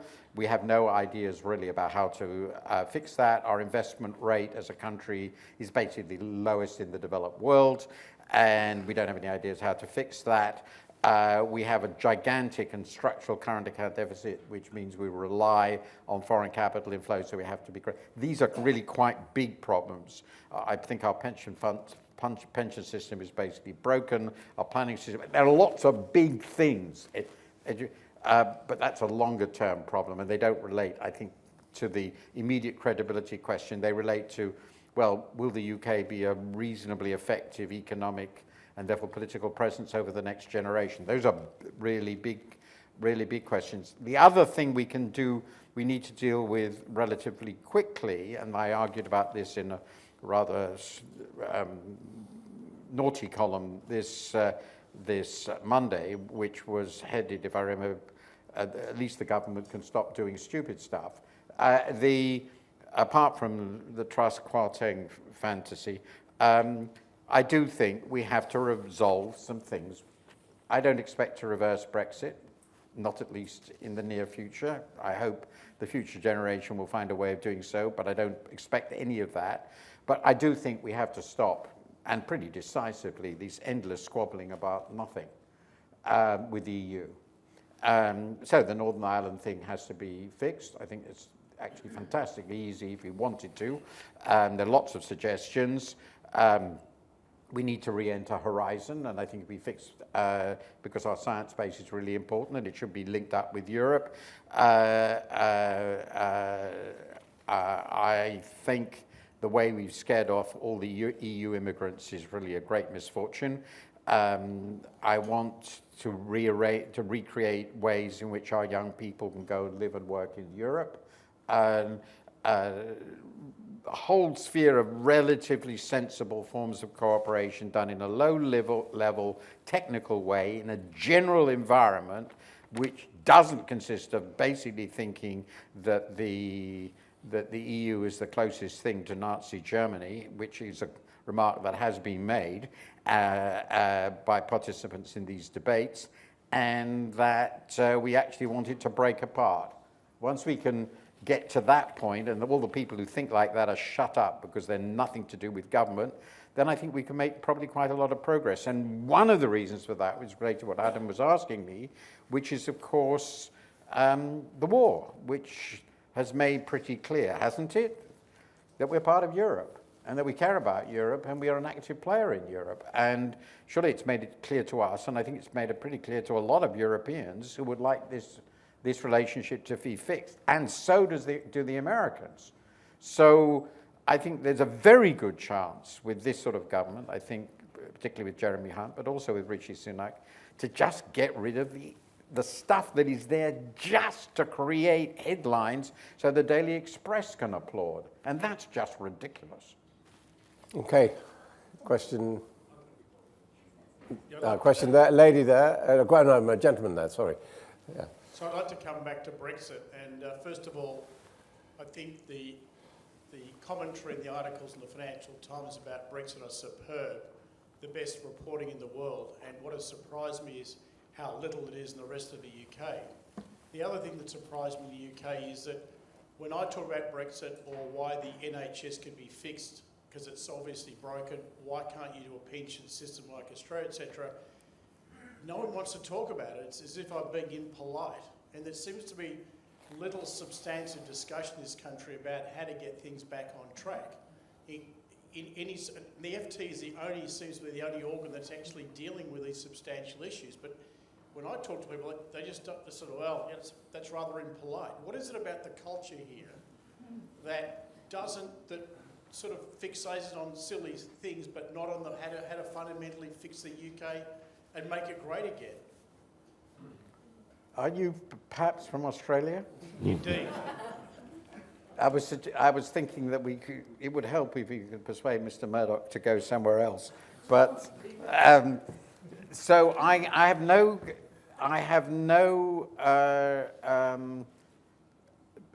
obviously I have no brief for the rest of our media. I can't really disagree with your description of much of it, and quite a bit of it is owned by people who live abroad. It's clear that over a generation,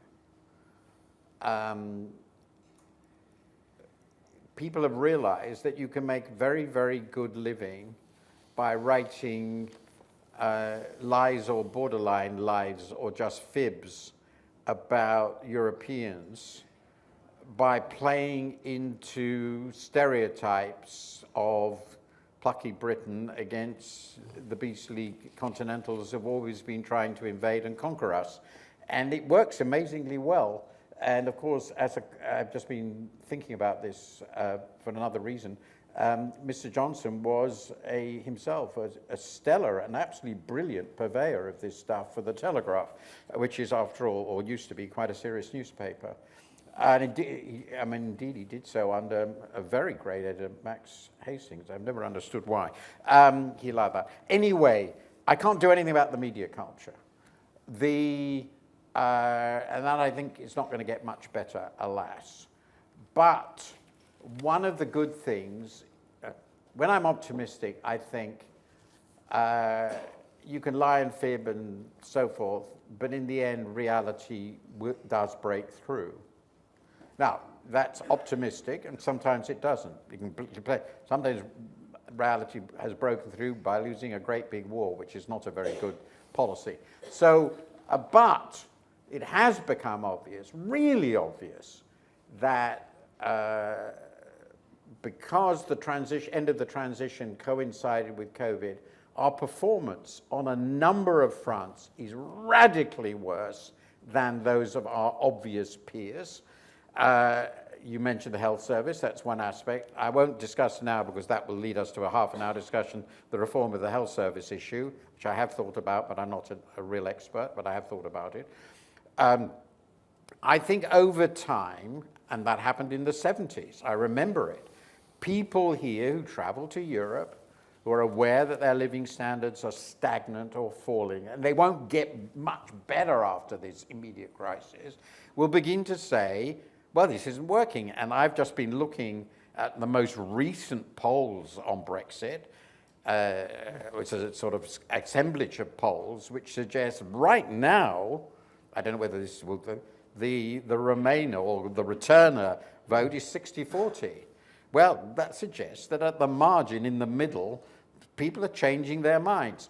I'm sure there are 25 to 30% of the population who will never change their minds. Clear. They were always there. They voted, their parents or they voted against EU back in 1975.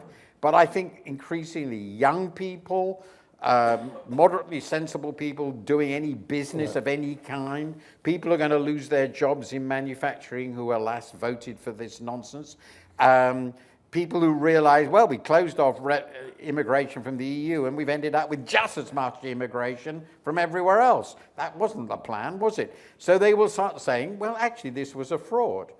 And they will do it because they feel it. It's there. It's not, when Brexit was presented in 2016, it was a fantasy. Nobody knew what it meant. It was completely undefined. You can always criticize the present and offer something that's a fantasy or a dream, and I argued lots about this at the time, because most of these things were a dream, as an alternative. But now it's a reality. So my hope is that over the next 5-10 years, that will become increasingly obvious. As it becomes obvious, the politics will certainly change. I don't expect us to go back in because I don't think they will have us. And that's a very important consideration, not as it is now. But I do think we could well move to the stage of saying, let's start focusing on our real problems, which we discussed. Let's make the best deal we can, given the constraints.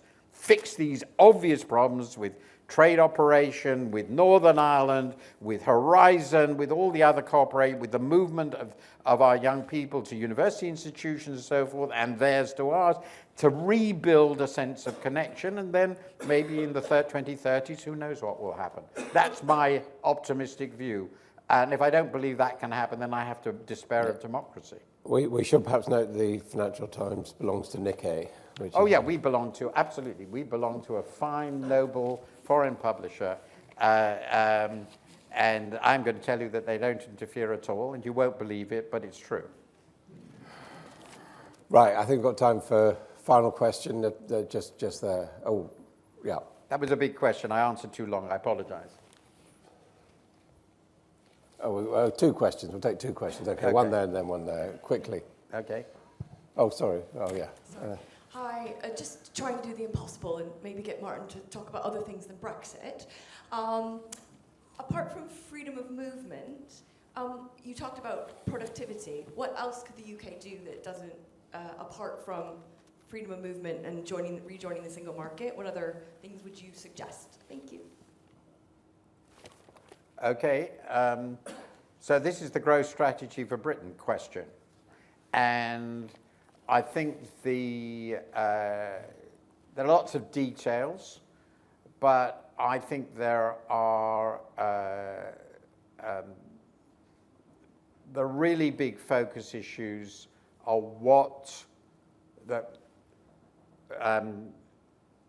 raising investment by the public sector, particularly in what has now become a pretty second-rate infrastructure. So I'm very sad that they're cutting it again. Our public sector investment has been consistently low. Our corporate sector doesn't invest at all. And I think there are questions of corporate governance there, which are very significant. But I actually believe that I've argued this, I believe that one of the things we could do is to create 100% credit for investment, at least expense investment. You don't want corporation tax to fall on investment. And Richie's super deduction, which of course didn't work in the crisis, was a very good idea. It should have been made permanent. That means you have to raise revenue somewhere else. And the obvious place to raise it, in my view, is land taxation. That's a whole other area, but we could tax land a lot. Doing that, it's an adjustment problem, is very difficult. And the other area, obviously, that everybody's talked about forever is education and skills. The government has actually, I think, quite a good skills program. I would, because my wife is the advisor. But it's not going to be funded, because in practice, schools are funded and universities are funded, and skills training, vocational training, further education, all that for people who leave school at 17, 18 without these are just not funded. And so that, I think, is another really big area where, and finally, I do agree completely with Jeremy Hunt in really pushing the integration of universities with business, encouraging the development of innovation-based business, because it's actually something we're relatively good at. But we don't develop the businesses, etc. And that links finally with the complete breakdown of our capital markets, because in my view, and I've written quite a bit about it, the complete destruction of our pension industry as a source of investment capital. We've turned our pension industry into a bond fund, and that's crazy. Okay. There's one there, and then we're already done. Yeah. Martin, do you believe that Britain's response and support for Ukraine would have been as full-throated, wholehearted as it might have been if we were still in the EU? You know, given the fact that the French and the Germans had to be sort of dragged kicking and screaming to join the party. I don't think it would have made any difference either way. It was always a NATO business. Yeah. And there's never been any real... I mean, the best example of that is in the early 2000s, when we were very much a member of the EU, we went off to war with the United States in Iraq. Not, I think, the brightest thing we ever did, but we did it. And the rest of them sat at home and complained and moaned and said what a ridiculously absurd thing, and it had no consequences for us. It certainly had no consequences for the United States, and it had no consequence for NATO. So I don't think I think we have very clear evidence that at no stage, the same as with Bosnia and stuff, the EU hasn't been a force there. And the main reason you've already got to it is that the EU is very deeply divided on whether they want a defence at all, and there's no union on actually actually, most of the new members don't want the EU to do it because they trust the Americans. So I don't think it's an issue. I really don't. Okay, final question. Officially, we've got practically the lowest unemployment we've ever had, but apparently there are 5.5 million people who, should we say, are economically inactive. What do you think the economic implications of that are, and how does the government solve this particular problem? We're supposedly one of the richest countries in the world, but apparently we have so many people who have very bad ill health that they can't work. Yeah, this is related to the health problem. Well, the UK is the only significant developed country in which the participation rate is continuing to decline well after COVID, and it's not happening anywhere else. And I have not read, though I've looked at it and discussed it with colleagues who know much more than I do, any really good explanation of why we're special. But one. Two, when you look at the data, you described this, my colleague John Byrne-Murdoch has done a wonderful piece on this with very detailed work. It does seem to come down, partly it is voluntary retirement, middle-aged people with some money who can withdraw it from their pension pots relatively easily because of the Osborne freedoms. That's slightly special, so that might be a factor that makes it special. But a lot of it seems to be that our population is reporting long-term ill health in a way that doesn't seem to be happening elsewhere. I'm perfectly prepared to accept that part of that is the obvious dysfunction of the NHS as it is, but part of it, I suspect, is the longer run consequence of what is quite simply, and this is like America, a very unequal country. We are one of the most unequal countries in Europe. We are basically the most unequal. And with huge regional inequalities too. And I wouldn't be surprised, but I'm not an expert, if the ill health we are seeing is not a cumulative function of bad diet, bad health practices of people living on really rather low incomes. And of course, remember, because of the welfare caps, the real value of universal credit and all this has been progressively eroded. And obviously this crisis now will make all this worse. So we're actually just seeing the consequences of a cumulative burden of ill health in the poorer parts of our society, which are a big chunk as a result of policy decisions and non-decisions we've taken in the past. But I haven't seen, so we are beginning to see in significant parts of our country the phenomenon the Americans have been cursed with in an enormous way, which is declining life expectancies among less educated people. In America, it's been Angus Deaton, Nobel Prize winner, and his wife Anne Case produced this magnificent book called Deaths of Despair on the declining life expectancy, which now goes back 15 years, of white, non-college educated Americans. And far as I understand it, in parts of our country, we're experiencing the same thing. And those are social phenomena, at least as much as medical ones. And that suggests to me that things aren't working very well here. Now, that comes back to why aren't they working very well here? Well, I think there are lots of things in our medical system, our care system, employment practice and so forth, which are produced essentially depressed underclass. Martin Wolf, thank you very much indeed. Sorry to end on such a gloomy note. That's a gloomy note. Yeah. God, but there we go. Thank you. That was great. Okay.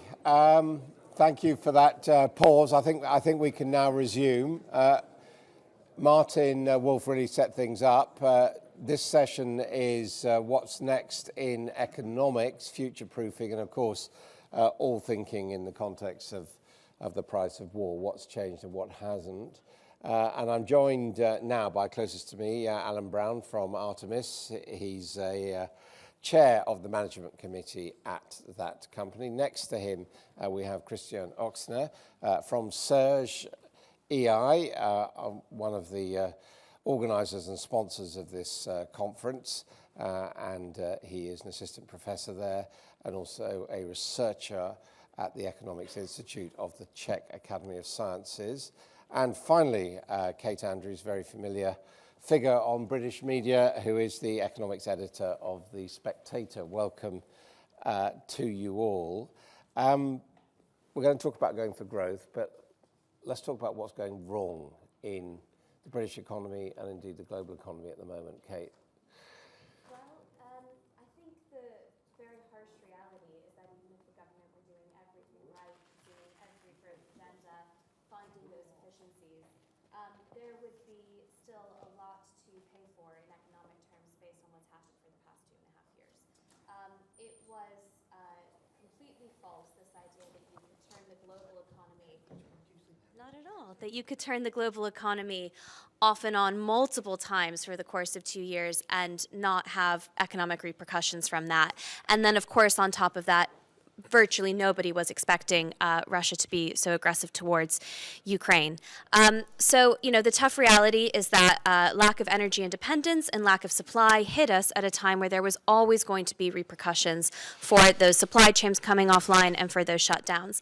I think the difficulty for Western countries at the moment, looking at their economic policy and what is in the realms of political possibility here in the UK, 12 years into a Tory premiership, hugely faction party, things are getting very difficult politically, is that what they would need to do in terms of building that energy infrastructure, building more homes and actually getting growth going to take us out of what looks like it's going to be a shallow but very long recession is simply not politically possible. And the projects that they are storming forward with, say Sizewell C, to get that nuclear capacity, you know, there's a debate around that project, but realistically, almost everybody would agree, even if you do want to push ahead with it, it's out of date compared to the technology that we should be planning for now and getting online now.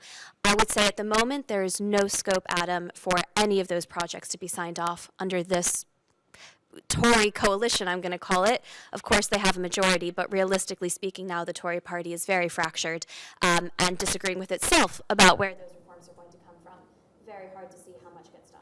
Okay, that's the UK. What about more broadly, Christian? The more broader perspective is potentially quite hard.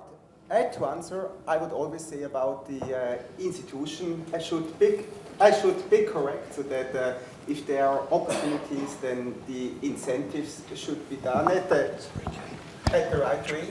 I mean, I was astonished in a sense that how fast, let's say, people during the COVID pandemic adopted their behavior that we called over at Zoom, that there was this food delivery system that grow out almost of nothing, I would say.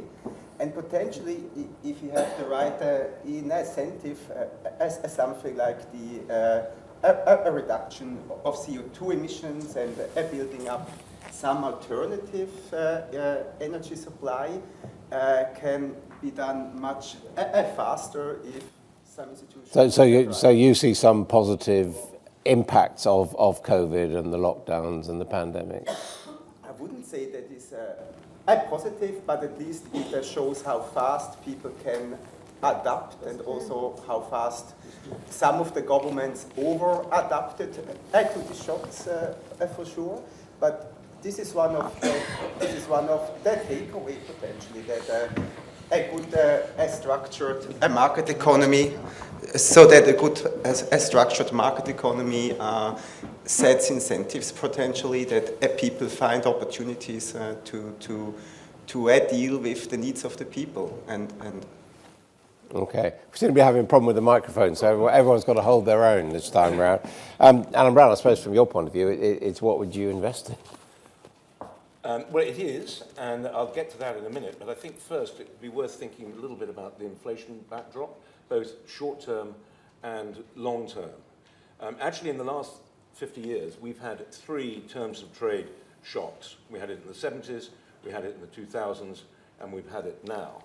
But the response was very, very different in the 2000s. We had a surge in inflation in the 70s. It peaked at 24%. It was still 18% in the early 80s.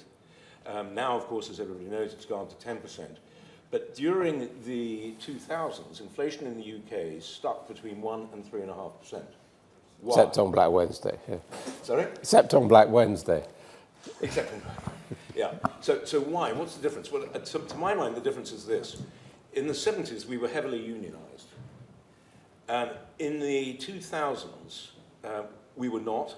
We were also in a position where we were flat out with globalization, with supply chains moving to China, meaning that price competition was fierce. Now, if you look at the situation, we have globalization in part going in reverse. We have the extraordinary situation that so many people have taken themselves out of the UK workforce that we only have about 1.2 unemployed people for every job vacancies.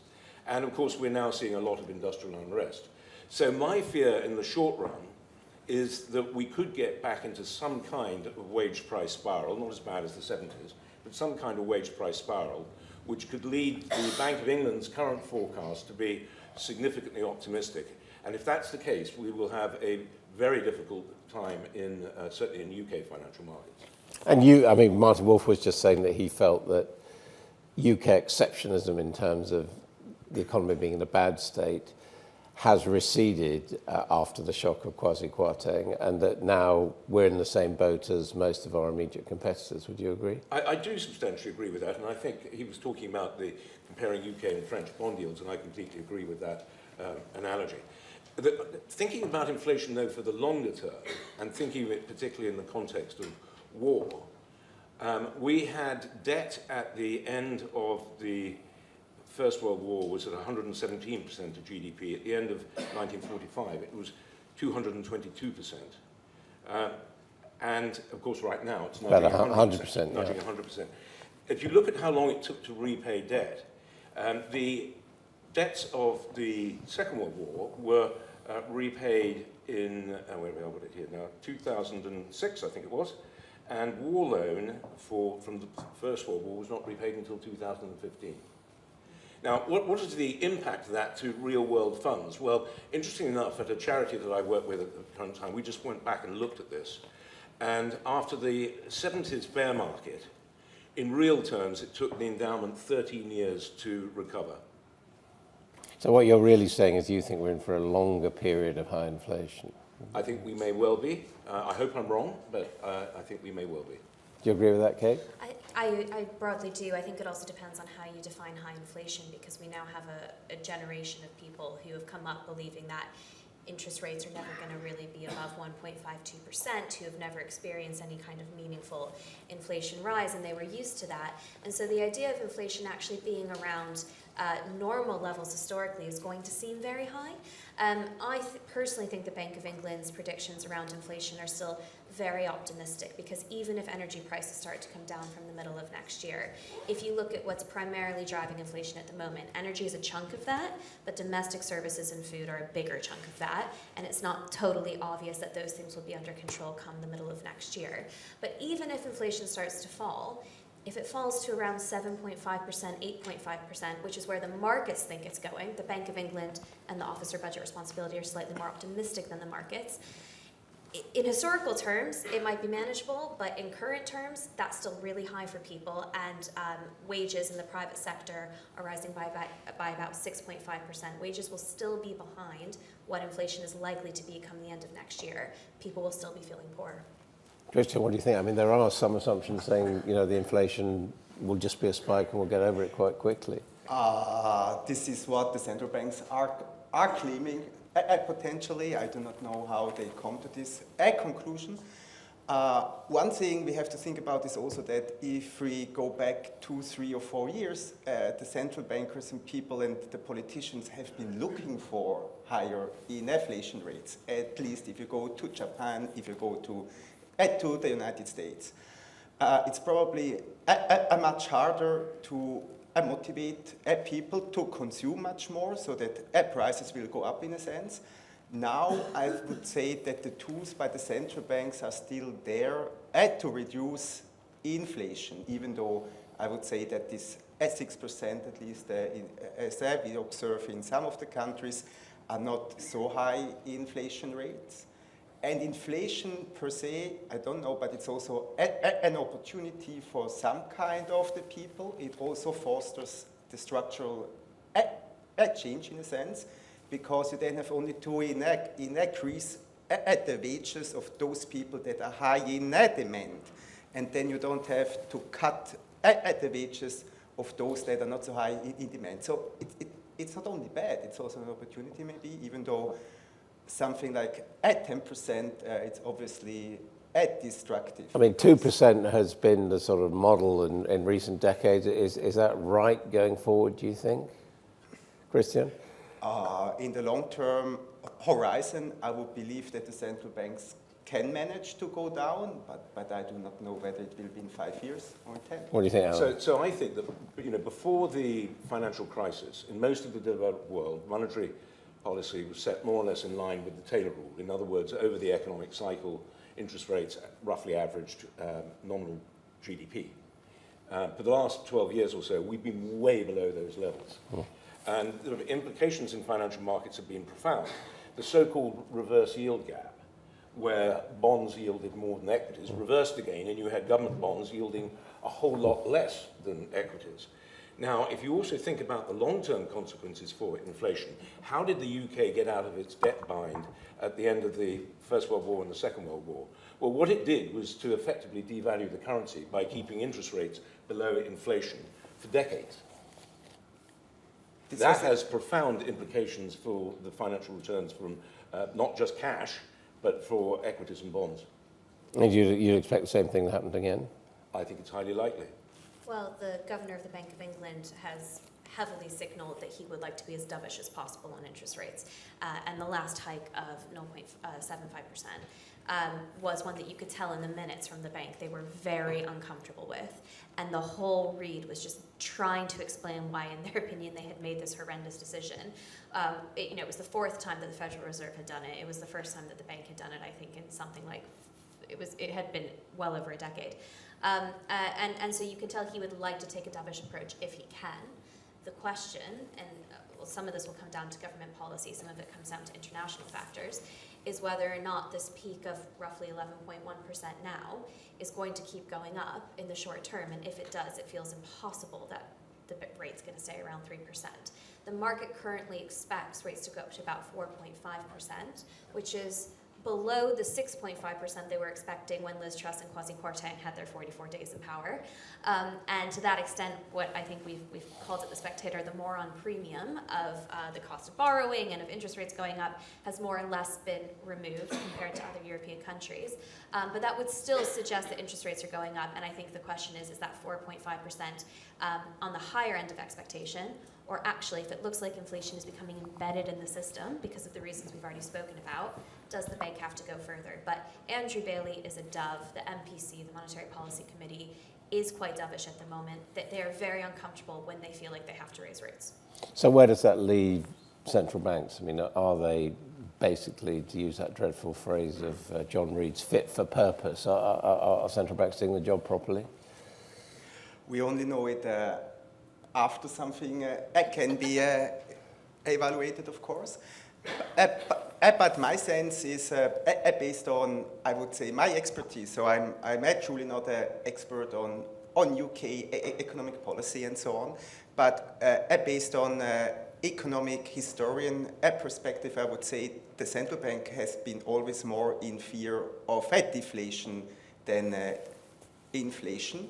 And it's probably also, this is what I said before, so it's quite hard to convince the people to consume if the prices are going down, but it's maybe easier to fight now. And yeah, this I would still say. I think one has to recognize that this can create opportunity as well. So I think probably the most profitable trade I've ever been associated with was when I was at the Wellcome Trust. And a few years ago, they issued £750 million of 100-year debt on a yield of 1.5%. I'm not going to be around to see that bond mature, unfortunately. But that was a spectacular trade because UK equities at the time were yielding north of 4%. And of course, over time, dividends grow, coupons don't. So that will make hundreds and hundreds of millions, if not billions of pounds for the Wellcome Trust. Which is a good thing. Which is a good thing. For those all. I had the privilege of listening to a speech from the former governor of the Bank of England, Lord Mervyn King, last week to the Wincott Foundation. This is certainly his insight, not mine. But he made the very interesting point that the concept of a target inflation rate, which has been 2%, was baked into these models to the extent that he thinks they became circular.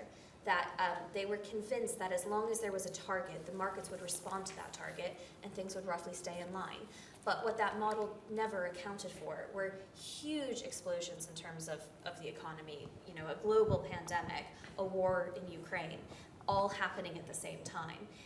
And the assumption that inflation will fall back down to 2% because we tell the markets that's our goal and because the models suggest it will, is not actually terribly convincing when you break it down, and there's really no guarantee at this point that they're going to be successful anytime soon in that. Well, there are also regulatory consequences. So after the financial crisis, Andy Haldane, the economist at the Bank of England, gave a talk at the London Business School, and he was bemoaning the fact that the investment industry, asset owners, consultants, asset managers, have acted in a pro-cyclical way during the financial crisis. But being a very bright guy, he went on to say, but I entirely understand why, because of the regulatory environment we impose upon you. When your solvency margin as an insurance company is falling, or your pension funding ratio is falling, it's very hard to rustle up the strength to go and buy assets at cheap prices. And that's a regulatory consequence. I mean, Martin Wolf in the previous session was saying there's been a sort of wholesale failure of investment, both by the private sector and the public sector in this country.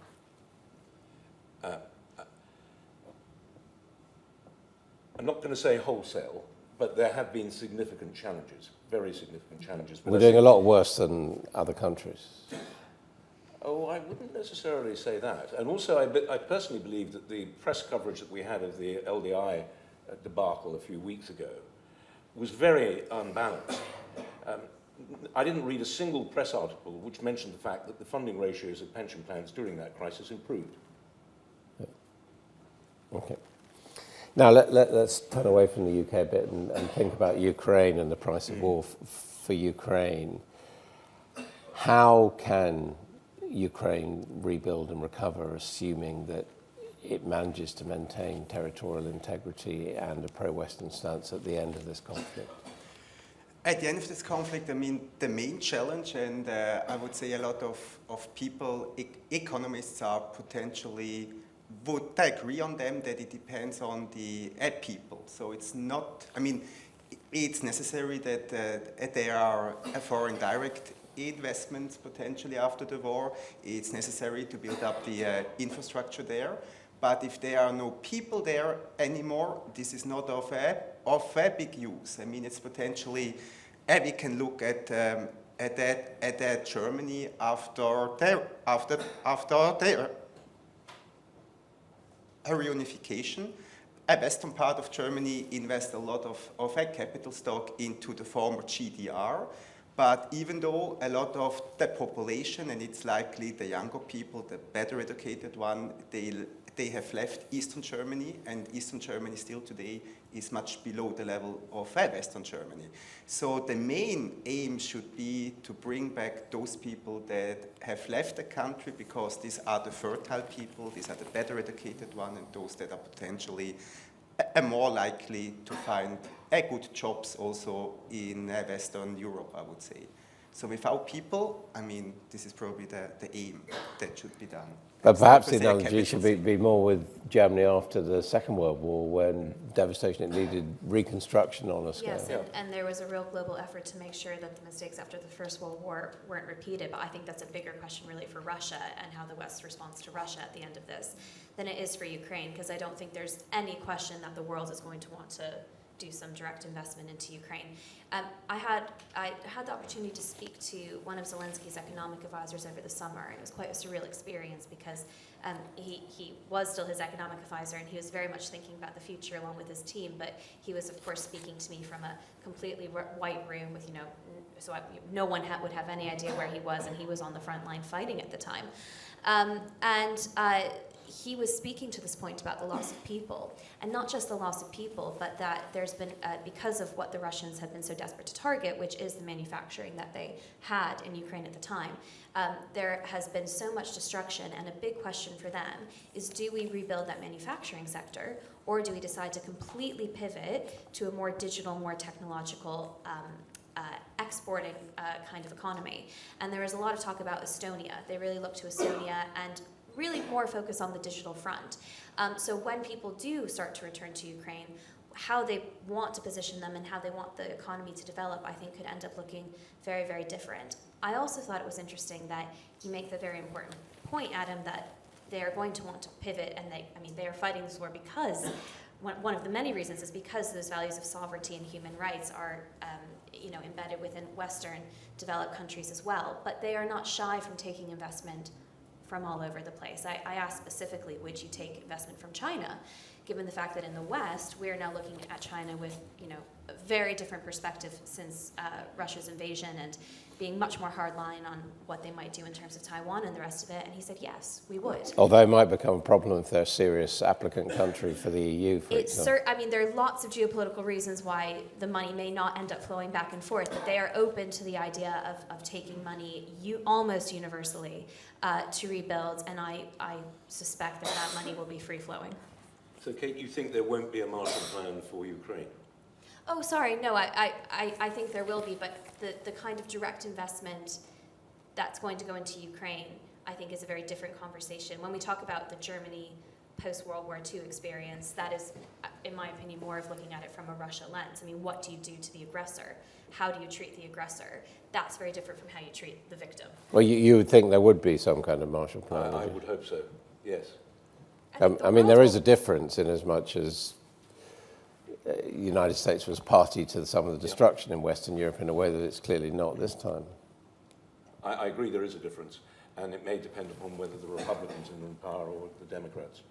What about getting some money out of Russia, either voluntarily in some kind of peace settlement or, as has been suggested, by using frozen assets? Do you see any prospect for that? I like to think about that when I'm going off to sleep at night, but it tends to wake me up because it makes me think about what happened after the First World War, the actions that we took against Germany at the time and what that led to. So I'm really not sure. What do you think? That's exactly the problem, and it depends potentially which kind of regime is there after Putin. So probably we are thinking now, after him, there will be more democratic people there, which is unlikely, I would say. In such a situation, I think the oligarchs potentially will have a hard time to secure their full fortune from the Western states to be taken away from them to be invested in Ukraine. But if you go to, let's say, the oil sources there and take the gains to invest in Ukraine, it's probably, for sure, it's also bad for the Russian economy. And I would say if Russia would make a step towards the Western world thereafter, the Western states cannot take, let's say, a surplus out of the Russian economy to rebuild Ukraine. I don't know, is a post-war economy a good place to invest? Because obviously there's... I don't know. I've never had the opportunity, and I wish I hadn't. But, well, no, I'm just thinking with the Wirtschaftswunder, if you'd invested in Germany, it would have paid off, you know? Well, not after the First World War, it wouldn't. No. Right? So again, the circumstances matter, the conditions matter. After the Second World War, yes, it did work to invest in Germany. Oh. And in fact, we were, as you know, the sick man of Europe as we entered the 70s.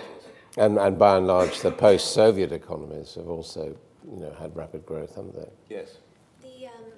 How Ukraine looks and the extent to which it's invested in is also a long-term game for the West, because we don't know under the circumstances which President Zelensky would be willing to come to the table and compromise.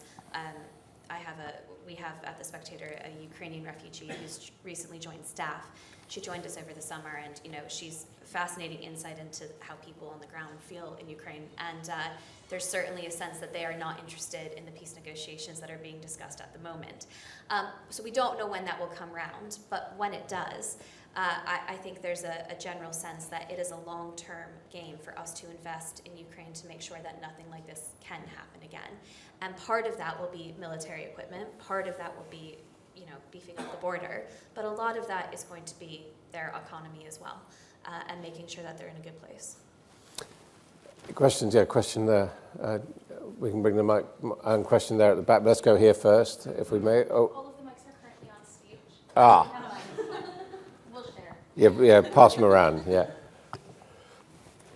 The use of frozen Russian assets in the EU being used for funding reconstruction in Ukraine. Can we have some feedback on that? We had Ursula von der Leyen made a statement about that, I believe, yesterday or the day before, actually stating that. Or can I have any feedback here? Calculating it won't be easy. It's not easy. It will take time. But just conceptually speaking, I think. I mean, am I right, Kate? I think it's actually sort of against economic. Well, we have to be careful about it. In principle, it might sound like a great idea and an easy way to get money out of the aggressor, but in terms of very basic property rights, all of that's going to have to happen through the court system, and you can imagine could be caught up for many, many years. So I don't see it as easy access to funds. It's not to say that in every case it would be wrong to do so, but we have to stick for everybody to those very basic principles of property rights. And it may well be that money is corrupt and dirty and that we should seize it, but in some cases that won't be the case. And again, I think that could take years to determine and would have to go through the legal process. Christian? I can share this point of view for sure. And this also links probably to the question of before, how most of these oligarchs became very rich persons. It was during the period of hyperinflation. So this, I just want to come back. It creates opportunities for a lot of people. And the oligarchs were able to take hyperinflation opportunities. Yeah, I agree with both of those points. I think there's one other thing worth mentioning, which is that war can be a catalyst for innovation. Now, I'm not saying it will in every circumstances, and I'm not necessarily sure that it will in the case of the Ukraine conflict, but if you go back again to the Second World War or the First World War, that did lead to... Well, it's clearly already low-level satellites, for example. Exactly. Yeah. Gentleman at the back there. Hello, Sam Olsen from Evenstone, and I was speaking earlier about the threat that we think China poses, but one of the things that we're working on is, or the assumptions I should say we're working on, is the fact that China may do something regarding Taiwan in the next 3 to 5 years. And if that happens, no one can tell the future, of course, but if it happens, then the Western economies will take a huge hit from the sanctions, the counter-sanctions, microchip delays, etc., etc. So, assuming that you were advising number 10 and that you had this as a significant worry, what would you say that we need to do for the UK economy to bolster it, considering the 2 to 3 year time frame may be coming around quite quickly? It's difficult, isn't it? I think we actually heard about this in the couple of sessions ago, which is that we do have to think about our supply lines, our supply chains, and while we can't possibly row back on all of them, we do need to think about those which are absolutely critical and get some more diversity and better security in those supply chains, or we will be a complete hostage to counter-sanctions from China. Oh, sorry. Yeah. No, please. I just think that's an excellent question and a really interesting point, because we see the pain that Russia's war against Ukraine has caused the UK. We see that the government felt compelled to launch what might end up being somewhere between an 80 and 150 billion pound energy package to support households because of that impact. And yet, when you compare this impact of the war on the UK to other European countries, certainly Ukraine, it's relatively marginal. I mean, the UK was not heavily dependent on Russian gas before this all kicked off. Obviously, costs worldwide have gone up. it just puts into perspective, if something were to happen with China, how truly catastrophic it would be given our heavy reliance on China compared to Russia. That honest conversation is not happening with the public. So the question is, behind the scenes, certainly from a market perspective, how is that decoupling taking place? And I completely agree about focus on supply chains, but this also comes down to bolstering free trade with every country we possibly can that respects human rights in the way we want them to. And I mean in a maximalist way. Because if that forced decoupling ever comes, it's going to be painful regardless, and we need to be prepared. Okay. Hi. Hello. As nice as the idea of the Marshall Plan for Ukraine sounds to me, and I really hope for it, what I'm really concerned about is that the war in the end might not really end up in a sort of ceasefire. There might be just like a stalemate. Or even if Ukraine pushes Russia out, still the Russia may keep Ukraine in a state of agony, where there's still this like Damocles sword of the future war hanging over them, or they will be just lobbing another rockets from now and then to some parts of Ukraine. How do you want to rebuild Ukraine under such conditions? Who will ensure that? What should be our approach to such a situation, which is a real possibility? It is. I share your concern completely. I don't think Putin has a reverse gear. I can only imagine that under those circumstances, we would gradually have to tighten sanctions on Russia more and more and more. I mean, but then who would come after Putin? I mean, you are really talking about the terms of a peace, aren't you, and the way in which that peace would be achieved. Are there any models we could look at?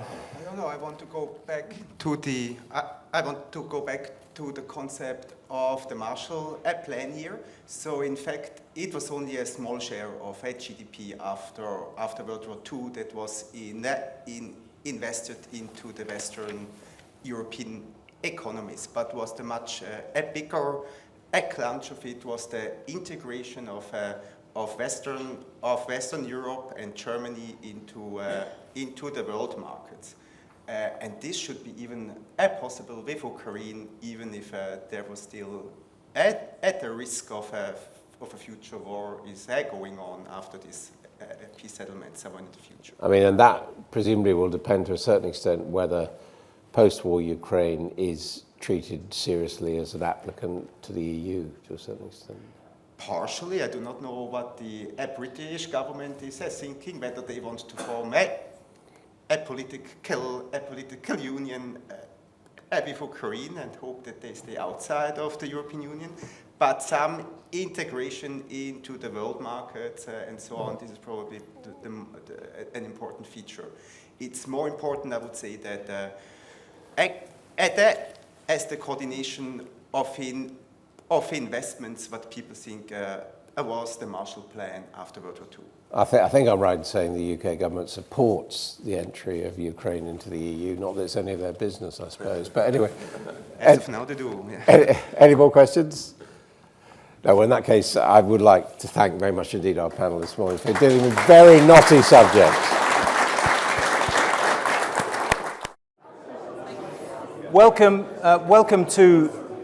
to this final session. Now, point of order. After this, in 25 minutes, there are short concluding remarks and then drinks, which I'm aware makes me one of the last things standing between you and a drink.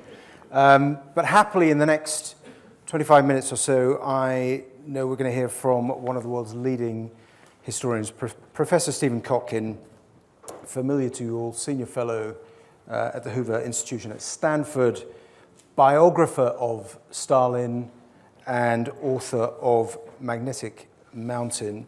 And welcome, Professor Kotkin. Thank you for the invitation. So I want to begin really, firstly, by asking, what's the real state of play in the war, do you think? Ukraine has scored a very important victory, obviously, by preventing Russia from seizing their capital, from seizing their country. Many people doubted Ukraine. Ukraine's courage and ingenuity, really, on the battlefield, as well as Western support, have meant that Ukraine's survival for the time being is no longer at stake. The problem for Ukraine is that Russia is winning the war because Russia is in occupation of more than 15%, about 16, 17% of Ukrainian territory. And moreover, Russia's got a stranglehold over Ukraine's economy, and Russia is destroying Ukrainian infrastructure and killing Ukrainians as we speak. So you cannot say that Ukraine has won the war or is winning the war, despite their amazing resistance and ability to defend their capital while Russia remains in occupation. This is one of those situations where Putin is able to say, if I can't have it, that is, if I can't have Ukraine, then nobody can have it. And so ruining Ukraine, wrecking it continuously, as far as the eye can see going forward, that's not a victory for Ukraine, but it's a weird, bizarre kind of victory for Putin. So where does this war fit? What's the historical context, do you think? Once again, we see Russian weakness. Russia has many assets. It's an incredible civilization. No one could imagine European or world culture without Russian art, music, ballet, opera, literature, science. But the Russian regime is a nasty tyranny yet again. And this is in part a reflection of Russia's desire, especially among the elites, but not only, to be a providential power in the world. That is to say, to be a great power with a special mission, and to go up against the West, the collective West, which is, of course, institutional, not a geographic term. But Russia doesn't have the capabilities to realize those aspirations. And so time and again, out of its weakness, it engages in behavior that's very self-defeating. And so Russian power is weak and weakening. The Putin regime is not just criminal, but incompetent. And we see Russia's power diminishing, even as the whole point of this war is supposedly to protect and safeguard, increase Russian power. So it's a long-standing, multi-century dynamic, different incarnations in the Tsarist period, the Soviet period, and now the post-Soviet period, but a very similar pattern of wanting to be in the first ranks of great powers, not having the capabilities to meet those aspirations, and attempting to close the gap with the West, ironically, paradoxically, further widening that gap and weakening Russian power. And of course, the Russian people, not just the Ukrainian people and Russia's neighbors, pay the price for this miscalculation. And what about Putin's personality? And you're the biographer of Stalin, and Putin sees himself in kind of grand historical terms. How do they compare as characters? You can't put them in the same sentence, of course. Stalin is in a category that's very small. I think we would allow Hitler into that category. We would allow Mao into that category, and that would probably be the whole category. Stalin is responsible for at least 16 to 20 million deaths, and there's nothing on that scale happening now. Where you can discuss them together is in managing the conundrum of Russian power in the world and using state-led coercive methods, as I said, to try to raise Russia's status against a more powerful West. Stalin tried this. We all know he was part of the victory against Hitler. The greatest extent of Russian power in the world was achieved under Stalin. But then the Soviet Union lost the peace in the fullness of time. And Russian troops eventually in the 1990s retreated along the same geographic areas, the same ancient roads, as Napoleon had retreated, but only Russia retreated along those roads in the opposite direction. Russia's farther from the heart of Europe since Peter the Great, and that's also a legacy of Stalin. And as I said, losing the peace in the fullness of time. This is a grander Eurasian problem where we would have to include Iran and China for a fuller picture. But Putin is in some ways an unwitting instrument of this long story. But is the problem, do you think, that partly that Russia has never, arguably has never had a proper historical reckoning with what you describe, with historical reality? The reckoning has happened in the society more so than in the regime. Most members of Russian society in the Soviet period could tell you stories about what happened to their family.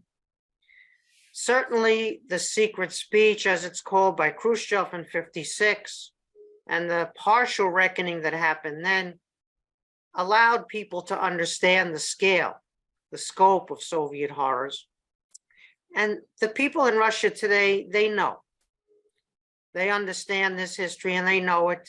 It may not be in the textbooks that they get at school. It may not be on the airwaves that are controlled by the state, but it's not a secret to them.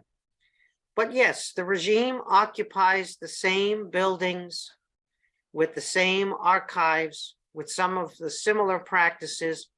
Putin is in the building, the Imperial Senate, built by Catherine the Great, where Stalin had his office, just as Gorbachev had an office and Brezhnev had an office and Khrushchev had an office there. So yes, there's only been a partial reckoning, and it's mostly the society and not the regime's reckoning. But once again, to repeat, this is something that's failing. Russia is not prospering. Russia's human capital is hemorrhaging. It's in exile. Armenia is now, on a per capita basis, #2 in the world in terms of IT workers per capita. And it's not because of only Armenians. It's because Russian youth, the whole Russian new economy, is in large part outside the borders of the country. So it's a failing strategy. It's not playing a weak hand well. That was always a myth. It's playing a weak hand badly. Being a partial owner of a civil war and war crimes in Syria was in no way a strategic gain. The infrastructure is crumbling. The human capital is hemorrhaging. The governance is hollow and decaying and corrupt. It's sad to see for those of us who understand the power and the beauty of Russian civilization. What do you think Putin intended to achieve? What was the extent of his ambition if he'd had a relatively easy victory in Ukraine denied? What would have happened? He would have found it very difficult to retain control over Ukrainian territory because the Ukrainian nation does exist. The Ukrainians were willing to overthrow, to die in the streets potentially in protest, to overthrow 2 domestic tyrants in 2004 and 2014. And so no foreign tyrant was going to garrison this country successfully. We expected Ukrainian resistance, even if Russia was more successful in its battle plan, which it wasn't because it was foiled by the Ukrainians. Having said that, Putin could have said, I made a mistake. I'm going to cut my losses. I'm going to declare some sort of victory whereby we chastened the Ukrainians. We taught them a lesson. We taught NATO a lesson. And we're going to retreat to the territories we controlled prior to February 2024. I'm sorry, 2022, February 24th, 2022, and sign an armistice when Ukraine was worried. It didn't have the Western weapons yet. It didn't know how it was going to resist Russia more broadly. It didn't have the wherewithal to evict Russia from its territory, Putin had a moment where he could have cut off losses. He could have said, I miscalculated, but I'm going to keep my previous gains. Instead, as you know, he doubled down and he risked his whole regime now in order to achieve what? It's not clear what he can achieve other than, as I said, I can't have Ukraine. Nobody can have Ukraine. So I'm going to wreck it. And what do you think are the prospects for his grip on power, his control? Can he survive longer term? War is full of surprises.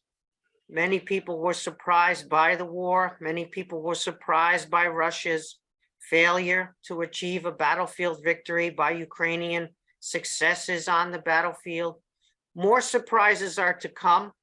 Russia has a lot of assets. It's full of weapons. We like to report that Russia's running out of this and Russia's running out of that, and Russia's people are becoming impatient, and there's resistance in the society, and there's whispering around the Kremlin. There's very little evidence that Putin's regime is currently in trouble. He lives in a cocoon where about a 30,000 member Praetorian Guard protects him at all times. He has very little interaction with members even of his own regime, because this federal security service, the Federalная служба охраны, the FSO in Russian, protects him in this cocoon. His maids, his drivers, his household staff, his bodyguards, his IT personnel, all of them are FSO. It's a very large organization. That's where your European euros are going, paying for Russian oil. They're funding that FSO, which is very well taken care of. Not a great deal of evidence of defection, disaffection in the FSO. Of course, this can be like a bank run, where you see a building made of granite. The bank has a big brand name. Everybody thinks it's very secure and solid. And then all of a sudden, there are some rumors or some action, and people don't think the bank is so solid as granite anymore. That's what happens to these regimes. They're all powerful until that one moment where they begin to disintegrate in a bank run. It could happen. There's just no evidence right now, substantial evidence right now, that such processes are underway. But they do come out of nowhere sometimes. The problem is this: even if Ukraine regains all of its territory, internationally recognized territory, even if it evicts every Russian soldier from its territory, it cannot move Russia geographically. There will have to be some type of DMZ, as there is on the Korean Peninsula. As sad as it is to admit this, even if that DMZ is all the way over onto Russian territory, or it's partially still on Ukrainian territory, there's going to have to be at some point an armistice with Russia, which may not be a peace treaty, and it may not be a resolution of the war. And Russia will retain the capabilities going forward to repeat episodes like this. Ukraine's capital is not safe forever. This war is not over by a long shot. Next year and the year after and the year after that, we could see renewed Russian offensive. If Putin is overthrown, he may not be overthrown by a capitulatory regime. He could well be overthrown by an escalatory regime.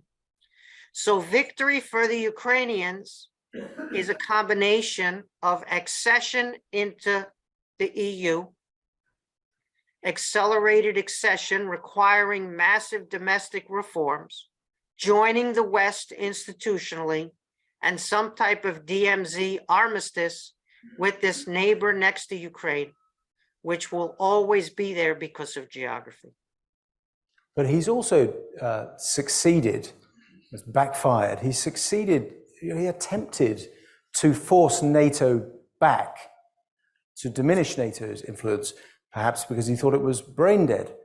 borrow President Macron's phrase. And instead, he's done precisely the opposite. NATO comes forward, adopts a more forward-leaning position, and Europe is, Poland, other countries, Sweden, in a quite substantial way, is rearming. He's achieved the opposite of what he intended. Yes, he did. And of course, he consolidated a pro-Western Ukrainian nation like there's never existed before in history. He also destroyed the basis of the Russian economy. He hurt Russia's status as an energy superpower and may have destroyed that forever. He's lost his IT sector almost in its entirety. There's nothing he's achieved except the opposite of his intentions here. But once again, all authoritarian regimes can fail across the board. They can fail at everything, as this regime in Russia has done, as long as they succeed at one thing. And that one thing is the suppression of political alternatives. If you can suppress political alternatives, you can survive even a lost war. And so that's the situation that we're in.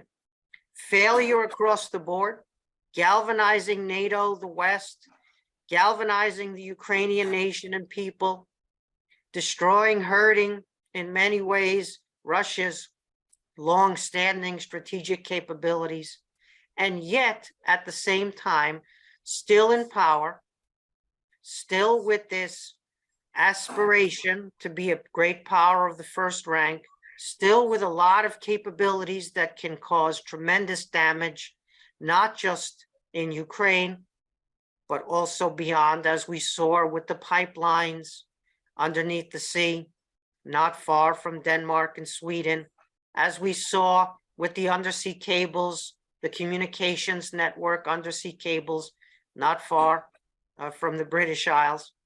And so Russia retains those capabilities and more that we're not seeing them use yet, from electromagnetic pulse weapons to many other weapons. Sadly, NATO is more relevant than ever as a defensive alliance. But once again, a victory for Ukraine to seize back its territory is not a full victory. It's not a territorial matter here. Yes, I understand Ukraine's desire to get that territory back, given the criminality of Russia's aggression and given the sacrifices Ukraine is undergoing. But it's all about joining the West permanently for Ukraine. And that means a domestic transformation, however much territory they control. Look what happened in the Western Balkans with accession to the EU. It's been stalled since before I had gray hair almost. We're worried about this accession process. The EU has a kind of all or nothing accession. You're either in or you're not. There needs to be something along that pathway, more hopeful, where Ukraine can take advantage. And this would apply to North Macedonia and all the other ones in the waiting room for EU accession. But do you think this process may speed that up, that it might force the EU to rethink? You know better than I do that the EU's, let's say, pace is not the EU's main attribute. The EU is a deliberative body. It's slow on purpose. We would hope that it would accelerate. We would hope that Ukraine is able to transform its domestic institutions.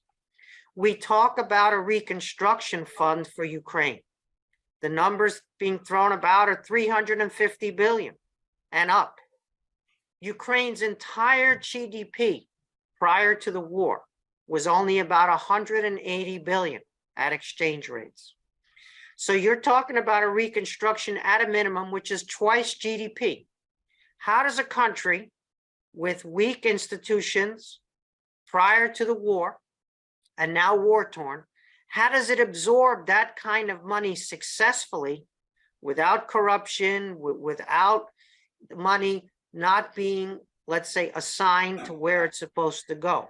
Let's remember the COVID money in the United States, a vast amount of it was stolen, and it was a small percentage of American GDP, and America has a large civil service. And so in the Ukraine case, we're worried not just about the war, we're worried about the peace. Europe was not ready for the war. Europe is not ready for the peace. Final question. Let's talk a little about the individual in history, the difference that the individual can make. And Zelensky is a very good example of this. How did he do it? You know, I was always saying before the war that having a TV production company in charge of a large country in Europe didn't look like a very good idea. Pre-war, the Ukrainian government and Zelensky as president were not very successful. But it turns out in a modern day war, where information warfare is half the battle, having a TV production company running a country is a brilliant idea.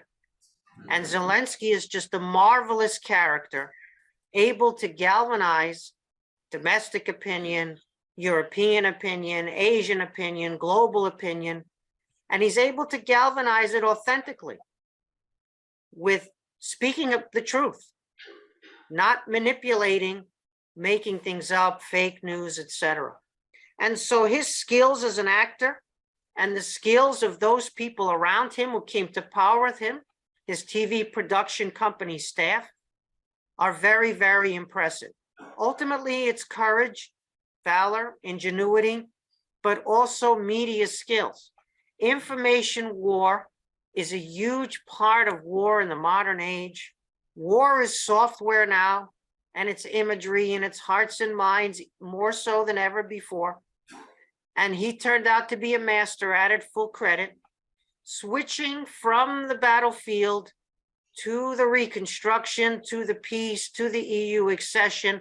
This will be a very different kind of challenge.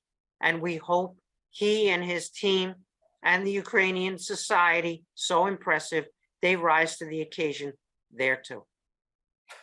Professor Kotkin, thank you for joining us. And I hope we can get you to London soon and continue this discussion. Thank you for your insights. It's been absolutely fascinating. I ask the audience to show their appreciation. Thank you.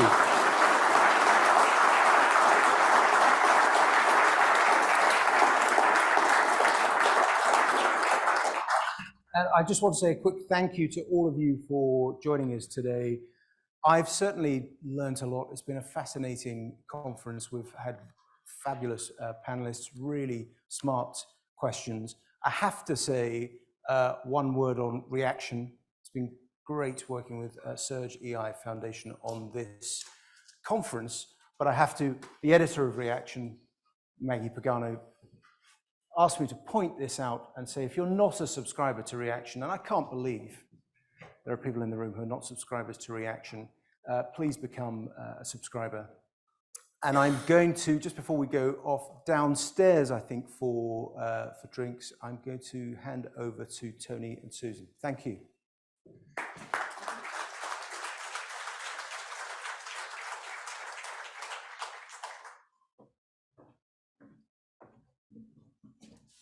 You ready? Yeah. Okay, we're ready. We just got about a 30-minute speech scheduled, right? So we know you've made it this long, so it's great. I'm just going to start off by saying thank yous. Ian sort of just went in that route. I wanted to thank our speakers for today, especially our donors, as you can see here. I also wanted to thank the CERGE-EI Foundation board that's here, board members that are here. You have Michael Markovitz in the back, Burkhard Dolsch in the front, and Boris Borozan and Susan Walton. Thank you very much. Also want to thank the foundation team that's around. We have Eleanor, Michael, and Rachel. Great work. And then CERGE-EI, you have Mikael and Christian that are here from the CERGE-EI team. And also Apple Fundraising. We have Nicole and Olivia somewhere running around, so thank you.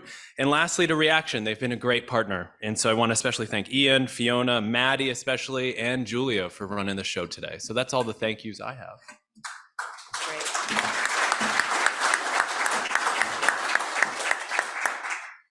So I just want to remind people that one of the prices of war that is paid is education.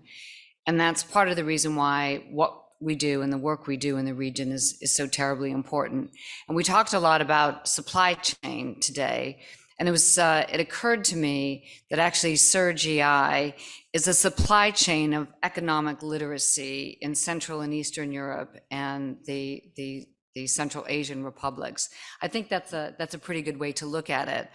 And to remind people too that we've been around for 30 years. We're the last standing institution of its type in complete and utter impeccable integrity in the programs that we deliver and the people that we work with. We've delivered over 7,000 courses in that time. We have relationships with 198 universities in the region, and we've had over 500,000 students that we have reached. So one of the things that I wanted to also mention to you too is that how can you engage with CERGE-EI? Well, with that incredible supply chain that we have, we also have a skill too of our knowledge and expertise on the way out of that supply chain. And I know that that's very, very useful to a lot of people who attended the conference today, both here in the United States and throughout Europe. So I live and I work here in London. Please be in touch with me. You can go to our website. There's a lot of our materials here of how we can be of help and of use to you. So I want to thank you very much for coming today. We really appreciate it. Drinks are downstairs in the basement?